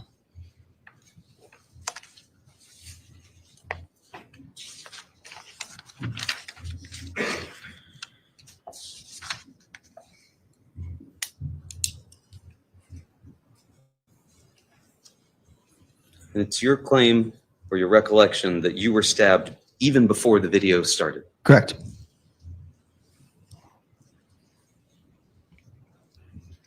And it's your claim that there were only 3 people involved in the fighting. From what I saw, from what I was looking at, the angle I was at, yes. And that most people are just sitting watching. From my point of view, correct. You were dressed similarly to Mr. McGrath that evening? Different color shorts and no logo shirt. Dark top? Yes. No logo on your shirt? Nope. White shoes? Correct. Light gray shorts? Correct.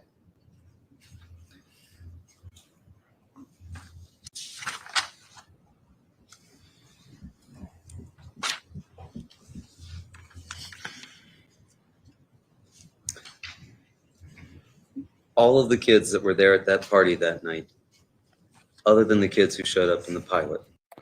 Thank you, Peter. Peter is watching on a 43-inch TV, and it's just as horrible as on my 2K screen. Were very close friends of yours, were they not? Yeah, they're, I wouldn't say super close. Some were closer than others, but they're. I had a case with a guy who was accused of raping 8 women, and we actually saw his demonic eyes in court. They were all describing how they would just turn black. And I was like, yeah, sure. You mean like he got mad and you squint or something?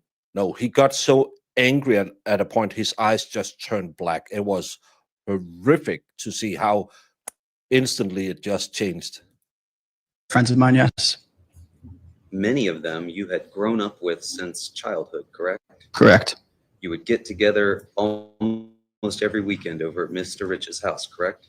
Not at his house, but we would get together with everybody every weekend, different places. Different places, but engage in a similar sort of party wherever those places were, correct? Not every weekend, but here and there, there'd be something to do. And when you would get together, there would typically be drinking, you told us? It depended on the situation. And you wouldn't want to see your friend's reputation or memories be harmed in any way, would you? No.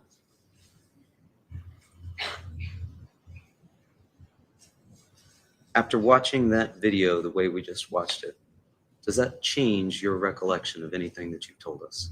No. What I remember is what I remember. Thank you. Nothing further. Thank you. I have questions.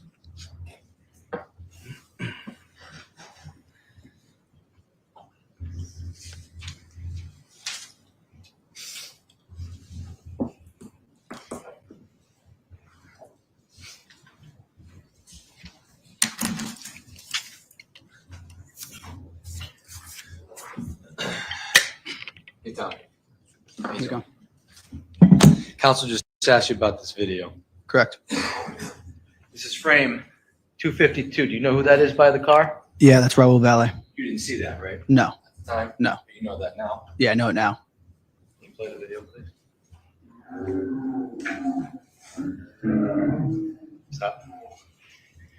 And frame 287 on the ground, that's Tyler DeSilva, right? Correct. But you didn't actually see that at the time of the video, right? No. Can you play it?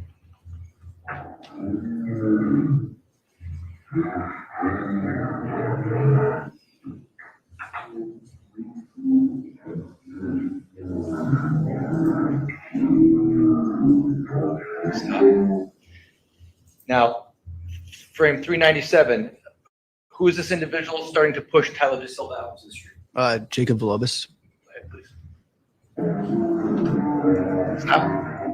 Now, frame 416, who is that stumbling out towards the street? Towards the street is Tyler Silva. Who's directly behind him? Raul Valle. Do you remember that happening on the night in question? No. Oh, I'm sorry, Sue. Hope we didn't bring up too many bad memories. And who is this individual standing by himself right here on the left side of the frame? The one with his arm right Yes. there? That's Jimmy McGrath. And was it at this point that you looked over and you saw Jimmy McGrath stabbed? No, no. Play it, please. Stop. Who's standing out in the street all by himself in frame 453? Tyler Silva. That's not the defendant right there? No, that's not the defendant. Play it, please. Stop. Now, this individual on frame 480.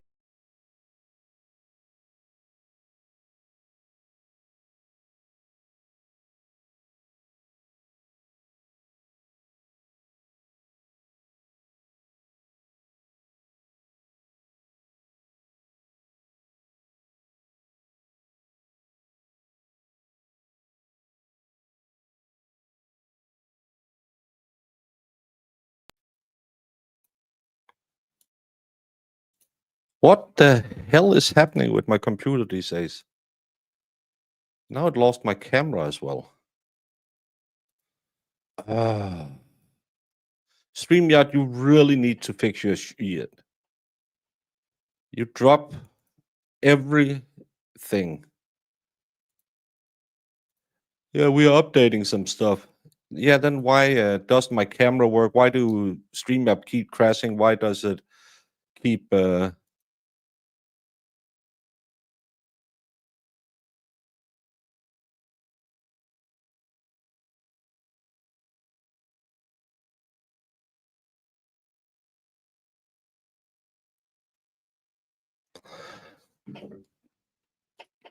Yeah, maybe I should just pay them more to make the same shit worse.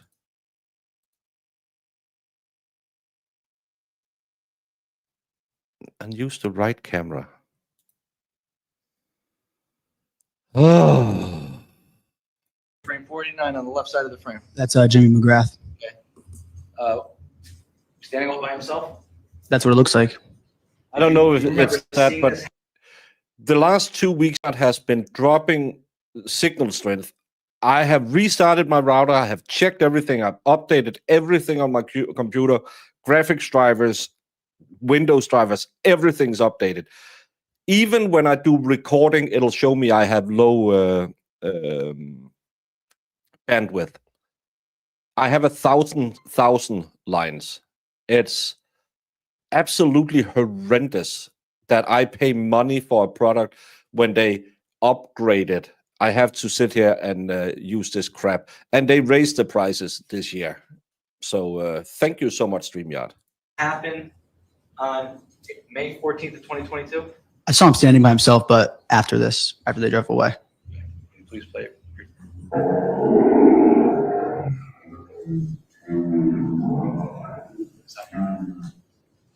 Frame 533. Do you see Mr. McGrath?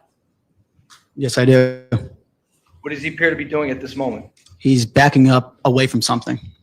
Did you see that happen on May 14th? No, I didn't see that. Who is next to Mr. McGrath in this frame? Tyler De Silva. So you remember certain things happening that night, but not everything that you saw in the video. Correct. Is that correct? Safe assessment? Yes. So at what point in time do you remember seeing Mr. McGrath after you realized your staff? So after I realized I was stabbed, they have already driven off, and Do not actually he know was I like standing your somewhere near VPN where in my he is in blog. this video, and that's when I saw him stabbed and fall to the floor. This is the problem. It's a StreamYard problem. I've seen a lot of, I don't know if you have had the same problems at night, but there's a lot of people using StreamYard who's complaining that it's super laggy right now. So lift up He his pulled shirt. up his shirt. There's blood, and he just dropped.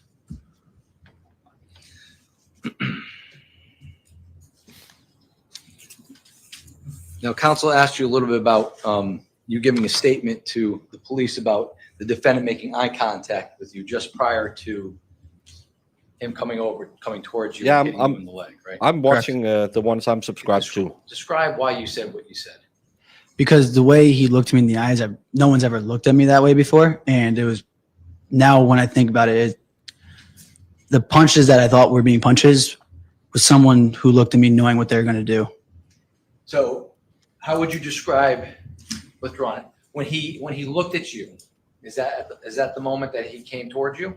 Yeah, we made eye contact and then we engaged. So describe how, when he made eye contact with you, how he engaged you. He was on literally bent over, as I described before. He looked me up right into the eyes, and I looked at him, and then he came right at me with the leg, and that's when he was doing the hooking motion Yeah. to my leg. And Happens when he all the came time. at you, what was your reaction to that? I immediately was doing the thing, get off, like this. And when counsel asked you the fight just stopped, what did that mean? The fight just stopped. It didn't just stop. Me and him had our separation, and then that's when I stood there in that back, just looking around in shock. And when you were in shock, were you? What were you doing? Were you focusing on what was happening? I around think you? I don't recall exactly what was happening around me because my body was just telling me like, "You're hurt. Like, figure out yourself." So I was just sitting there, standing. Were you engaged in who was around you and taking notes on No, all your no. friends around you? Not at all. So when counsel asked you, was Matt Lockovich there, and you said you can't recall? Why did you say you couldn't recall? Because that night I was not thinking, where is Matt Lockovich right now at this moment? And when he asked you where Mike Samperi was at any particular moment, why weren't you? I wasn't thinking, where is Michael Samperi? And how about where your brother was? I thought I already had pulled my brother out.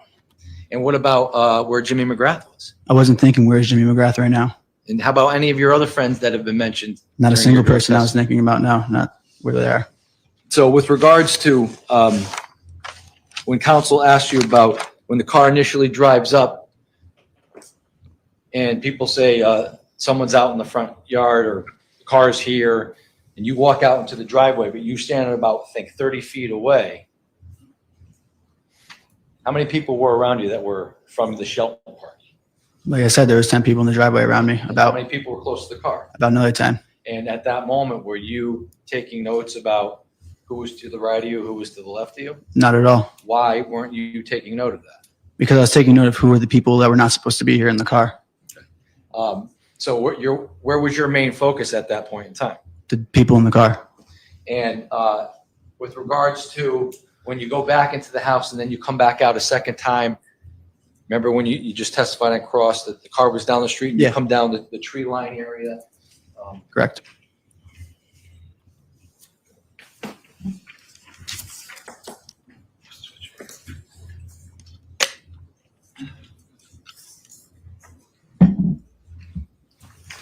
So I think your testimony, this is State's Exhibit 49, testimonies you were somewhere down near the second red bush towards the street. Yeah, correct. Down the street.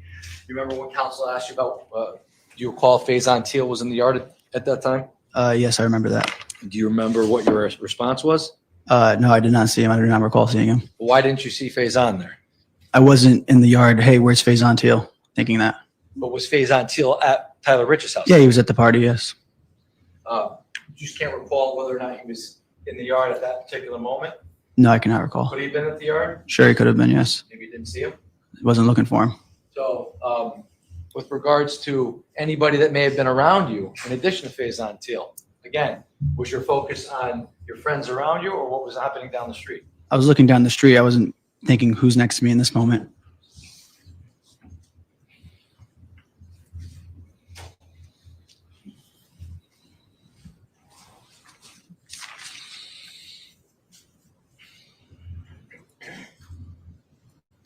Now, with regards to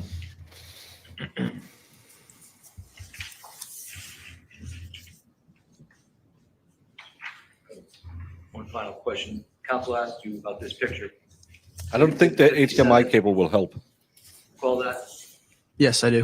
Do you know where that picture was taken? Yes, I do. Where was that picture taken? Mr. DeJesus's house? You didn't take that picture, right? No, How do you know that this is Mr. DeJesus's house? I've been over there before. Okay. And when you say Mr. In my opinion, so far, his body wasn't his body, not his physical. His bro weren't getting pummeled at this time. He was on the street, so I have a hard time seeing self-defense of others. But I'm just, when will the jury say enough with all of this lying and covering up? And let me tell you, my guy, when your ears are that low, don't get a high and tight. Because you kind of look like I could use you when I would have better connection to StreamYard. DeJesus, who are we talking about? The father, the person who owns the house. Okay. Do you know if Mr. DeJesus has any children? Yes, he does. And who are his children? He has 3 boys and 1 daughter. And are you friends with any of his Yes, I am. children? Who are you friends with? Nick DeJesus through my brother, and then Joey DeJesus because he's older than me. And was any of those individuals at Tyler Rich's house then? Yeah, Nicky was. Nikki was? Yeah. So when you're referring to Mr. DeJesus, who's 50-something years old, you're talking about the father, not the son. Yeah, the father. Okay. All right. Thank you. I have no further questions. Thank you.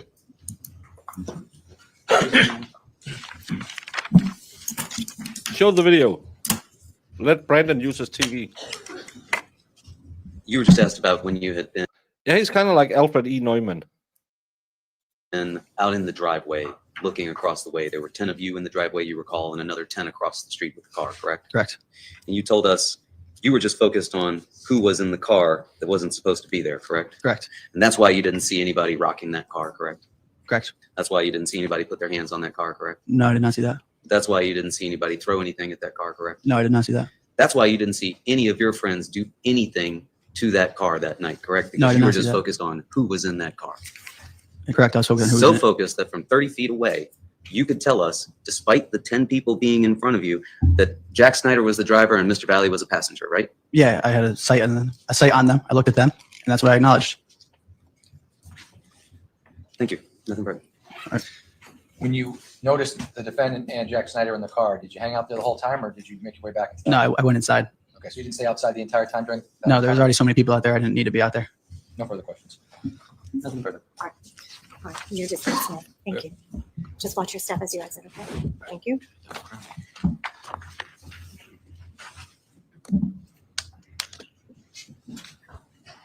Attorney Messina, Thank you. the state's ready. Call Dr. Roselle, dominant stand, please. Thank you.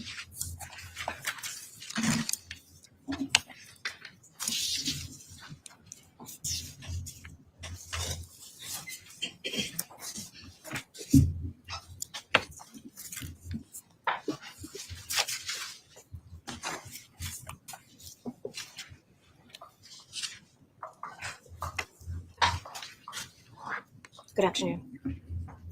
Yes, please step into the witness box and remain standing. Madam Clerk, to my right will put you under oath. Thank you. Please raise your right hand. Do you solemnly swear or solemnly and sincerely affirm, as the case may be, that the evidence you shall give concerning this case shall be the truth, the whole truth, and nothing but the truth, so help you God, or upon penalty of perjury? I do. Thank you. Please state your full name, spelling your last name. Roselle Crombie, C-R-O-M as in Mary, B-I-E. Thank you, and please state. Dr. Crombie, what is your current profession? I am a surgeon.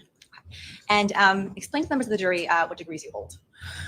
I hold several degrees. I have MD and PhD, which is years ago, And- ambulatory surgery that's done at Park Avenue Medical. My over work experience, it's emergency room that needs addressing by a surgeon at certain times. In your whole, Where the need for either any of those particular specialties that we cover, multiple societies as well. I'm to get what you just recounted, was that a plea to me? in addition to working a regular day, which for me starts about 7 a.m. operating, at about 4, somewhere between 4 and 6, I have to come back to the hospital and relieve my partners.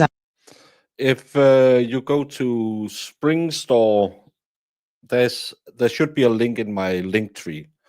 It's on Spring Store. I just put out new merch today with this. Well, you can't see it because I'm an idiot.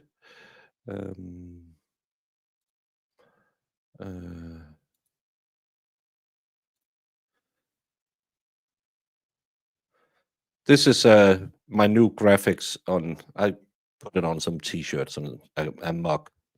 It's on Spring Store. There is a link somewhere.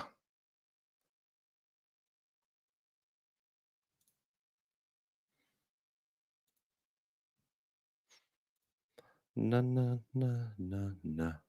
Let's get back to this. So That have been covering the hospital. And then I cover all of those services until about 8 a.m. the next morning. So it covers the overnight shift effectively. Each one of us takes our turn. That happened to have been my turn. Did there come a time when you examined a patient by the name of Thomas Connery? Yes, And do you recall reviewing Thomas Connery's medical records before testifying here today? I did. May I approach counsel, Your Honor?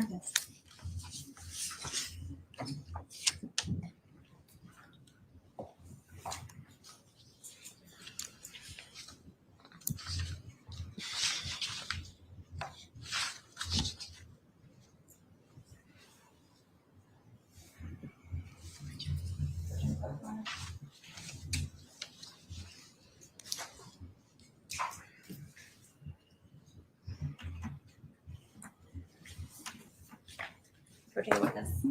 Dr. Crombie, I'm going to be showing you what's marked as State Exhibit 81 for ID purposes only. Could you just please review this and let members of the jury know what is that document? This is the medical record of the said patient, Thomas Connery.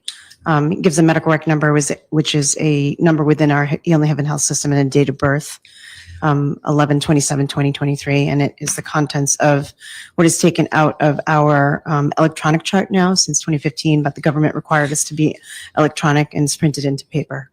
Were those records made in the regular course of business of Bridgeport Hospital? Yes, And is it in the regular course of business for Bridgeport Hospital to record such documentation? it is.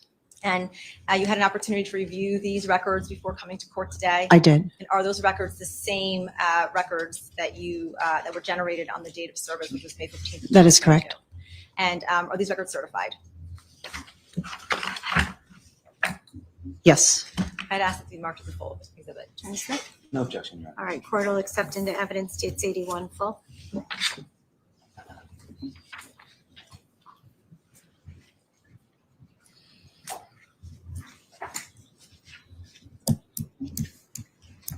Dr. Crombie, giving you back states 81, now a full exhibit, you can now reference states 81.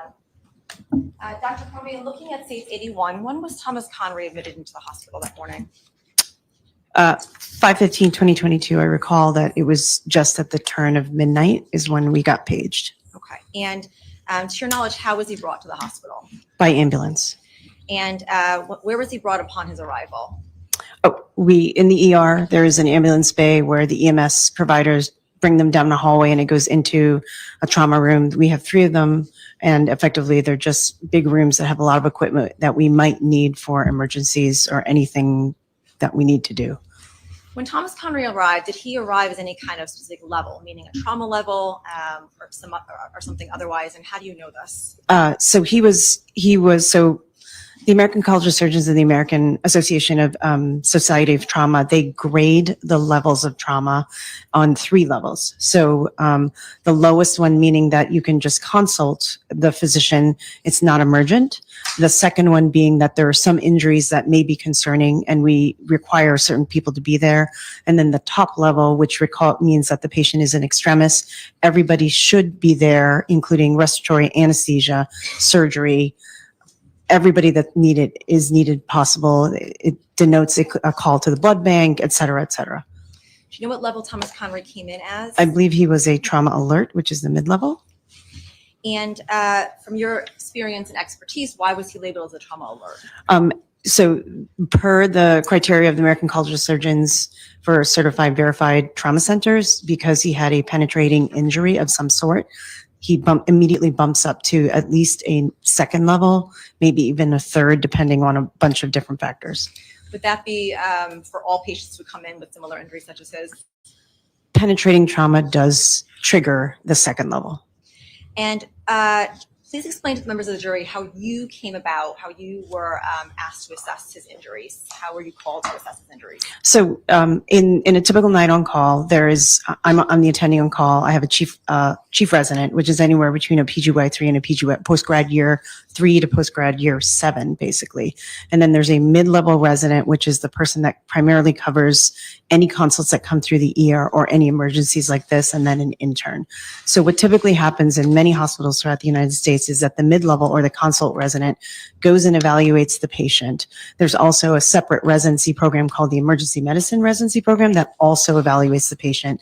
And it's part of both the learning process and the incredible need to have multiple parts to patient's care in medical care.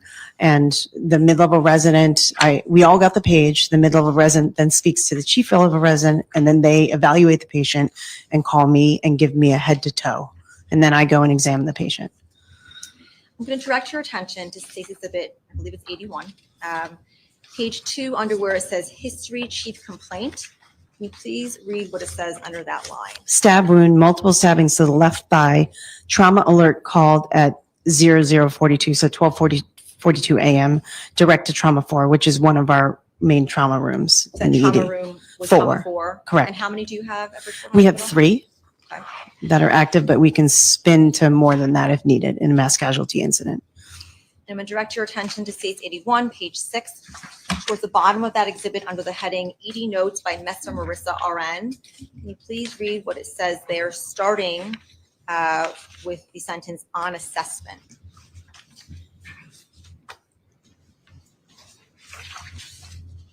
So on assessment, the patient with 4 puncture wounds to the lateral aspect of the left thigh, inferior and superior wounds with hematoma, bleeding controlled, pedal pulses present bilaterally, cardiopulmonary monitoring initiated, VSS, which means vital signs stable. GCS is a measure of the activity and movement and response of the patient. IV access established in the right AC, which means antecubital, which is the inner part of the arm. Lab work collected. Please refer to the trauma narrator for further documentation. What does all of that mean that you just read? Okay, let me break it down. The assessment we do, there's parts of a note in the way that we communicate in medicine, which is basically, and the medical students and the residents, they evaluate by hearing the history first, and then by doing a physical exam head to toe. And then there is an assessment, meaning based on the description of the history, the physical exam, and examination of all of the imaging labs, et cetera, what is your assessment? So this is the individual that wrote this, who is a nurse. This is what she is reporting as her assessment for this patient. So 4 puncture wounds, so 4 stab wounds, lateral aspect of the left thigh. So there's laterality, so there's left and right. Lateral means to the outside of the body. Medial means to the inside of the body. So it appears that there were 4 puncture wounds to the lateral aspect, so outside of the left thigh. Inferior means, again, inside. Superior is above, so towards the top, with a hematoma, which is basically a collection of clotted blood. Bleeding is controlled, it appears, is what she is assessing. pedal pulses means that she touched or somebody touched the bottom of the feet and examined the arteries there. And what that indicates is that there is good blood flow that goes beyond those stab wounds to the feet. And cardiopulmonary monitoring was initiated, meaning that they hooked them up to the monitor, which is blood pressure, O2 saturations, respiratory rate, amongst other things. Vital signs are stable, so they fell within a specific range. GCS is a Glasgow Coma Scale. It is a universal way that in the emergency room and surgeons communicate, and it's based on eye movement, verbal, and then overall movement. And there's a score, 15 is the best that you can get. The minimum we typically give if somebody is even deceased is a 3, because they got basically a 1 for nothing. IV access means that the nurses were able to put the IVs in the right arm, and then they collected the typical blood work that we do. Thank you. You're welcome. Referring you to State's Exhibit 81, bottom of page 6 into page 7. Is this where your notations begin? This is part of my note. Yes. And is that your electronic signature on this documentation? It is. Okay. And you personally examined Thomas Connery, I is that did. correct? And on that same Exhibit 81, where it says pre-hospital information, what does that refer to? Pre-hospital information means that before they got to the hospital and rolled in, emergency medicine services are also providing some type of medical care, and they're documenting that in some capacity. Now, I don't see anything other than when the patient rolls in. So I know nothing about whether or not that's valid or invalid. It just is. And emergency medicine services, that's EMS? That's correct. And it indicates here on States 81, page 7, arrival time and exam time. Is that when you actually examined Thomas Connery? No, as I stated before, the way that it works is based on the grading of the system. He is a middle grade, so I don't technically need to examine him for a certain period of time. If it's the highest grade, we have to be there within 15 minutes. Moving to page 8 of States 81, what is the difference between a primary survey and a secondary survey that is listed there? So again, with the American College of Surgeons and the trauma, a primary service survey means primarily we're identifying the things that can kill you. So airway, breathing, and circulation. And so those are the primary survey that we have to evaluate. Airway, I'll give you for an example. So if airway is not working because they don't have a breathing tube in, you stop there. You cannot move on to identify whether or not they're breathing, because they may not stop breathing until you have an open airway. So that's the time that we get anesthesia to come in, put a breathing tube. And then you keep going down until you're done with circulation, evaluating all the vessels throughout the entire body and making sure that they have good pulses. The secondary survey is then after you've got the patient stable and you've got all that documentation, is really looking at things like eye movement. Do you have blood in your ear? Are there any other deformities because of fractures and stuff like that? So that's all documented as a methodical way so that nobody misses anything. Now, prior to assessing Thomas Connery that morning, had you had occasion to treat patients with stab wounds in the past? I have. And upon examination of Thomas Connery, were his wounds consistent with stab wounds to the thigh? They were. And do you base your conclusions on self-reporting, your personal observations, or a little bit of both? In terms of that they were stab wounds? Correct. So it's a little bit of both, but there are also some imaging studies that are done. And within the imaging studies, things that we're looking for are communication of air into the deeper tissues. And he did get what we call a CAT scan. So it's evaluation of the actual soft tissues and bones that showed that the injuries on the skin were consistent with a deeper injury down below. I'm going to direct your attention back to States Exhibit 81 on page 9. Are those notations a continuation of your secondary survey of Thomas Connery? They are. And directing your attention to page 9 under where it says extremities. If you can please read that to the jury and then explain why this was concerning to you. Sure. So this is an evaluation of the extremity on the secondary survey. Left thigh with 4 stab wounds with no active exsanguination, meaning no active bleeding at the time when we saw him. Inferior anterior stab wound, again, that's the inferior, so inside in the front anterior stab wound with a small hematoma, so small clotted blood. Range, ROM means range of motion that's, intact with the hip joint, hematoma. knee joint, and with the foot, meaning that his hip, his knee. One positive thing I can say by we are having this lady, there's one more victim We already had the medical examiner who examined the dead person. We have 2 hours till court close. We might be done by today because I really don't like. I'm annoyed at this case.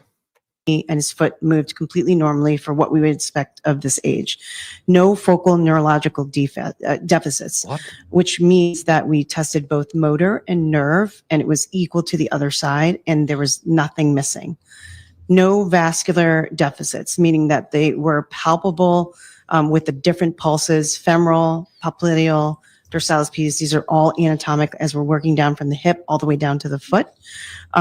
With an ABI of 0.94, distal pulses palpable and symmetric, except for, as noted above, no gross deformities or bony tenderness of the extremities, normal passive range of motion, meaning that there wasn't anything inhibiting us from bending his legs, of the extremities without pain, except noted above, no abrasions, lacerations, contusions, ecchymosis, hematomas, or foreign bodies were noted on the physical exam.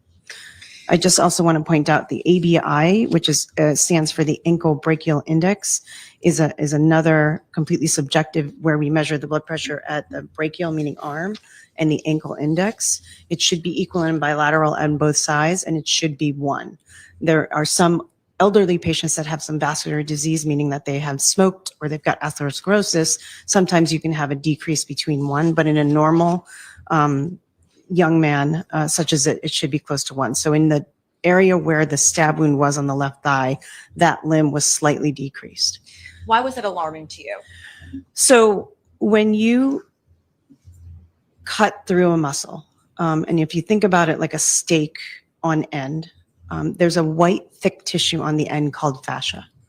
And what that does is as you injure the muscles, which are very vascular with a lot of arteries and vessels and lymphatics, they can swell to the point where it swells within that tight vascular tissue, that tight tissue called the fascia, and it can actually compress important structures like veins, nerves, and arteries.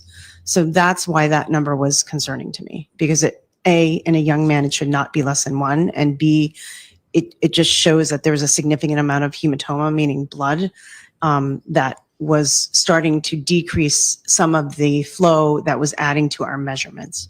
In your professional expertise, would that be something that would be life-threatening, a life-threatening? It can be life-threatening, and it also can be limb-threatening for a young man.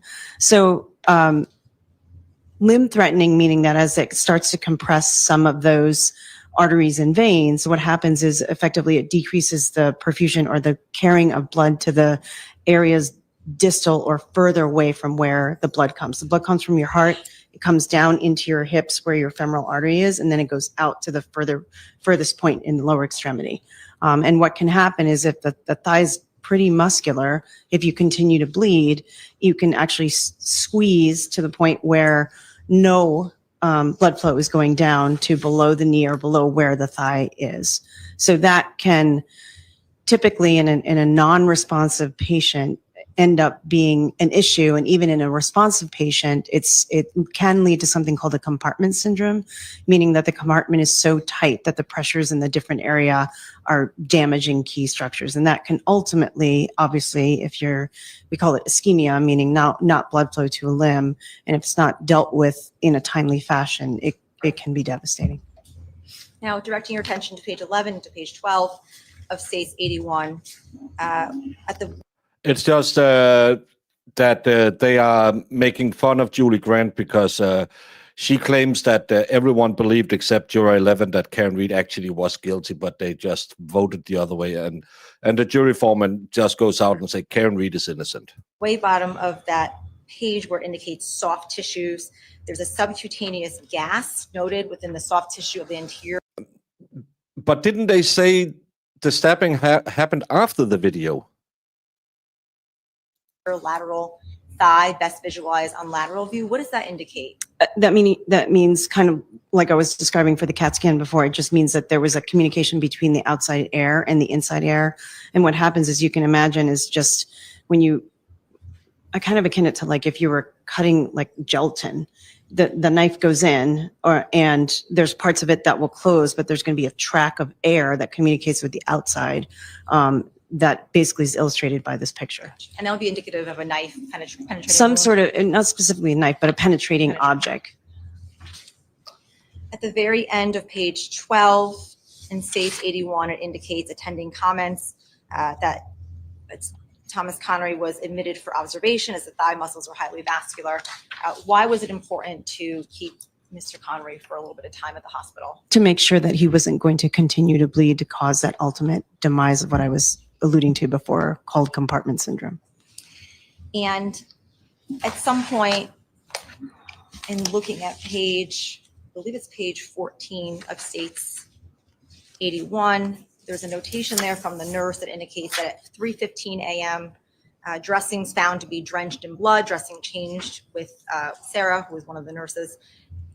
Is that a notation indicating that the wounds that Mr. Connery had sustained were still bleeding even That's after several correct. hours? That's correct. Dr. Crombie, are you aware if Thomas Connery blood was taken to be tested for anything at the hospital that night? It's very standard for all trauma patients to have their blood drawn. Standard, and why is that? Because we are looking for not only to see how physiologically deranged they are, because often, despite the fact that our EMT providers are excellent, it just gives us a better clinical picture of what we need to do. But additionally, related to that, it gives us a little bit of an insight into some of the substances that may be masking some of the physical exam symptoms and the radiologic symptoms. Directing your attention to page 23 of States 81, it does indicate that Mr. Connery's blood was tested, and it was tested for ethanol, which is alcohol.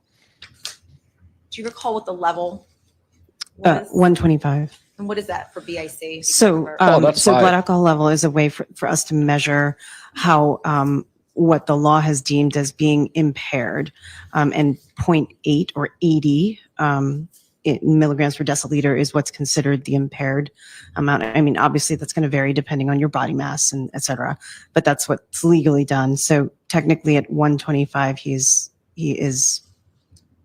has an alcohol on board, and it's significant enough to cause impairment. Is that a BAC of 0.125? Is that without the conversion? 0.125. Yep.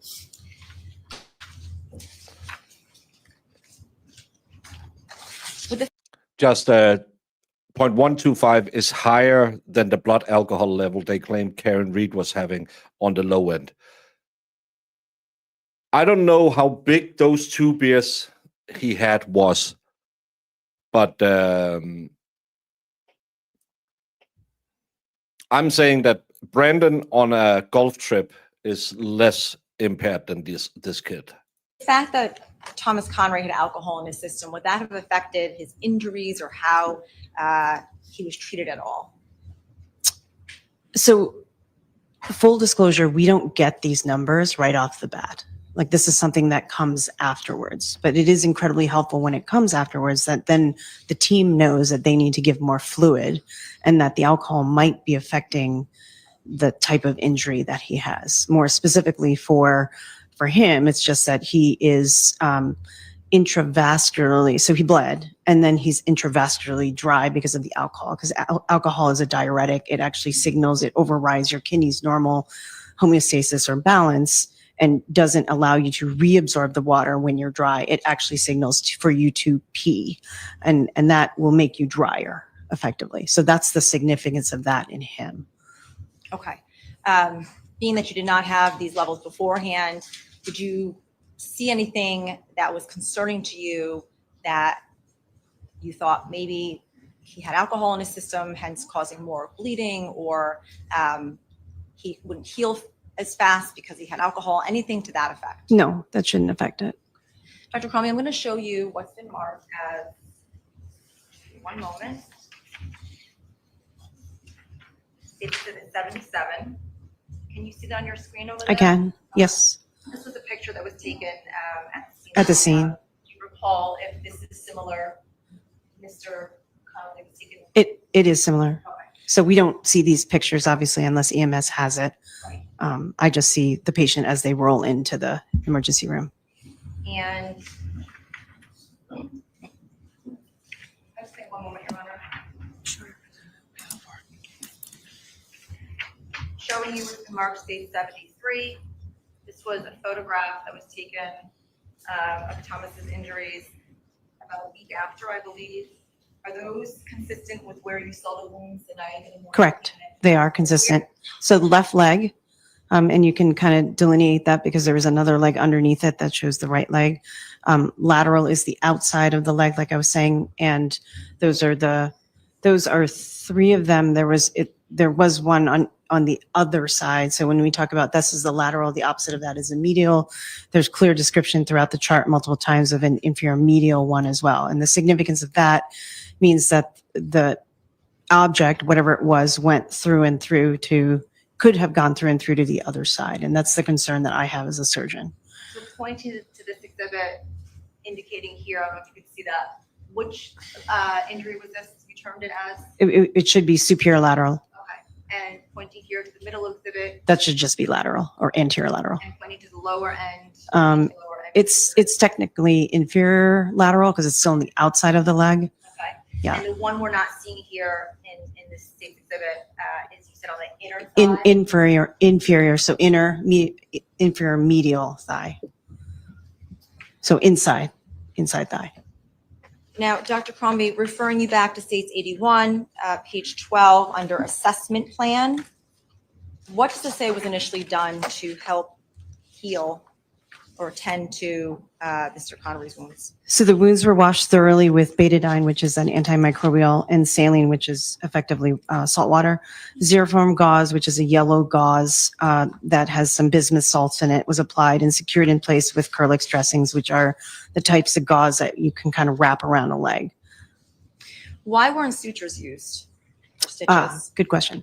So I don't know what he got stabbed with. It could have been a branch for all I know. And that is not sterile. That's got a ton of bacteria, a ton of stuff that might still be in the wound. So you do not want to close the wound because then what that allows is to have growth of specific bacteria that are not, they're called anaerobic bacteria. So they thrive where there's no oxygen. So we always leave stab wounds open when we don't know what it is, how deep it was based on the imaging. So it heals from the inside out. So you just need to clean them, irrigate them out, and allow them to heal. If Thomas had told you or told one of the nurses that he had gotten stabbed with a knife, would you still have not put sutures? So even if it was a knife, not a tree branch as you indicated, would you still have had the same course of treatment? Yes. I don't know how clean the knife is. Okay. And I'm going to direct you, withdrawn. To your knowledge, do you know how long Thomas Connery was in the hospital for? I don't know. I know that he came in around 12:54. I know that the dressings were changed at 3:15. That's why my note and my attending note doesn't match my resident's note because I wanted him to be observed. So, and then what happens is 8 a.m. is there's a new team and a new partner of mine that comes and takes over. But you do know that he was kept for some time for observation? He was.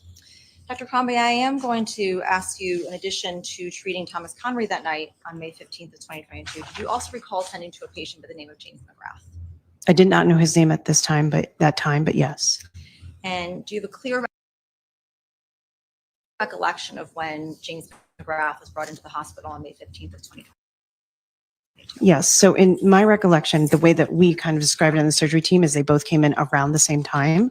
What we have to do is identify and treat the more critically ill patient, which was, he was unidentified at that time. Is it safe to say that James McGrath you tended to him prior to tending to Thomas Connery based on the level? Correct. Of the critical care? So he came in as a trauma code, which is the highest level. So anesthesia was there. I was there. Everybody that I mentioned earlier was there. And how did your team initially know that he was coming into the hospital? Was it an alert that you had gotten from EMS?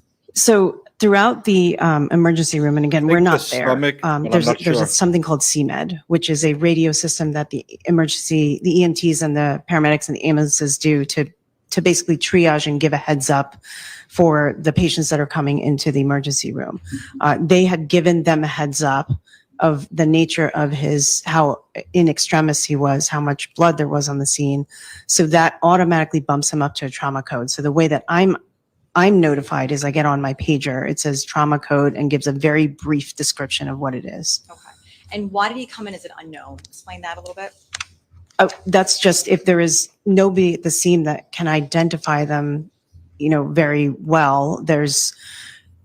That's one reason. The other reason is it's unclear whether or not he's a victim of violence, and we also want to just make them an alias and be unknown so that we can just focus on that and not have to worry about all the other stuff. Prior to coming today, did you have an opportunity to review medical records for James McGrath? I did.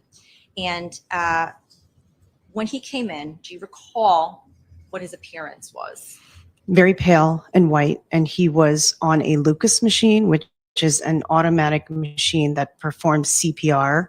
There is a plunger that goes over the chest, and then there's an archway where they put the patient's arms to, and it's Velcro too. And the EMS can start and stop, as can the team.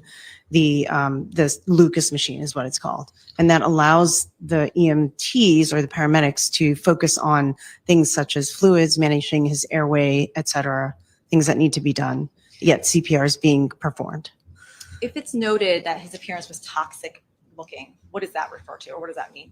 The nurses say that if for some reason the patient looks like they're either dead or imminently dying, but very sick, not good. Do you know what the acronym ETT refers to? Yes, endotracheal tube. And what is that? That is the breathing tube that gets put into your airway when you can't breathe for yourself. And the term asystole, what does that refer to? So there are different types of heart rhythms. Asystole means that there is no electrical activity that the heart is actually showing, nor is there any waveform that will transduce to the heart to be able to give meaningful pumping to circulate your blood. From both your personal recollection as well as your review of the medical records of James McGrath, when patient presented, do you recall what type of a structure he was in? He was in a bucket loader stretcher. And what is that? So backboards are typically flat. If you've gone to any swimming pool, you've seen it on the side there, and it's to allow people when they fall down, emergency people, to be able to slide them onto some sort of board and fix their neck and make them secure and seatbelt them in. I don't know why he was in a bucket loader. I'll be honest with you. Maybe there was a lot of things going on at the scene, and that's the only stretcher that they had, but they scooped him up into that, and then they put him onto the regular rolling stretcher. So they brought him in, and we moved the bucket loader over to the ambulance, stretcher that fits in the ambulance comes in. They put it side by side with the emergency room stretcher, and then they move the patient over, whether it be in the bucket loader or typically just the backboard, over to that. And then we try to take the backboard off, but he was in such extremis that we didn't even, it was just really scoop done all the way into and continued CPR. So you immediately started working on him without even taking There him out of was the bucket stretcher. there was no stoppage whatsoever. Now, the term ED disposition, what does that refer to? So at the end of the evaluation of care, sometimes we have to decide where we're going to put the patient. So like, for instance, somebody that needs ICU level care, their ED disposition is to the ICU. If they need to be admitted and they are floor level care, meaning they're not as sick, they don't need intensive care, then they go to the surgical or medical floor. This is ED disposition expired. What does that refer to? So that means that the patient is deceased. May I approach counsel, Your Honor?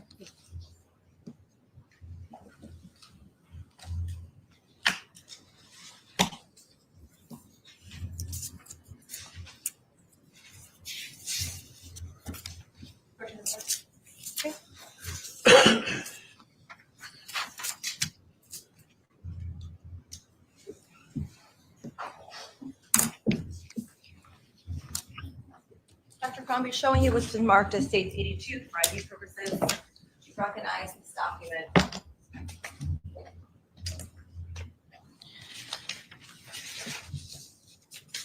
This is the medical chart of Mr. Unidentified, who's now identified as James McGrath from 5/15/2022. Did you have an opportunity to review those medical records I prior to did. testifying here today? And were those records made in the regular course of business of Bridgeport Hospital? They are. And is it the regular course, is it the regular course of business for doctors and nurses at Bridgeport Hospital to generate such a report when treating a patient? It is. And are they under an obligation to record information accurately? They are, and I am. And is it a certified documentation? It is. I would like to do this marked as a full exhibit. Sorry, I am a little. I'm just going over. Jess was nice enough to give me a printout of that Maureen Callahan video. So when this case is done, I'm gonna make a new live stream and I'm gonna read, because you can't copyright strike me for reading your show notes. And well, not your show notes, what you said on screen. And I am gonna go through a few of them. One of the things that caught my attention. I'm going to quote you something that directly came out of her mouth and is such a vulgar piece of obscenity. Nobody's fought harder for James O'Keefe than I have. I bet you Karen Reed knew who John O'Keefe were. Why am I sitting here day after day grifting? And this has 170,000 views. And even though people can see her shitty take, who is pro Karen Reed, they still say, "Oh, your take is wrong, but we'll still follow you." Don't follow these a-holes. No objection, Your Honor. All right, court will accept into evidence states Exhibit 82. I will try and read it in English because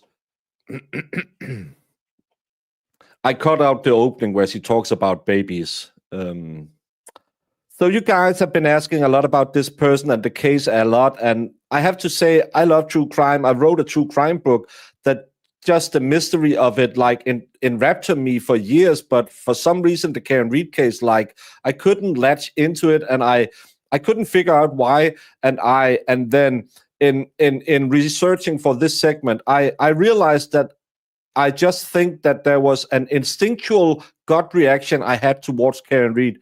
I think I read her immediately as one of the darker people that we have ever encountered. I will probably turn that into English when I read it. Exhibit.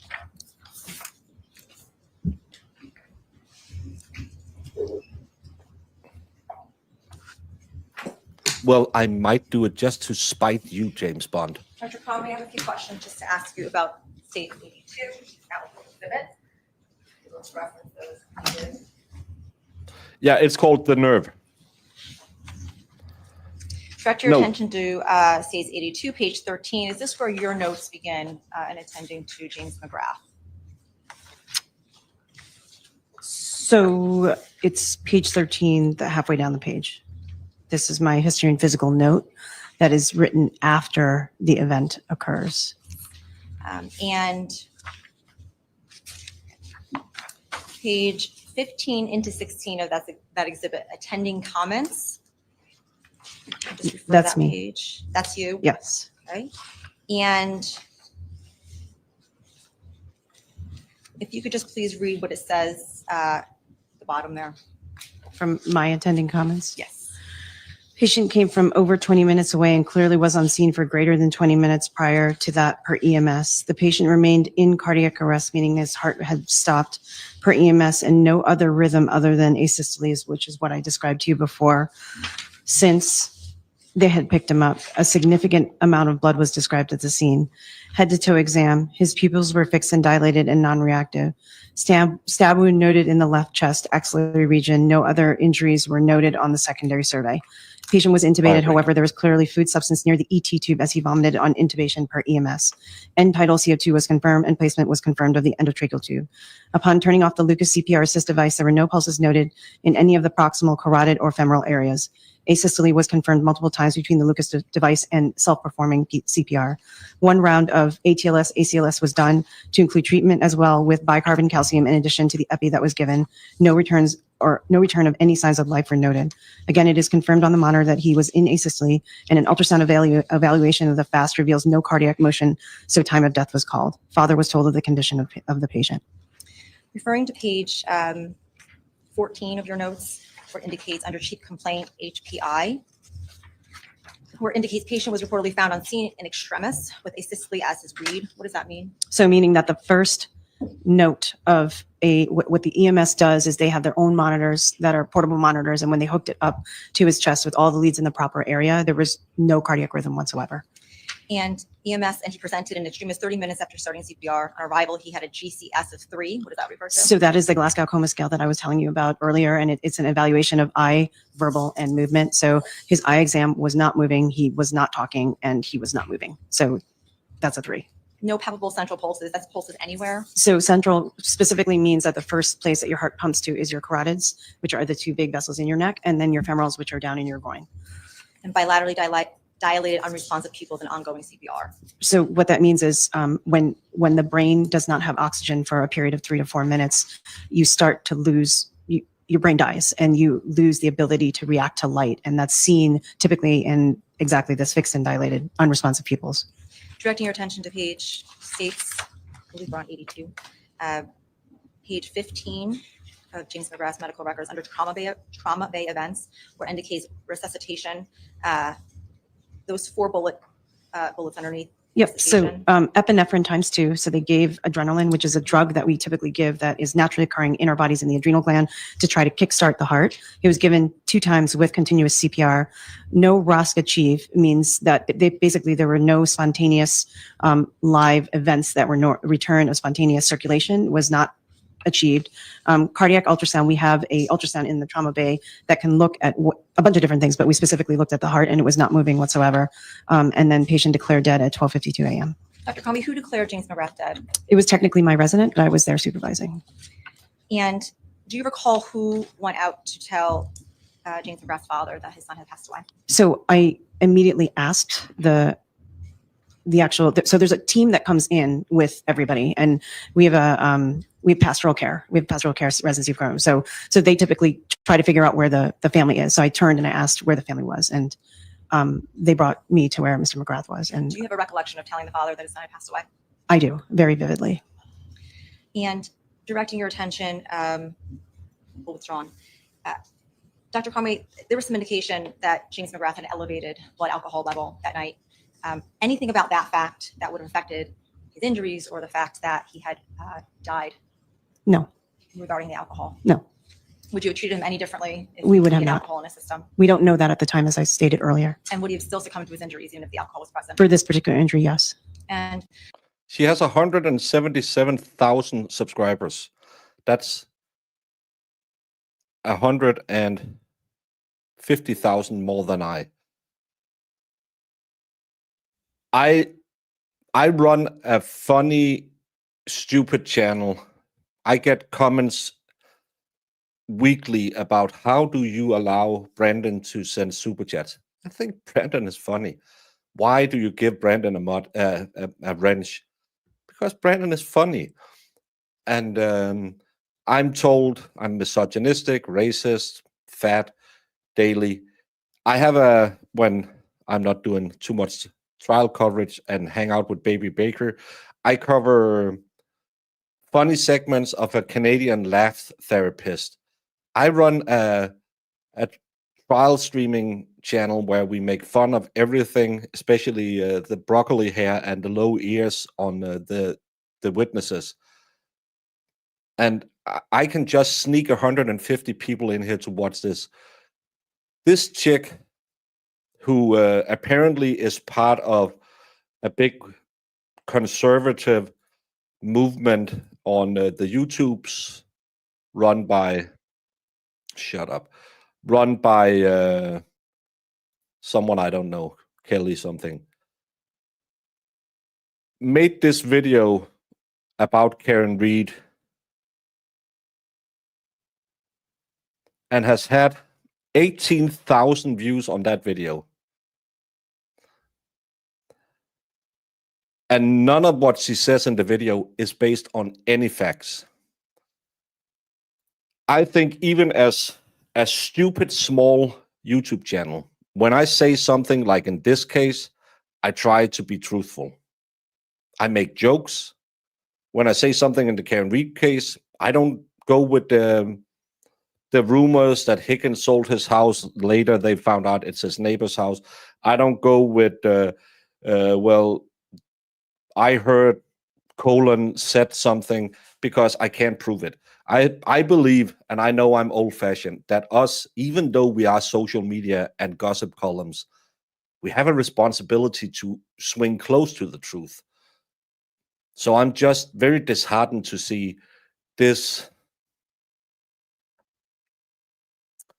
young lady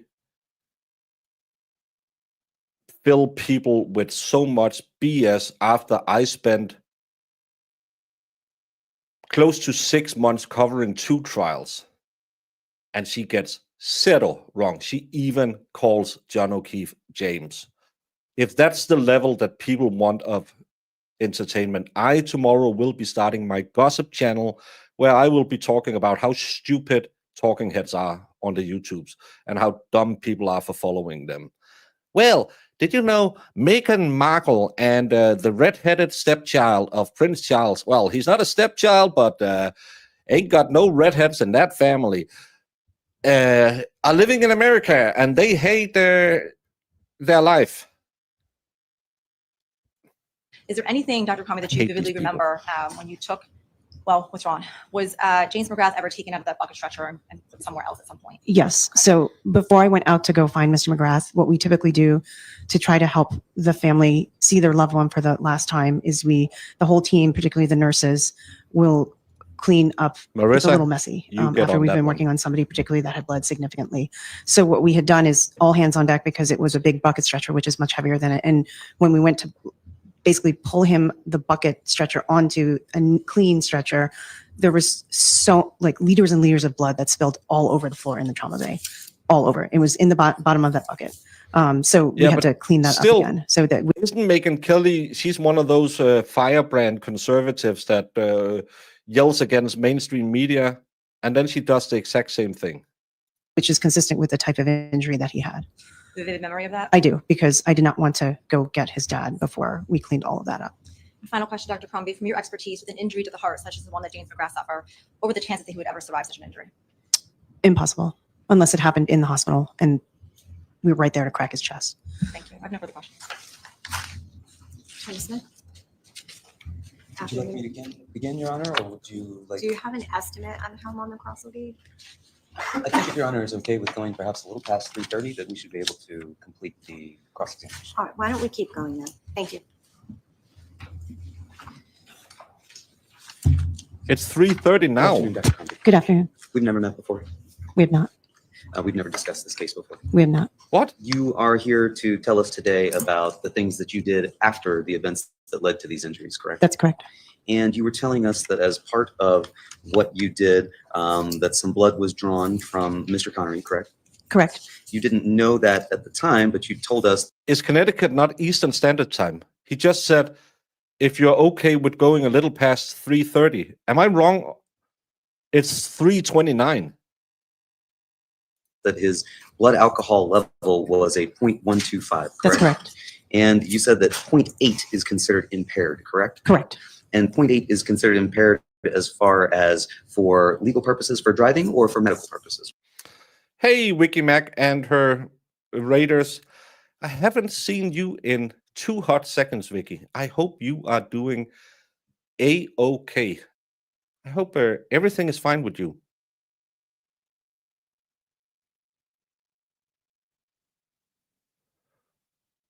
Well, yeah, I'm like 4 minutes behind.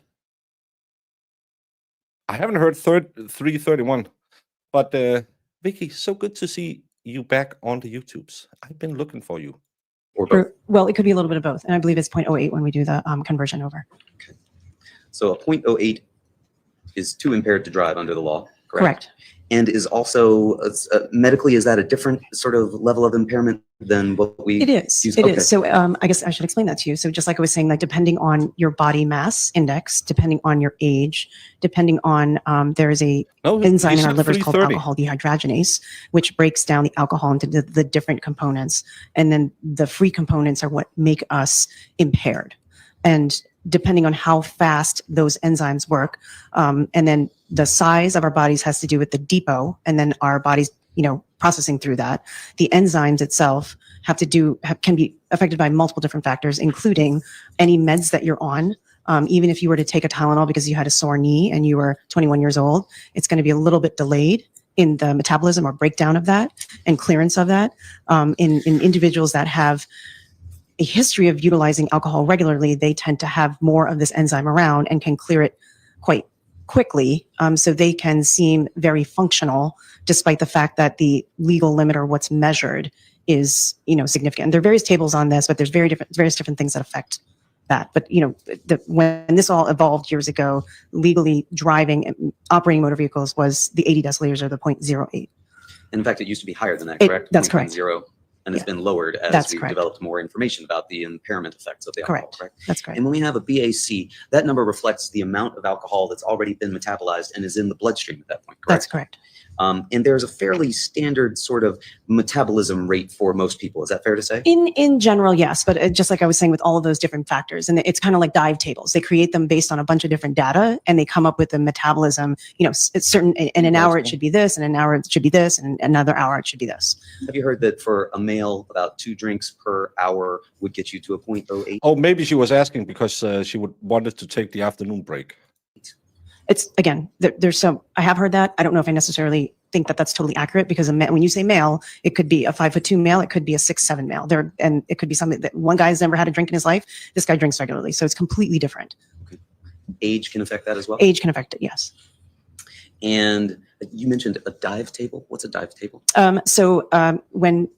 For those individuals that do scuba diving, the Navy tested exactly almost similar to alcohol, the amount of nitrogen that is in your blood that precipitates out if you dive a certain depth. And they tested it on various naval individuals. And then very similar to the alcohol tables, they have a level of clearance per hour, depending on the depth and the time that you were exposed to the oxygen.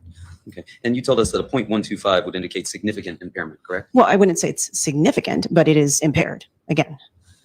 Okay. So you don't recall telling us that that would be significantly impaired? No, significant is 500, 600, which I have seen. That's significant. 500 or 600, that would be close to fatal, would it not? Depends on the individual again. A 0.50, half of their blood being alcohol, and that would not be fatal? So it's not a half. So you think 0.5 is 50% of your blood volume. It's actually a measurement of the ethanol or whatever is in your system. So they measure it on an assay, and they actually, it doesn't mean 50% of your blood. It's an assay.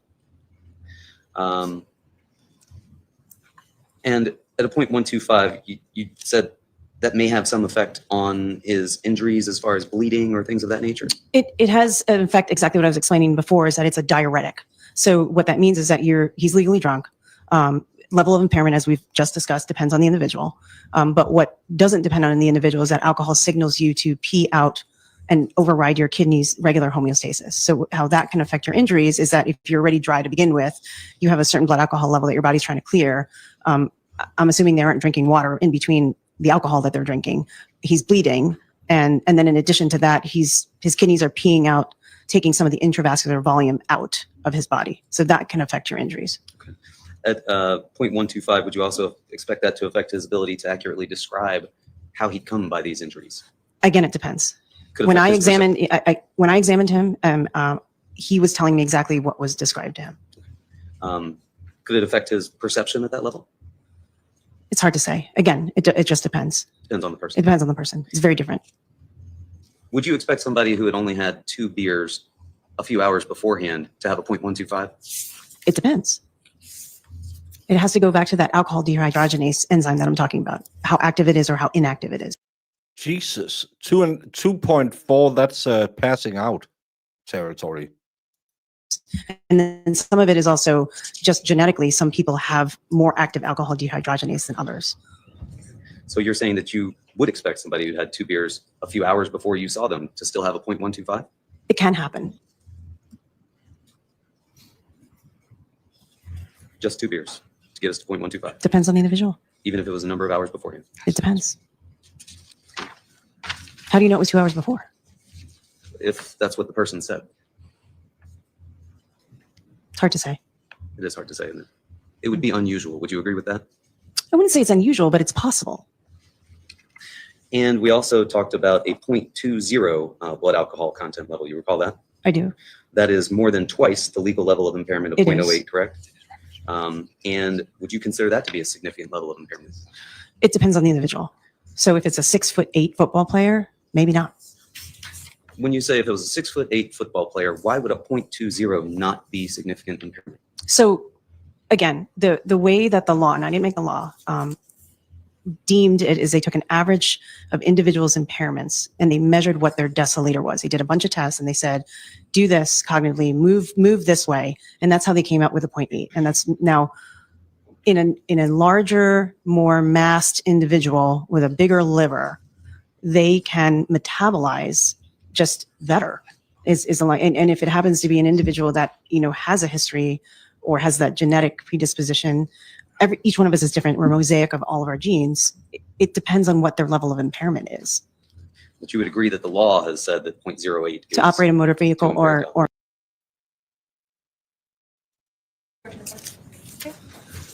pupils over the floor in the trauma bay. All over. It's like I was saying, like depending on your lowered as That's we've correct. developed more information about the impairment effects of the alcohol, correct? That's correct. And when we have a BAC, that number reflects the amount of alcohol that's already been metabolized and is in the bloodstream at that point, correct? That's alcohol signals you to pee out. And I didn't make the law. Deemed it is they took an average of individuals' impairments and they measured what their deciliter was. They did a bunch of tests and they said, do this cognitively, move this way. And that's how they came up with a 0.8. And that's now in a larger, more massed individual with a bigger liver, they can metabolize just better. Is a line. And if it happens to be an individual that, you know, has a history or has that genetic predisposition, each one of us is different. We're a mosaic of all of our genes. It depends on what their level of impairment is. But you would agree that the law has said that 0.08 is To operate a motor vehicle to impaired or alcohol. motor, yes, or both or both. heavy machinery. Correct. Pimpernella, I watched that show. You owe me Belgian waffles. And so if this jury was interested in why Mr. Valle did what he did that night, that's not anything that you could help them learn about, is it?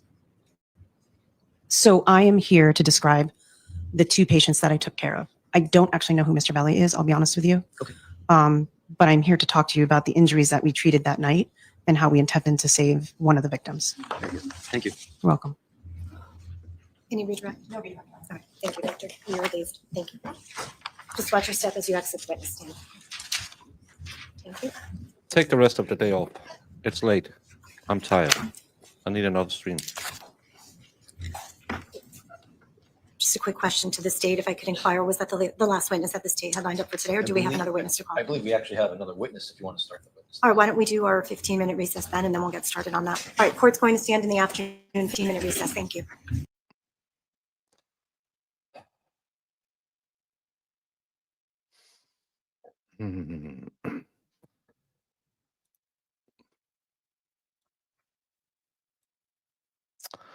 I knew very little about this case. I knew that her boyfriend had been a police officer in Massachusetts. I believe in a suburb outside Boston. He was Boston PD. He was found. They dated for 2 years. His body was found in a snowbank. She claimed and still does that there was this wild conspiracy involving like the entire police force who had like tortured and killed him and left him out to die in the snow. And that never really made sense to me. Probably because I'm not allowed to use the R word. People get mad because people know people who has cognitive disabilities. Pimpernella, you made me watch 15 minutes of that. I might, instead of doing a stream reading the script from that show, start my car, drive to Belgium, which will take me 8 hours, which means that at 5:41, you better have freshly made Belgian waffles ready for me. I haven't had a Belgian waffle in years. This is probably the dumbest thing I've ever heard about.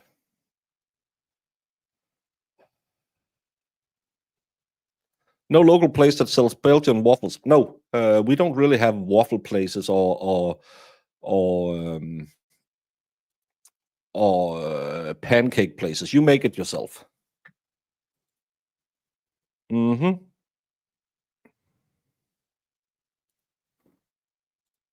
It's not legal in Belgium. That's Holland. I should get angry more often then.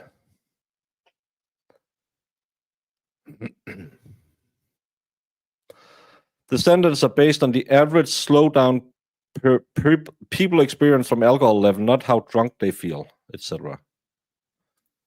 We don't have any Krispy Kremes in Denmark, thank God. I tried it when I was in Switzerland. It's some of the most disgusting I've ever tried. It's fatty, it's tasteless, it's horrible.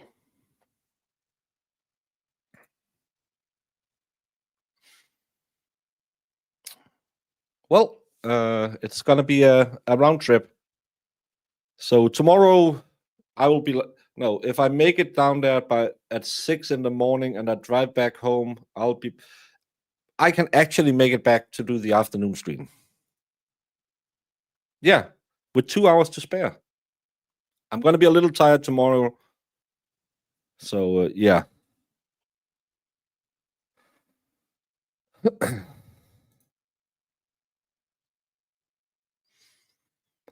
I'm not a big fan of donut places. No, Valhalla says I'm not allowed to go to Waffle House. I don't know why, but I was asking to go to Hooters. No, Twin Peaks, because he told Brandon he was going to take me to Twin Peaks. Didn't go to Twin Peaks. I wanted to go to Waffle House. I heard the fighting is better than at the WWE. Wasn't allowed to go. I wanted to go to the Mouse Ear because I heard it's the premier taking clothes off establishment in Knoxville. Not that I've been to a taking clothes off establishment in the last probably 30 years. None of that was allowed by Valhalla. Valhalla is what you in common term will call a fun killer. No, it's just too fatty, too sugary. It's not like cake should be.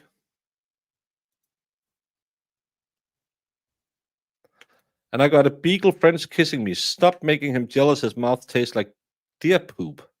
Why do you know what deer poops taste like?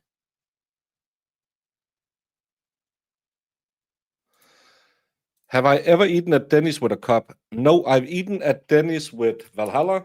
Well, drive in. And I've eaten at Denny's with my sister and a city planner. So don't believe everything Valhalla says. He lies a lot. Val claims you told him you wanted to go straight to Wendy's just like every other time. How many times have Valhalla claimed he can shotgun a beer? And you believe him over me? I'm just saying the last time Valhalla told the truth was before I met him.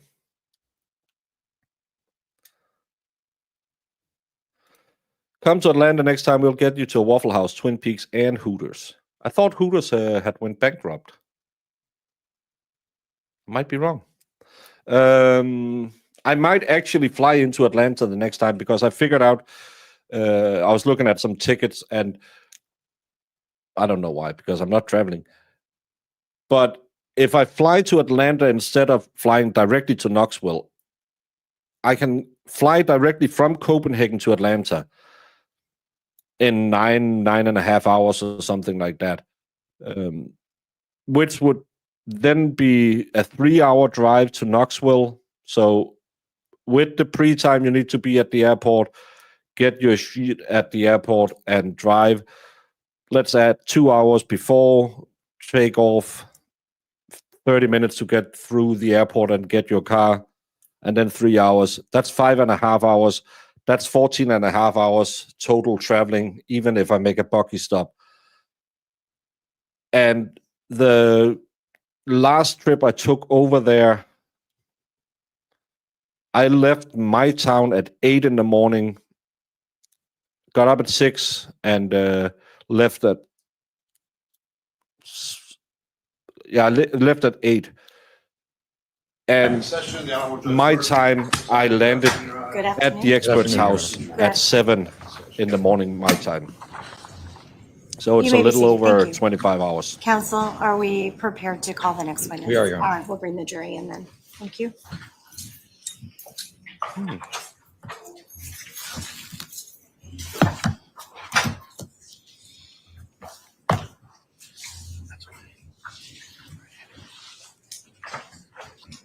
Counsel, I would plan to stop at 1:15. That's fine, Your Honor. Yes, I could probably take us till. Okay.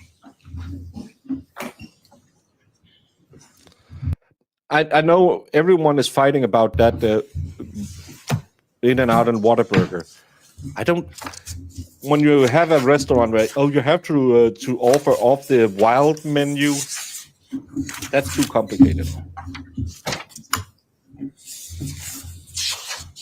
I probably shouldn't go to Olive Garden. I have been to Rome. Yeah, I think she wants Welcome back, out of ladies here. and gentlemen of Did the she jury. say she Counsel, wanted to please end at stipulate to the 15 return too? of all of our jurors. State will stipulate. Or 15? Defense stipulates, Your Honor. All right, very good. So the state, at this time, if you would like to please call your next witness. Thank you, Your Honor. State would call Ryan Hines to the stand. Thank you. Oh. Double animal style.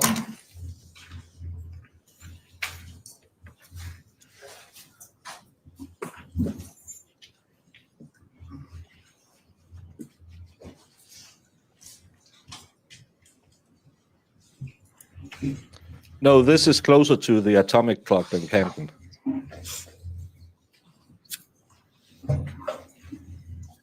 Yeah, you can start asking questions. We need to get out of here.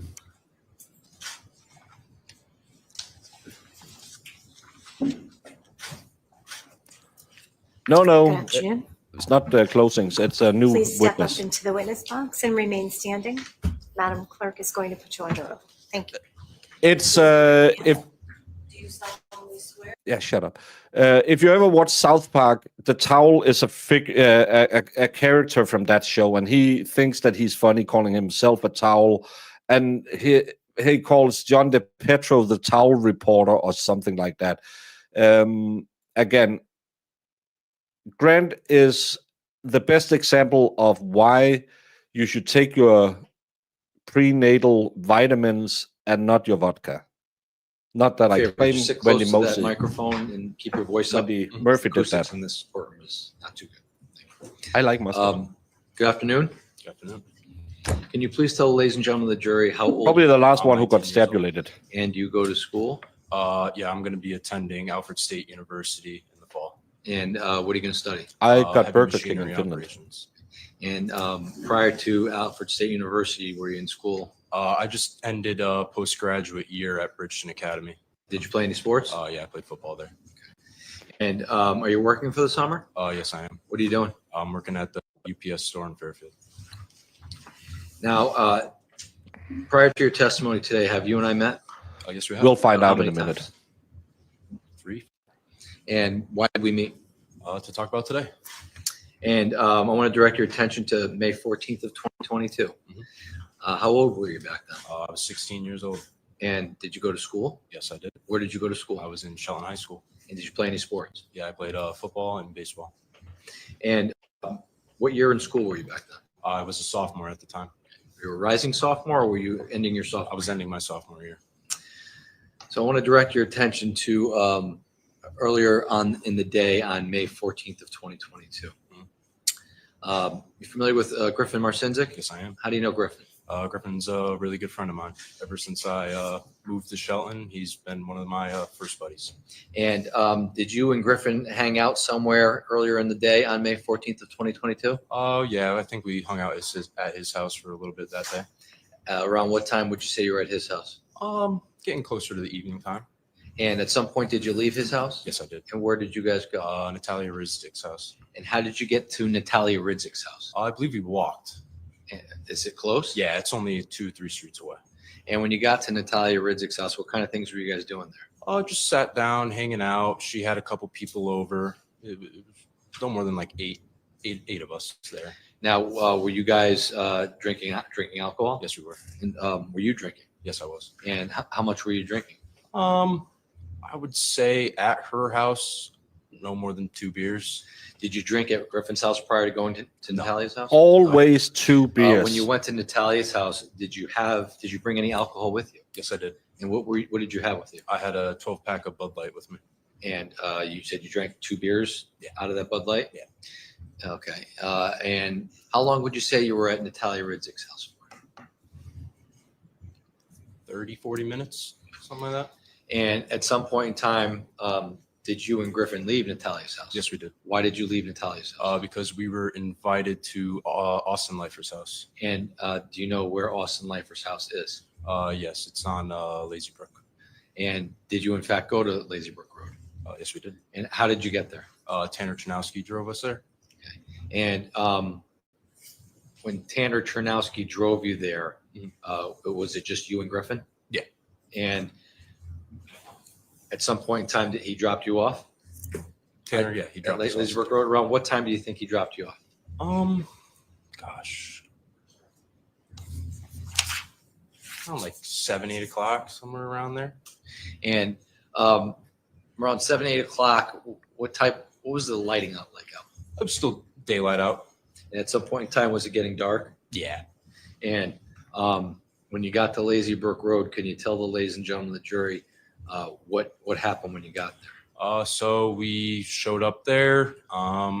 We were just walking up the driveway, and then the garage door was open, and we just heard music and noise, and we walked into the garage, and that's about as far as we got in.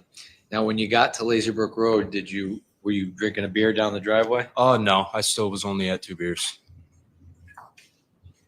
And you say you got as far as the garage. Why did you only get as far as the garage? Because as we're about to walk into like what you would like the door from the garage, like into the house, there's 3 or 4 people getting kicked out, it seemed like, of that door and getting told to leave. And do you know who those people were? At the time, no. Do you know who they are now? Yes, I do. And who are they? The defendant, Jack Snyder, and Tyler De Silva. And you say the defendant. Who is the defendant? Raul Valle. And is Raul Valle in the courtroom today? Yes, he is. And what is he wearing? Black suit. And can you please point him out for the record? He is right there. Your Honor, may the record reflect that the witnesses identified the defendant in this case? PSA, in Pride Months, we do legs because if you want a twink in pink begging for 2 in his stink, your quads better be effing swole. My quads are excessively swole. Allow the record to reflect that the witness has identified Mr. Valle. Now, when you say you were trying to get into the house and the defendant and his friends were being what you deemed being kicked out of the party, tell me what happened at that time. Him and his friends started just questioning us who we were and asking what our business was there. And what was your response to that? Austin had invited us over. I played football with Austin for a year in 8th grade for Shelton. Became pretty good friends with him.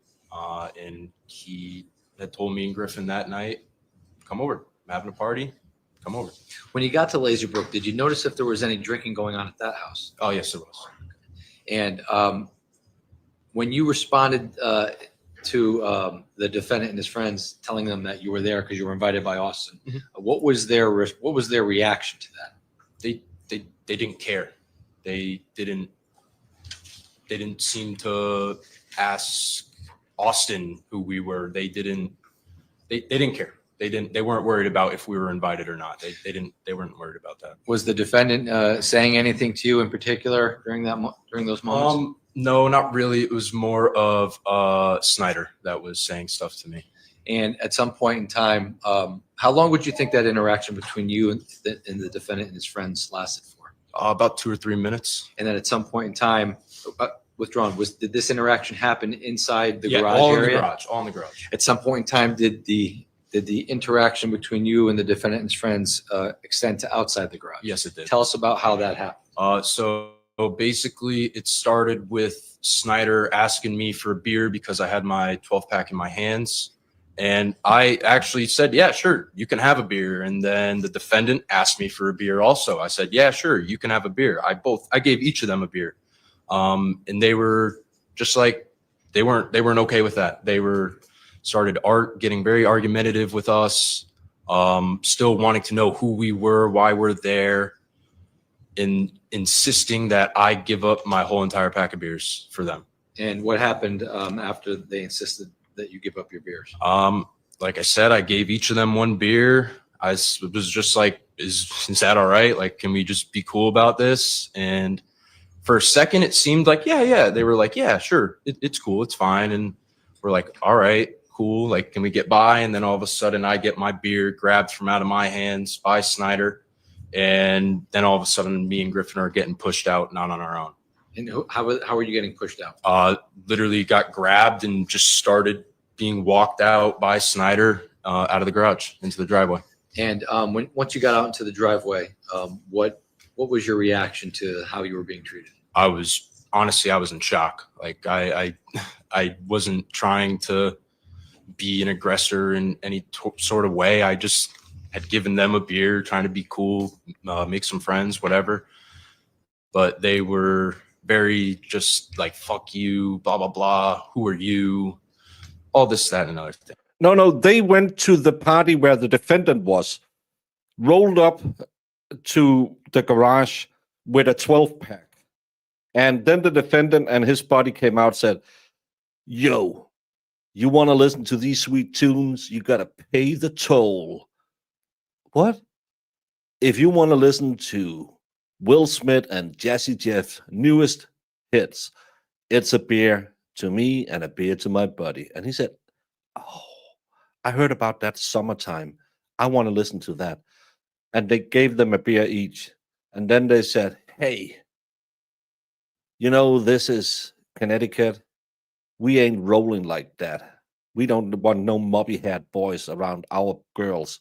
So you better take your beers and go back to where you came from. So this is party number one.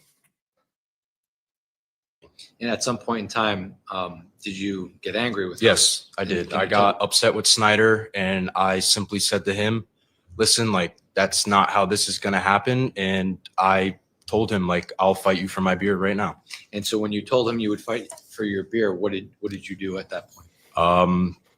He said, okay, sure. I don't know where or who had my beer at that point in time. And I kind of just put my hands up, getting ready to fight him. Now, Valhalla will fight you prior topless to you for beer. getting ready to fight Snyder, do you remember what he was wearing at that point in time? He was wearing, I believe, some sort of Nike hoodie and some shorts. Do you remember what the defendant was wearing? Yeah, he had a Yes, Ole Miss sir. baseball shirt on. Show you State's Exhibit 53. They are all minors, so they can't get beer.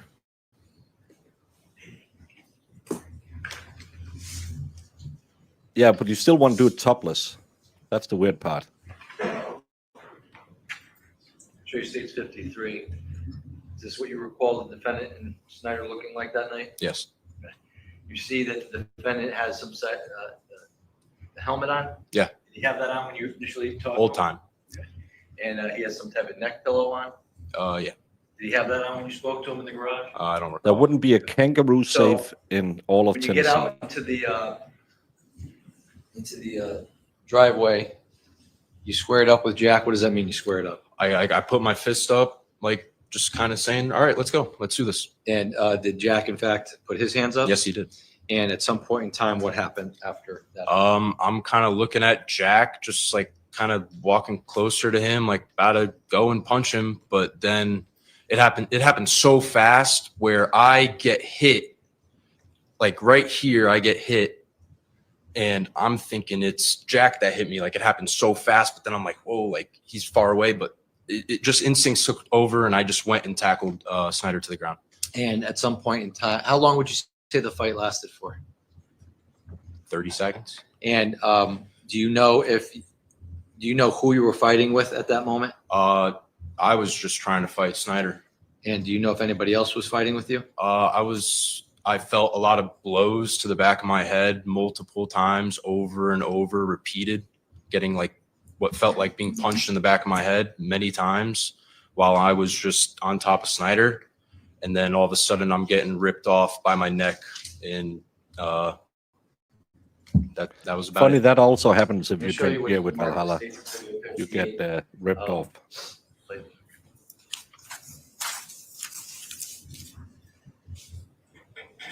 Have you seen the video? Well, you have to be a part of the Yes, I posse. have.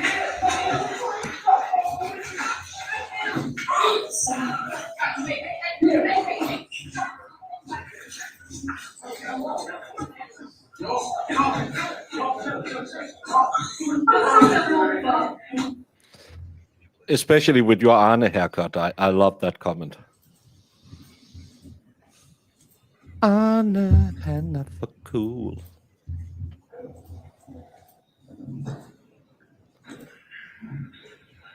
Stop right there. So I'm gonna give a pointer up there. Yeah. So this is frame 47. The Yeah. individual here in the red sweatshirt. Do you know who that is? That's Snyder. Okay. And the guy here in the green sweatshirt and That's black shorts. That's me. Do you know who this is behind you? That's the defendant. Okay. Just play a little bit. Stop right there. Frame 100. This individual right here to the left. Do you know who that is? That's De Silva.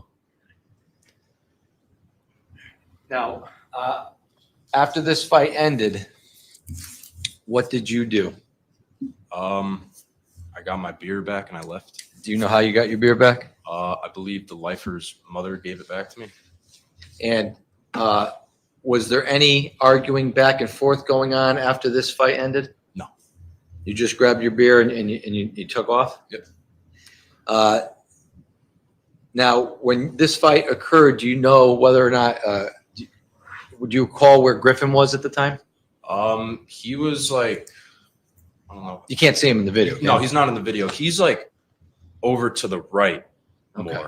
Like But he you was kind of close. see where those people are standing behind it to the Okay. right. Yep. He's like a little bit more behind them and to the right. I don't know. Somebody like, I think somebody like grabbed him and Okay. like held him back, not letting him. But in other words, he was close to see what was going on, right? Yes, Griffin definitely saw.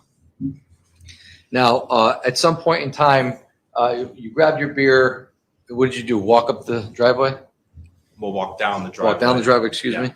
Okay, when you walked down the driveway, what did you do when you got to the end of the driveway? Me and Griffin were kind of just standing there like, well, we got to leave, but we don't have a ride or anything like that. But then I can remember there were girls down at the bottom of the driveway and they offered to give us a ride home. Showing your state's 59. No. See that? Do you see state's 59? Yes, I do. Who's this individual in the back here? That's me. That's you? Yep. And was this picture taken before or after the fight? Oh, that's after. And can you see, if you look close enough, looks like you have a, I bet I bet this young lady Like is a really bloody proud thumb of there. herself in this picture. who's this That individual? this is going to here be shown to in the court. left of you? That's Griffin. Okay. And did you know any of these girls that night when you walked down the I driveway? did not know. Why were you involved in this picture? I don't know. Because somebody else took it? Yeah. Did you get a ride home or a ride from Lazy Brook after this picture was taken? Yes. Who took you? One of these girls. Okay. And where did they take you? Back to Natalia's house. And when you were at Natalia's house, did you drink any alcohol there? I don't know. I didn't. How long would you say you were at Natalia's house after they gave you a ride there? How long were you 10 there? minutes. 10 minutes? Now, at some point in time between Lazy Brook and Natalia's house, did you become aware of a group chat that had started? Yes. And tell us about that. That was a group chat that I had been added to a week or two prior, actually. Why were you added to it? Do you know why? I really don't know, to be honest. My buddy Michael Kinnick added me to it. It was his little like basketball group chat to go play at the community center with some buddies. And I just remember that group chat. Like there would be a lot of shit talking that happened in that group chat, like all the time. And he just one day added me to it and was just like, talk some shit to these kids, blah, blah, blah. That's really all I remember So you about didn't actually go play basketball? it. No, You just- you could ask any of my friends. I don't really like playing basketball. Now, do you know whether or not the group chat involved any of withdrawn? The individuals that you just got into an altercation with back at Lazy Brook, did they go to school with you? Just Griffin. Griffin went to school with you, but did the defendant go to school with you? No. Do you know where he went to school? He went to St. Joe's. What about Jack Snyder? He went to St. Joe's as well. What about Tyler De Silva? He went to St. Joe's. Do you know if any of the girls in this picture here States 59, do you know if any of the girls in this picture, did you go to school with any of these girls? No. Do you know where they went to school? I believe St. Joe's. Okay. Now, in this group chat, were you aware as to whether or not individuals from St. Joe's were added to the group chat? I was not aware. I saw a lot of phone numbers being added to it, but I didn't know who was who and all that. Do you know whether or not what was said, but do you know whether or not any commentary that was going on in the group chat when you were driving from Lazy Brook to Laurel to Natalia's house had anything to do with what had just happened at Lazy Brook? No. Were you in fact involved in the group chat from Lazy Brook to Natalia's house? Not that I recall, no. Do you know whether or not Griffin was at that point? Not that I recall.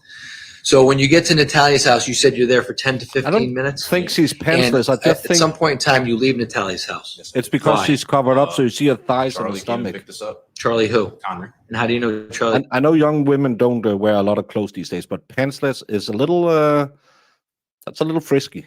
Connery. Good friend of mine. And did you go to high school with him? Yes, I did. Now, at some point in time, after you leave Lazy Brook, when you get to Natalia's house, do you text message anybody about what happened to you at Lazy Brook? No, everybody already knew for some reason. I didn't go around telling people all this and that about what happened. I didn't really care that much. I didn't tell anybody about it. Everybody just already knew. Well, in fact, at Lazy Brook, did you go there to fight? No, I just came because Austin invited me. Now, so Charlie Connery came and picked you up from Natalia's house. Where did he take you? To the richest house. And when you say the richest house, who's the richest? Tyler Rich. How do you know Tyler Rich? No, this is the kid who had his beer taken and got punished by the defendant at the first party. And then they went to a girl's house with girls they didn't know. You should have stayed there. But you're young. You still think, I'm going to get drunk and then I'm going to come back and then they're really going to enjoy what I'm saying. Should have stayed. 6 girls picked you and your buddy up and drove you home. I'm just saying, ask them if you can share a beer, watch the Company of the Traveling Pants or whatever that movie is, ladies like. And you might even have I'm not saying second base, but at least gotten close to first base. I just played football with him that past year.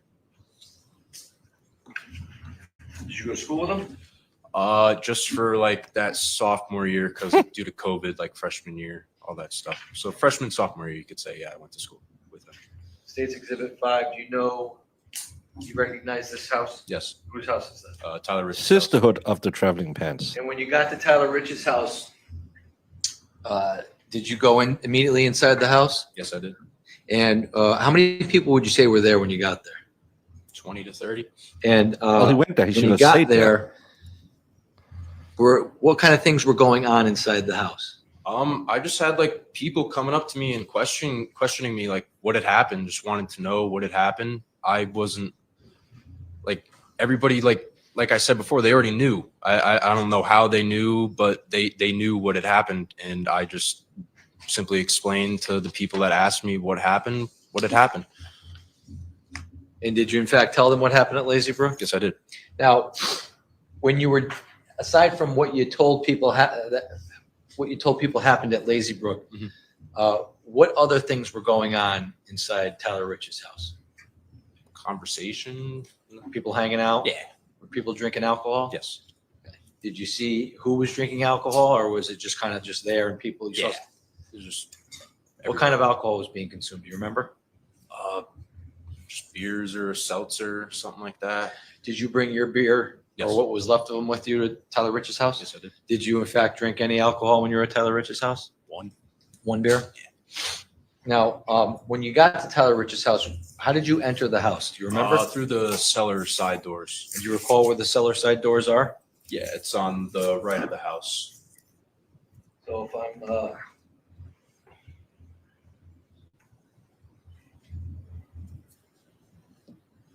so I'm pointing to this area here. Is this around the area where you came into the house? Yeah. Okay, so it would be what, on the other side of this AC unit? Yeah. And when you got there, actually withdraw. We hear the same over and over and over and over and over and over and over again. Showing you states 54. Do you know who that is? It's Faison. And how do you know Faison? Just I'm not went to talking school about with him, Karen Reed. played I'm a season talking of about this football with him. case. Do you know I'll be whether or covering not Karen Reed Faison later was today. At Tyler Rich's house when you got there? I don't know. Or was he there at some point in the Yes. night? Showing you states 55. Do you know who that is? Yeah, Who is that? that's Tommy Connery. No, he was a beer He's Santa, giving it Charlie's away. older brother. And was he there when you got to Tyler Rich's house? I believe so. I wasn't really looking around to see who was there, who wasn't there, but yeah, I believe You he said there was were there. 30 people there. Yeah, he was there. Did you You're take my into boy, account Blue. You're my every single boy. person that was at Tyler Rich's house No. that night? But do you recall seeing Charlie there? I mean, Tommy there? Yeah. Showing you states 57. You know who this is a picture of? Yes, Who is that? that's Jimmy McGrath. And how do you know Jimmy McGrath? You get I'd twisted. met him one time previously at Tyler's house, I think a few months beforehand. That's really my only relation with Jimmy. Do you recall seeing Jimmy at Tyler's house? Yes, actually, I remember talking to him. Actually, he was one of the first people I did talk to when I got there. He was asking me what had happened that About night. the Laser Kids. Exactly, yep. Exhibit 56, who's that? Me. And do you know when this picture was taken? In the hospital.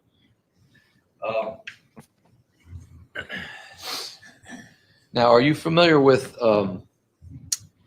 Enrico You know, Roy Fiola? Blue is Yes. from How do you know Ricky? old school. Very good friend of mine. And did you go to school with him? Yes, I did. And how about Sal Perry? You know Yeah, Sal I know Perry? Sal, yeah. And how do you know? Played football with him. Jeg kan How ikke about Mike huske det. Perry? Yes. How do you know? Eller, Just friends. det mindes jeg ikke. Just got to meet him when I first got to Shelton. We became good friends. He went to a different high school, but we still remained good friends. How about Alex Bernston? I'd met him like 2 or 3 times prior, just when I was with Tanner, hanging out with him. Alex would come around every now and then. Now, the individuals I just mentioned, were they all at Tyler Rich's party? Do you remember seeing them? Yes. Now, after you got to Tyler Rich's house and you were telling people what had happened, Mhm. did you guys kind of just hang out for a little bit? Yeah. Do you know whether or not this basketball group chat, was this going on at the time? Yeah, like I wasn't really too involved in it, but I was feeling the notifications going off in my pocket on my phone. My phone, I felt the buzz going off on my phone, and I knew there was stuff being said in there. I just don't know what was being said exactly. Do you know who was saying anything? And you don't know? You No. just, did you glance at it and say, oh, that's the I would chat? just look at it and be like, oh, whatever, put it back in my pocket. Now, at some point in the night, did individuals show up to Tyler Rich's house that weren't invited? Yes. Okay, and how long would you say you were at Tyler Rich's house before that happened? 10, 15 minutes. And how were you made aware that these individuals showed up to Tyler Rich's house? Everybody was just like, they're here. They showed up, and people started walking outside. Were you made aware of it through other individuals in the house, or were you also made aware of it through the group chat? Just other individuals in the house. And when you were made aware that they were here, what did you do as a result? Walked outside. And how did you walk outside? Through the cellar doors that I came in from. And when you walked outside, I'm going to show you this exhibit here, states 49. you walked outside, can you tell us where did you walk from the house? Through the side where the cellar doors are, and then kind of through the driveway, and then the car was parked roughly right in front of the driveway. So if I What tune? correct, you walked this way, for all intents and purposes with this exhibit, there's a blue truck here. Yeah. You walked down the driveway. Mhm. And you're saying the car was parked somewhere in front of the driveway? Yeah, maybe a little bit farther back, but yeah, right about there. Was it parked on the side of the road? The middle? No, it was more like right in the middle of the road. So was the car parked somewhere around here? Yeah. Everyone else put it down here. The lower portion of this exhibit, Ew. just to the left of the trees on the right side of Laurel Glen Road. They keep changing where that effing car was. Thank you. And when you saw this car in the road, what did you notice about it? Did you notice what type of car it was? Yeah, it was a SUV. And showing you State's Exhibit 30, does that seem to be what you saw that night? Yes. And which way was it facing? Was it facing towards Adams, or was it facing towards Farmhouse? So Exhibit 1's behind you if you want to. It was facing towards Farmhouse. Okay. Tracy D, stay out of the cradle. And And you Did you invited me approach to this Taco vehicle? Bell. Oh, yes, I did. You're breaking And my when heart. you approached the vehicle, what side of the vehicle did you approach? The driver's side. And how far away did you get from the vehicle when you stopped, when you walked up to it? How far away? I was right next to it. And did you talk to anybody in the vehicle? No. Did you notice anybody in the vehicle? Yes. Who did you notice? I noticed Snyder driving, and then I noticed De Silva, Raul, and Mackenzie Traficante. Did you notice anybody else in the vehicle? A few others, but I didn't know who they were. And can you describe, did you have at some point in time withdrawn, how many of you approached the vehicle? 10, 15. And when you approached the vehicle, did anybody have a conversation with anybody in that vehicle? Yes. What was the conversation like? Not what was said, but what was it like? It was, I don't really know how to explain it. Like, I feel like there was multiple different conversations going on throughout the vehicle. Like, I feel like someone was having a conversation with the front passenger, someone was having a conversation with the driver, somebody was having a conversation with the people in the back seats. So I'm not really too sure what was said, but it was, the overall tone of it was totally like chill and like normal. And then there were parts of it that were aggressive. And why did it get aggressive? Because they had jumped me. And did you say anything to anybody when you were there? No. But this floppy head. Call if the defendant said anything to anybody? No. Now, at some point in time, you said that it got aggressive? Yeah. And when it got aggressive, tell the ladies and gentlemen of the jury what happened when it was getting aggressive. Cans started getting thrown at the car.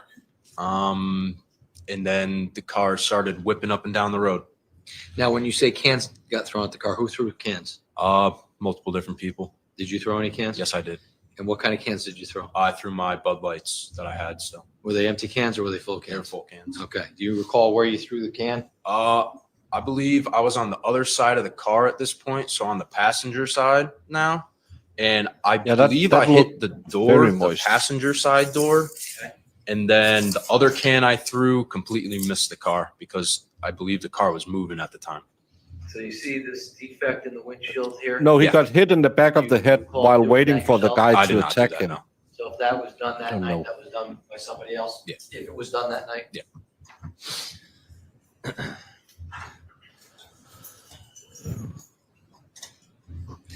Now, after the beer cans were being thrown and other things were being thrown at the car, did anybody else put their hands on the car? Was there anybody else doing anything else to the car? Not that I recall, no. And you said the car at some point left? Yeah. And where did it go? Just up and down the road. When you say up and down the road, if you're looking at State's Exhibit 1, It was just going back and forth like this way. and when it was going back and forth, what, if anything, was the car doing?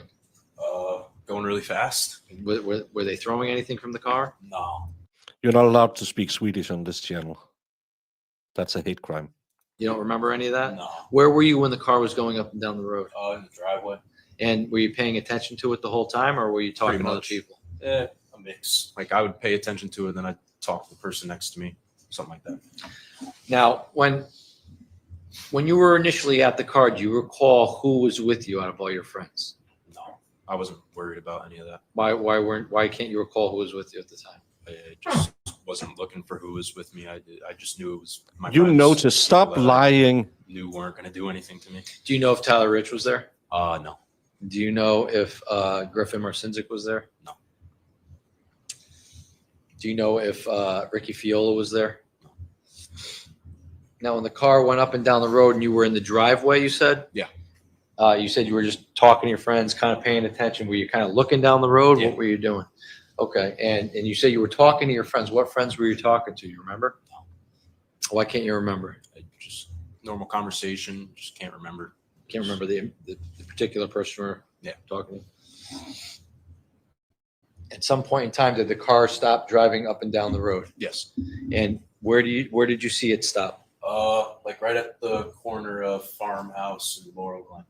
And when it stopped at that corner, what, if anything, do you remember happening next? I can remember Tyler Rich running down there after the car, and I actually I didn't go fully down there, but I also kind of like walked about halfway down the road towards it. So I'm showing you this exhibit here. Yeah. This is State's Exhibit 49. They have all Can you done this, show and me it's on so State's stupid. Exhibit 49, where are you walking down to? To about like where all the trees are. I just remember the trees on my side, The trees here, the other side of the road. these trees? Yeah. So just past Tyler Rich's property on the left-hand side where there's these, looks like pine trees? Yeah. You stopped right around here? Yep. So if the record can reflect, he's on the left side of the road, just past the 43 Laurel Glen property, next to what appear to be pine trees next door. Record shall reflect it. Thank you. And when you were there, how far away were you, do you think, from where the car was? I don't know. Several feet away from the car. Like hundreds of feet, maybe 100 feet, a couple hundred I feet? don't know. Were you close enough to see anything going on down the road? Not really. I was just able to like make out like people and that there were people down there. And what did you see? It's like people talking, it looked like, really. That's And about it. when people were outside the car or inside the car? Both. And when people were down there talking, do you recall if any of your friends were down there at the same time? Yeah, I know Tyler Rich was down there. Did you know if anybody else went down there? Did more than just Tyler Rich go down there though? Yes. And do you recall whether or not, outside of talking, did you see anybody I'm get starting into to any think, physical altercation yeah, or fight? something like this could have happened. Did you see anybody throw anything down? No. How long would you say that you were watching what was going on down the road at that point in time? I think I watched for like 30 seconds and I just stopped caring and I walked back to the house. You walked back to the house. Did you go back inside the house? Yeah. So tell us how did you get back inside the house? Same way that I went in previously through the cellar doors. So you walked, did you walk down the road, cut across the property and Yeah, back I into cut through the the yard and went through the cellar doors. It seems like it. When you got back inside Tyler Rich's house, Mhm. what did you do when you got back inside the basement? I just like kind of stood there for like a minute or two. Everybody seemed to be in there. And then all of a sudden I just hear, they're back. They're back. They're in the yard. Now, before you heard they're back, what kind of things were you guys doing? Were people still drinking, having a good time, hanging out? There's no rule that you have to testify in any trial, self-defense or not. But the golden rule is most juries will find it weird if you're claiming self-defense, you don't testify. Not really anymore. Everybody's kind of just like, this night's over. Nothing good about it. What time of day was it? Was it late? I don't know. Like, If 10, you can't recall, you 11, can't recall. I can't really recall. It wasn't light out though, right? Has he admitted to the stab already, seems? Was it When you were outside, That's dumb. was it dark enough that you couldn't see in front of you? No, it was a nice night. Like it wasn't dark, like it wasn't pitch black outside. Like you could see the person in front of you. You could see like somebody 10 feet away from you. You can And- make them out. Were there any other lights around the area at the time? Do you remember? If there No, any they lights were around the all house? in a like pile. a sensor light from the house, but that's really all I recall. And you said at some point in time, you heard somebody say they're back. Yeah. When you heard somebody say they're back, what did that mean to you? I don't really know what it meant to me. I just No. Try to keep up. It's really easy. This kid went to another party, gave a guy a beer, then got knocked in the head with a helmet after he was trying to fight someone else. Then he went to a girl's house. When he was at the girl's house, beef had started on social media, pull up. He then went to the rich house. When he was at the rich house, the people who attacked him at the first house came over there. And then they started throwing stuff at them and they drove off. And then they came back and started fighting someone else. Really easy to and everyone is called Tyler. The only thing I want to know is why didn't anyone bring some nuggies? instantly was like, I want to go see what it is. So you were curious? Yes. And because you wanted to go see what it was, what did you do as a result? I immediately went right back out the cellar door and walked into the yard. Hey, little D, I was just thinking about you this afternoon. Hope you're doing better.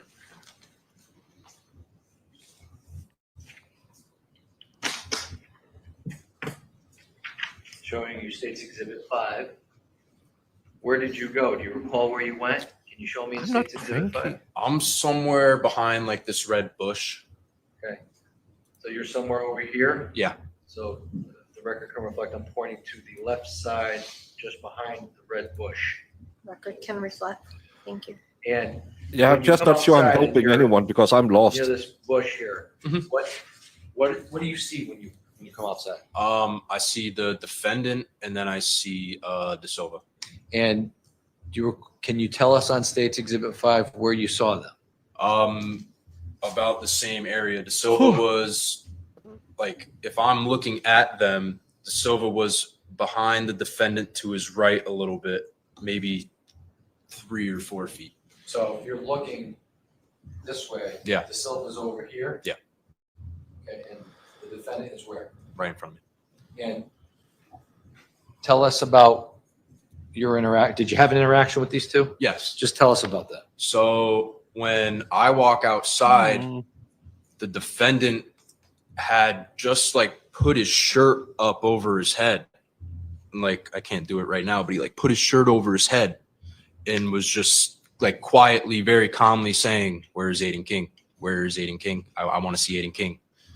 And just kept repeating that over and over again. Who's Aiden King? Did you ask him why you wanted to see Aiden King? I wasn't really worried about it. I didn't care. And what was your reaction when he was asking about where Aiden King was? I just was like, "Don't worry about it. I'm right here. What's your problem? Like, why are you back here? Yeah. And what was his response? Where's Aiden King?" Yeah, he was standing like this. Where's Aiden King? Where's Aiden King? Because anyone who stands like this will instantly get respect. Aiden King. I need Aiden King. And then I caught like, I was like, "Why do you have your shirt on your head like that?" I was saying that. And then I pulled the shirt off of his head, not like hard or anything like that, but I just grabbed it, I pulled it off of his head. And then all of a sudden like that, it was just a totally different person. And it like just got crazy. What do you mean? Like the defendant was really calm and just quiet and was just like, "Where's Aiden King? Where's Aiden King? Where's Aiden King?" And I'm, like I said, I don't know. I don't care. Like, I'm right here. What's the problem here? Pulling the shirt off of his head. And then the second I pulled the shirt off of his head, just starts freaking out, like get very upset and argumentative and forgot about Aiden King and did worry only about me and the people next to me. And when you say argumentative, what was he doing? Just like getting real fast and just like, "Oh, like, you took my shirt off my head. Like, like there's going to be a problem now, blah, blah, blah." Like just all types of stuff like that. Do you recall when you were talking to the defendant in the yard, do you recall who was near you at the time? Yeah, Nikki DeJesus and Ty Wood right next to me. And do you recall, if you can, was there anybody near Tyler De Silva? Oh, no, I wasn't worried or paying attention to Tyler De Silva at that point in time. And when the defendant started to react the way he did Mhm. and get crazy, as you said, what happened? What if anything happened next? Me, Nikki, and Ty immediately were just like, we're from me to the microphone at this point now, away from him, just looking him right in the eyes, and we're just chirping each other back and forth. And when you say chirping each other, what does that mean? Talking shit. Okay. And how long did that last for? 30 seconds, 45 seconds. At any point during your chirping back and forth, did you ever tell the defendant to leave? Oh, no. So after about 30 or 40 seconds, what happens next? Out of nowhere, really, Tyler Rich punched him in the face. Do you know why? We haven't heard anything about it. He was on his property. I'm not really sure other than that, though. I think he's Maria. How did you see Tyler Rich punch him in the face? I just saw like his fist and just hit him in the face. Come over across it. Where was Tyler? Well, I don't know where Tyler was. I just like literally like I was looking the defendant right in his eyes, like right in his face. Like that's all I was looking at. I was locked in on that, and Tyler Rich's Probably. fist just punches him. How do you know it was Tyler's fist? I figured that out after the fact. So you didn't know it at the time? No, at the time. But it was one of your friends that punched the defendant in the face? Yes. And when that happened, what happened after that? I kind of it's like weird from there. Like I just kind of go at the defendant and I punch him in the face like 2 times. And when you did that, did the defendant engage you? Yes, he did. And, can you tell us a little bit about how So he like engaged he was stumped, like he's like when he got punched in the face, he stumbled back and just kind of fell. And then that's where like I kind of like got over him and I punched him in the face. And then all of a sudden I just feel like I don't know about West Side Story. I just know that Rachel Ziegler played Maria in the Steven Spielberg one that bombed harder than Dresden. Oh, thank you, little D. 19 months. Oh, you have to get better. So if there will be a Knoxville next year, we can meet up again. like a weird sharp pain in my side, and I just kind of went like this, and I went like this, and I looked down to this, and I see him with his fist clenched up like this, and kind of like his shoulder and like bicep area right here were like held back by something, but he was going like this, and I'm on you can say I was like on top of him at this point, but he's going like this, and I just see like a jabbing motion towards my side, and that's where I felt like the stick right prior, and then all of a sudden I'm just like I gotta get away, like I gotta get out of here, and I get off and I just walk away. And no, that was one of the boys. Would you say the defendant hit you?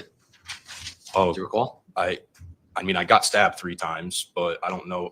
He was just going and going. Like it was not like he wasn't trying to hit me in a certain spot. It was just like just jabbing over and over and over, just trying to poke me basically. And once that happened, you said you had to walk away. Yeah, I just like, I don't know, like some instinct in me was just like, get up, get off, like get out of there.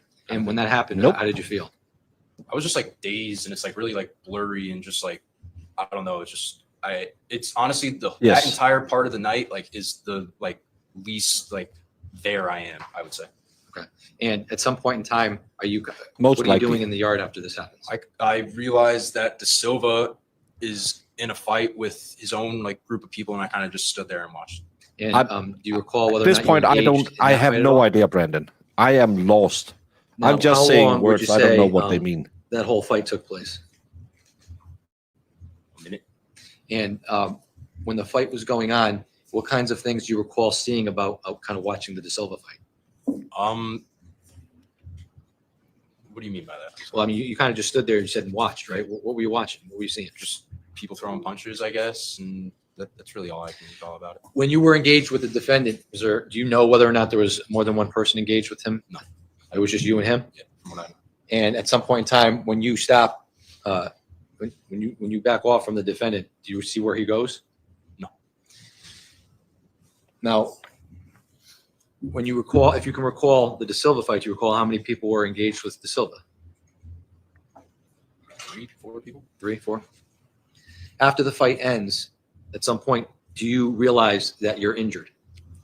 So like kind of as De Silva's getting like pushed out, my buddy Ty Wood was right next to me again, and he's like, "Dude, are you okay?" And he's seen my clothes and like pointed it out, and I had already started to bleed through my sweatshirt and my shorts.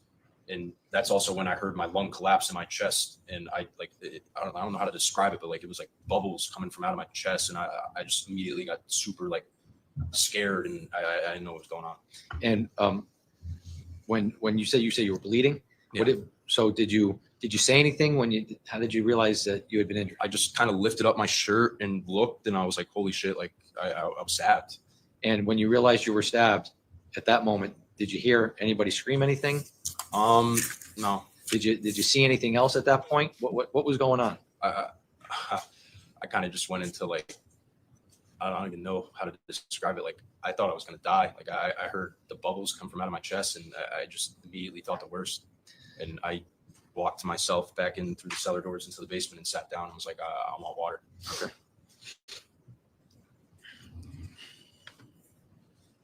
Now, when you were fighting with the defendant, did you have a weapon on you? No. Do you recall if Ty Wood had a weapon on him that night? No. Do you recall if Nikki DeJesus had a weapon on him that night? No, none of my friends carry weapons. Well, that was a mistake that night, right?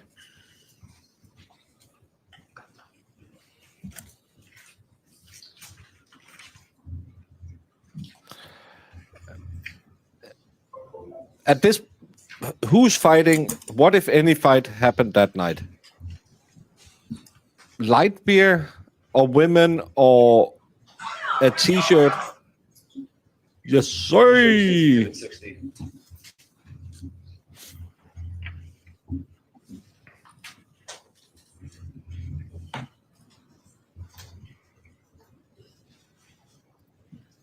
Let's see this video again. Yes, sir! Okay, now, this individual right here on the left, green sweatshirt, do you know who that is? That's me. That's you? Yeah. Do you recall at this moment in time in the video, first of all, have you seen this video before? Yes.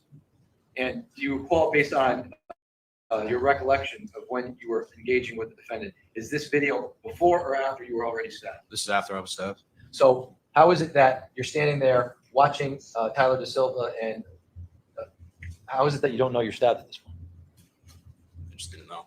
Like I just had so much adrenaline going through me. I was like, this is the point in time where I like just something told me in my head, get up, get away from this. Like, and that like that's where I am now. Like that's where I kind of got up, and I kind of just walked and was like, all right. And that's when I realized like there was a whole nother fight going on. I didn't even know really there was another fight going on. I really thought it was just me and the defendant. The defendant was wearing blue, I At some think. point in time, actually,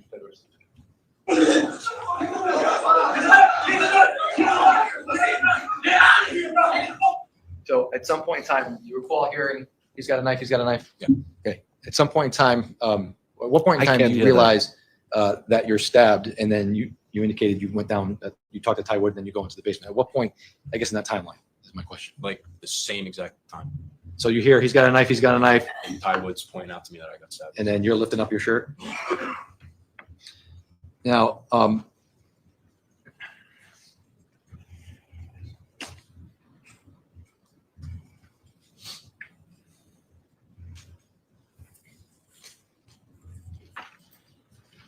show you State's Exhibit 61. Oh. More crappy evidence that we can't see. Yeah. This individual here on the left with the phone out. Yep. Do you know who that is? That's Ricky Fiola. And at this point in the video, you're already stabbed. Yes. So is there a portion of this video that does not capture the beginning of the fight? Yes, there is. So had this video started earlier, you would have seen the entire fight? Yep. State 63.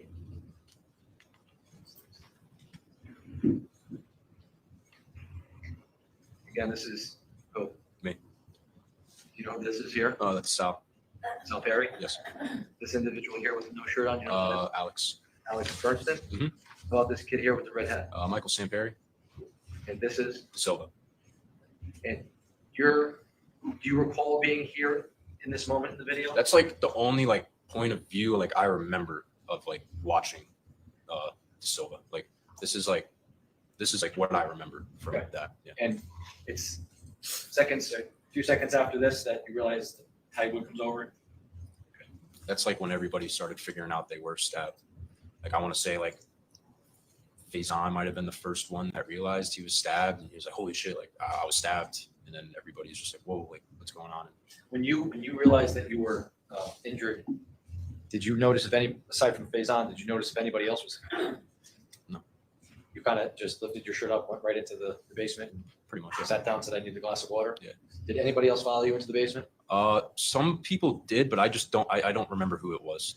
Some people did follow me into the basement, and somebody did grab me a glass of water, and then they helped me out back outside because they were like, "The ambulances are coming. They're about to be here. You got to come back outside." But I don't remember who it was. Why don't you remember? It was there was just so much going through my head at that point in time. Like I truthfully thought like I was gonna die. It was so hard for me to breathe.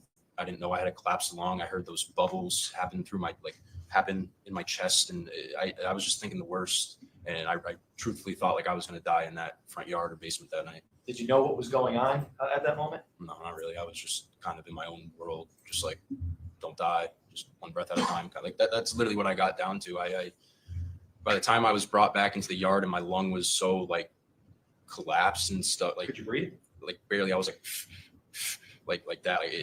I barely was able to breathe, and I was just like one breath at a time. Just I literally took it down to seconds. Like I was thinking so small. I was just like, just one step at a time, and I'll make it. I'll be okay, and all that stuff. But yeah, I was just so in my own world, just thinking about life and my life to that point in time. I truthfully thought I was going to die. And Maybe this might be a good point. Stop for the day. All right. So we are going to adjourn for the day in a moment. So before I do that again, I'm going to do my daily reminder to the jury. So again, please, you must abide by the rule of juror conduct that I described to you at the beginning of this trial and the instructions that I gave you the end of the first day of trial and the ones that I have repeatedly told you to continue to abide by. Please leave your notebooks behind. Have a good evening, and we'll see you back tomorrow to reconvene with the evidence. Thank you. Court stands adjourned. Yes, of course you're drinking those beers. You don't let good beer go to waste. You don't throw it at a car. Do you know it's just as shaken as when Valhalla cheats with shotgunning beers. I am ending this stream, and because I have to pull up some demonstratives that I have to use because I'm not showing the stream, because I bet you that that group will probably copyright strike me, and because I'm just a small fish, they will win that copyright strike. I've had it before with the Sinclair group. Even though it was against the law, the YouTube upheld that. So I have some pictures I have to pull up, and I might even show her channel just to show what dum-dum it is who gives about the worst take on the Karen Reed case. So it'll be a reading commentary with a few visuals, because trust me, it's dumb. It's really, really dumb. It's so dumb that Brandon Spiegel called me and said, even I know this is BS. Well, we have enjoyed your visit as well. Please come back and watch. Maureen,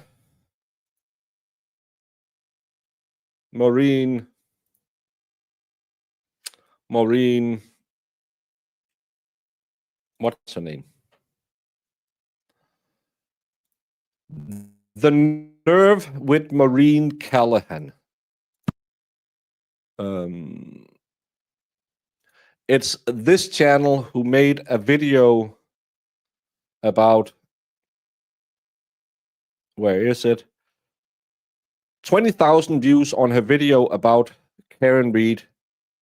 I'm not going to show that video because, again, I bet you this is one of those channels that'll copyright strike everything. Apparently, the Nerve is Maureen with Maureen Callahan is your home for everything from pop culture to true crime, dissecting everything with smarts, humor, and skepticism. I can tell you smarts will not be used in this reading because it's so dumb. It's so dumb, y'all. That video should be taken down. Just watch the comments on it.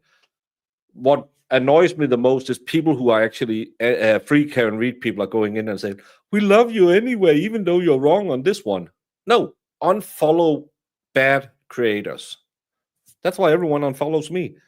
You shouldn't watch bad creators just because they have a hot take or they are part of the right group. Jeepers creepers. I think she were a journalist for the New Yorker. She's part of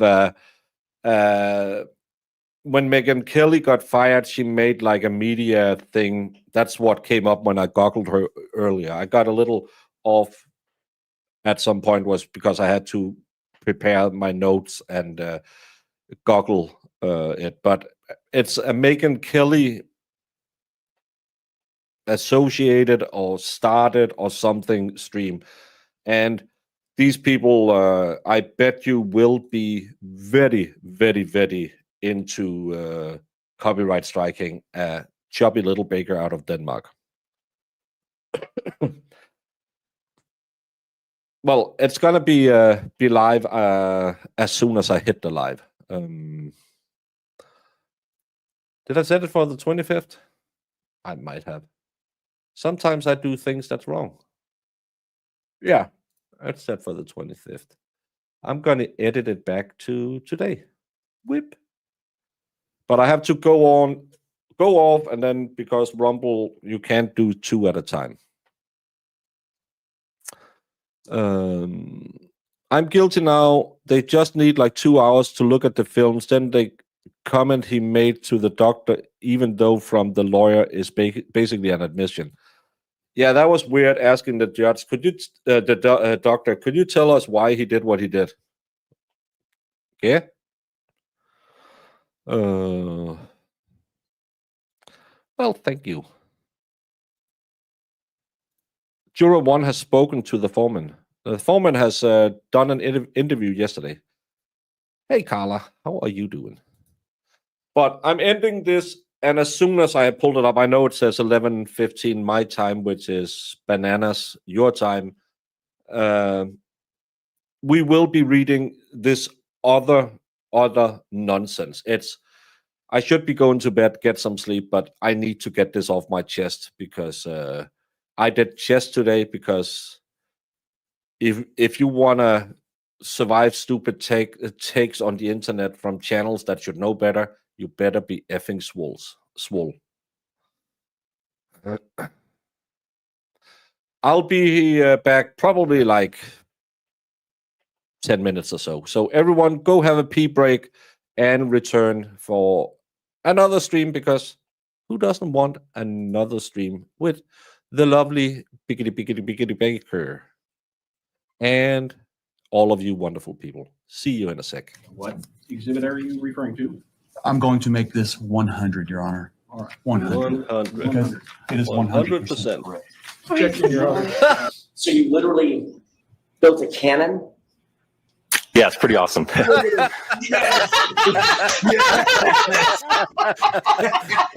right, I'm in love. Go back. Please do that again. Oh, that was the cutest thing I've ever seen. While I'm waiting for this, did you, whether it's true or not, believe that Mr. Randolph had slept with your wife? I wouldn't have cared. You wouldn't have cared? No. Did you believe he had slept with your wife? No. Did you believe he slept with your mother-in-law? Probably did. Everybody has.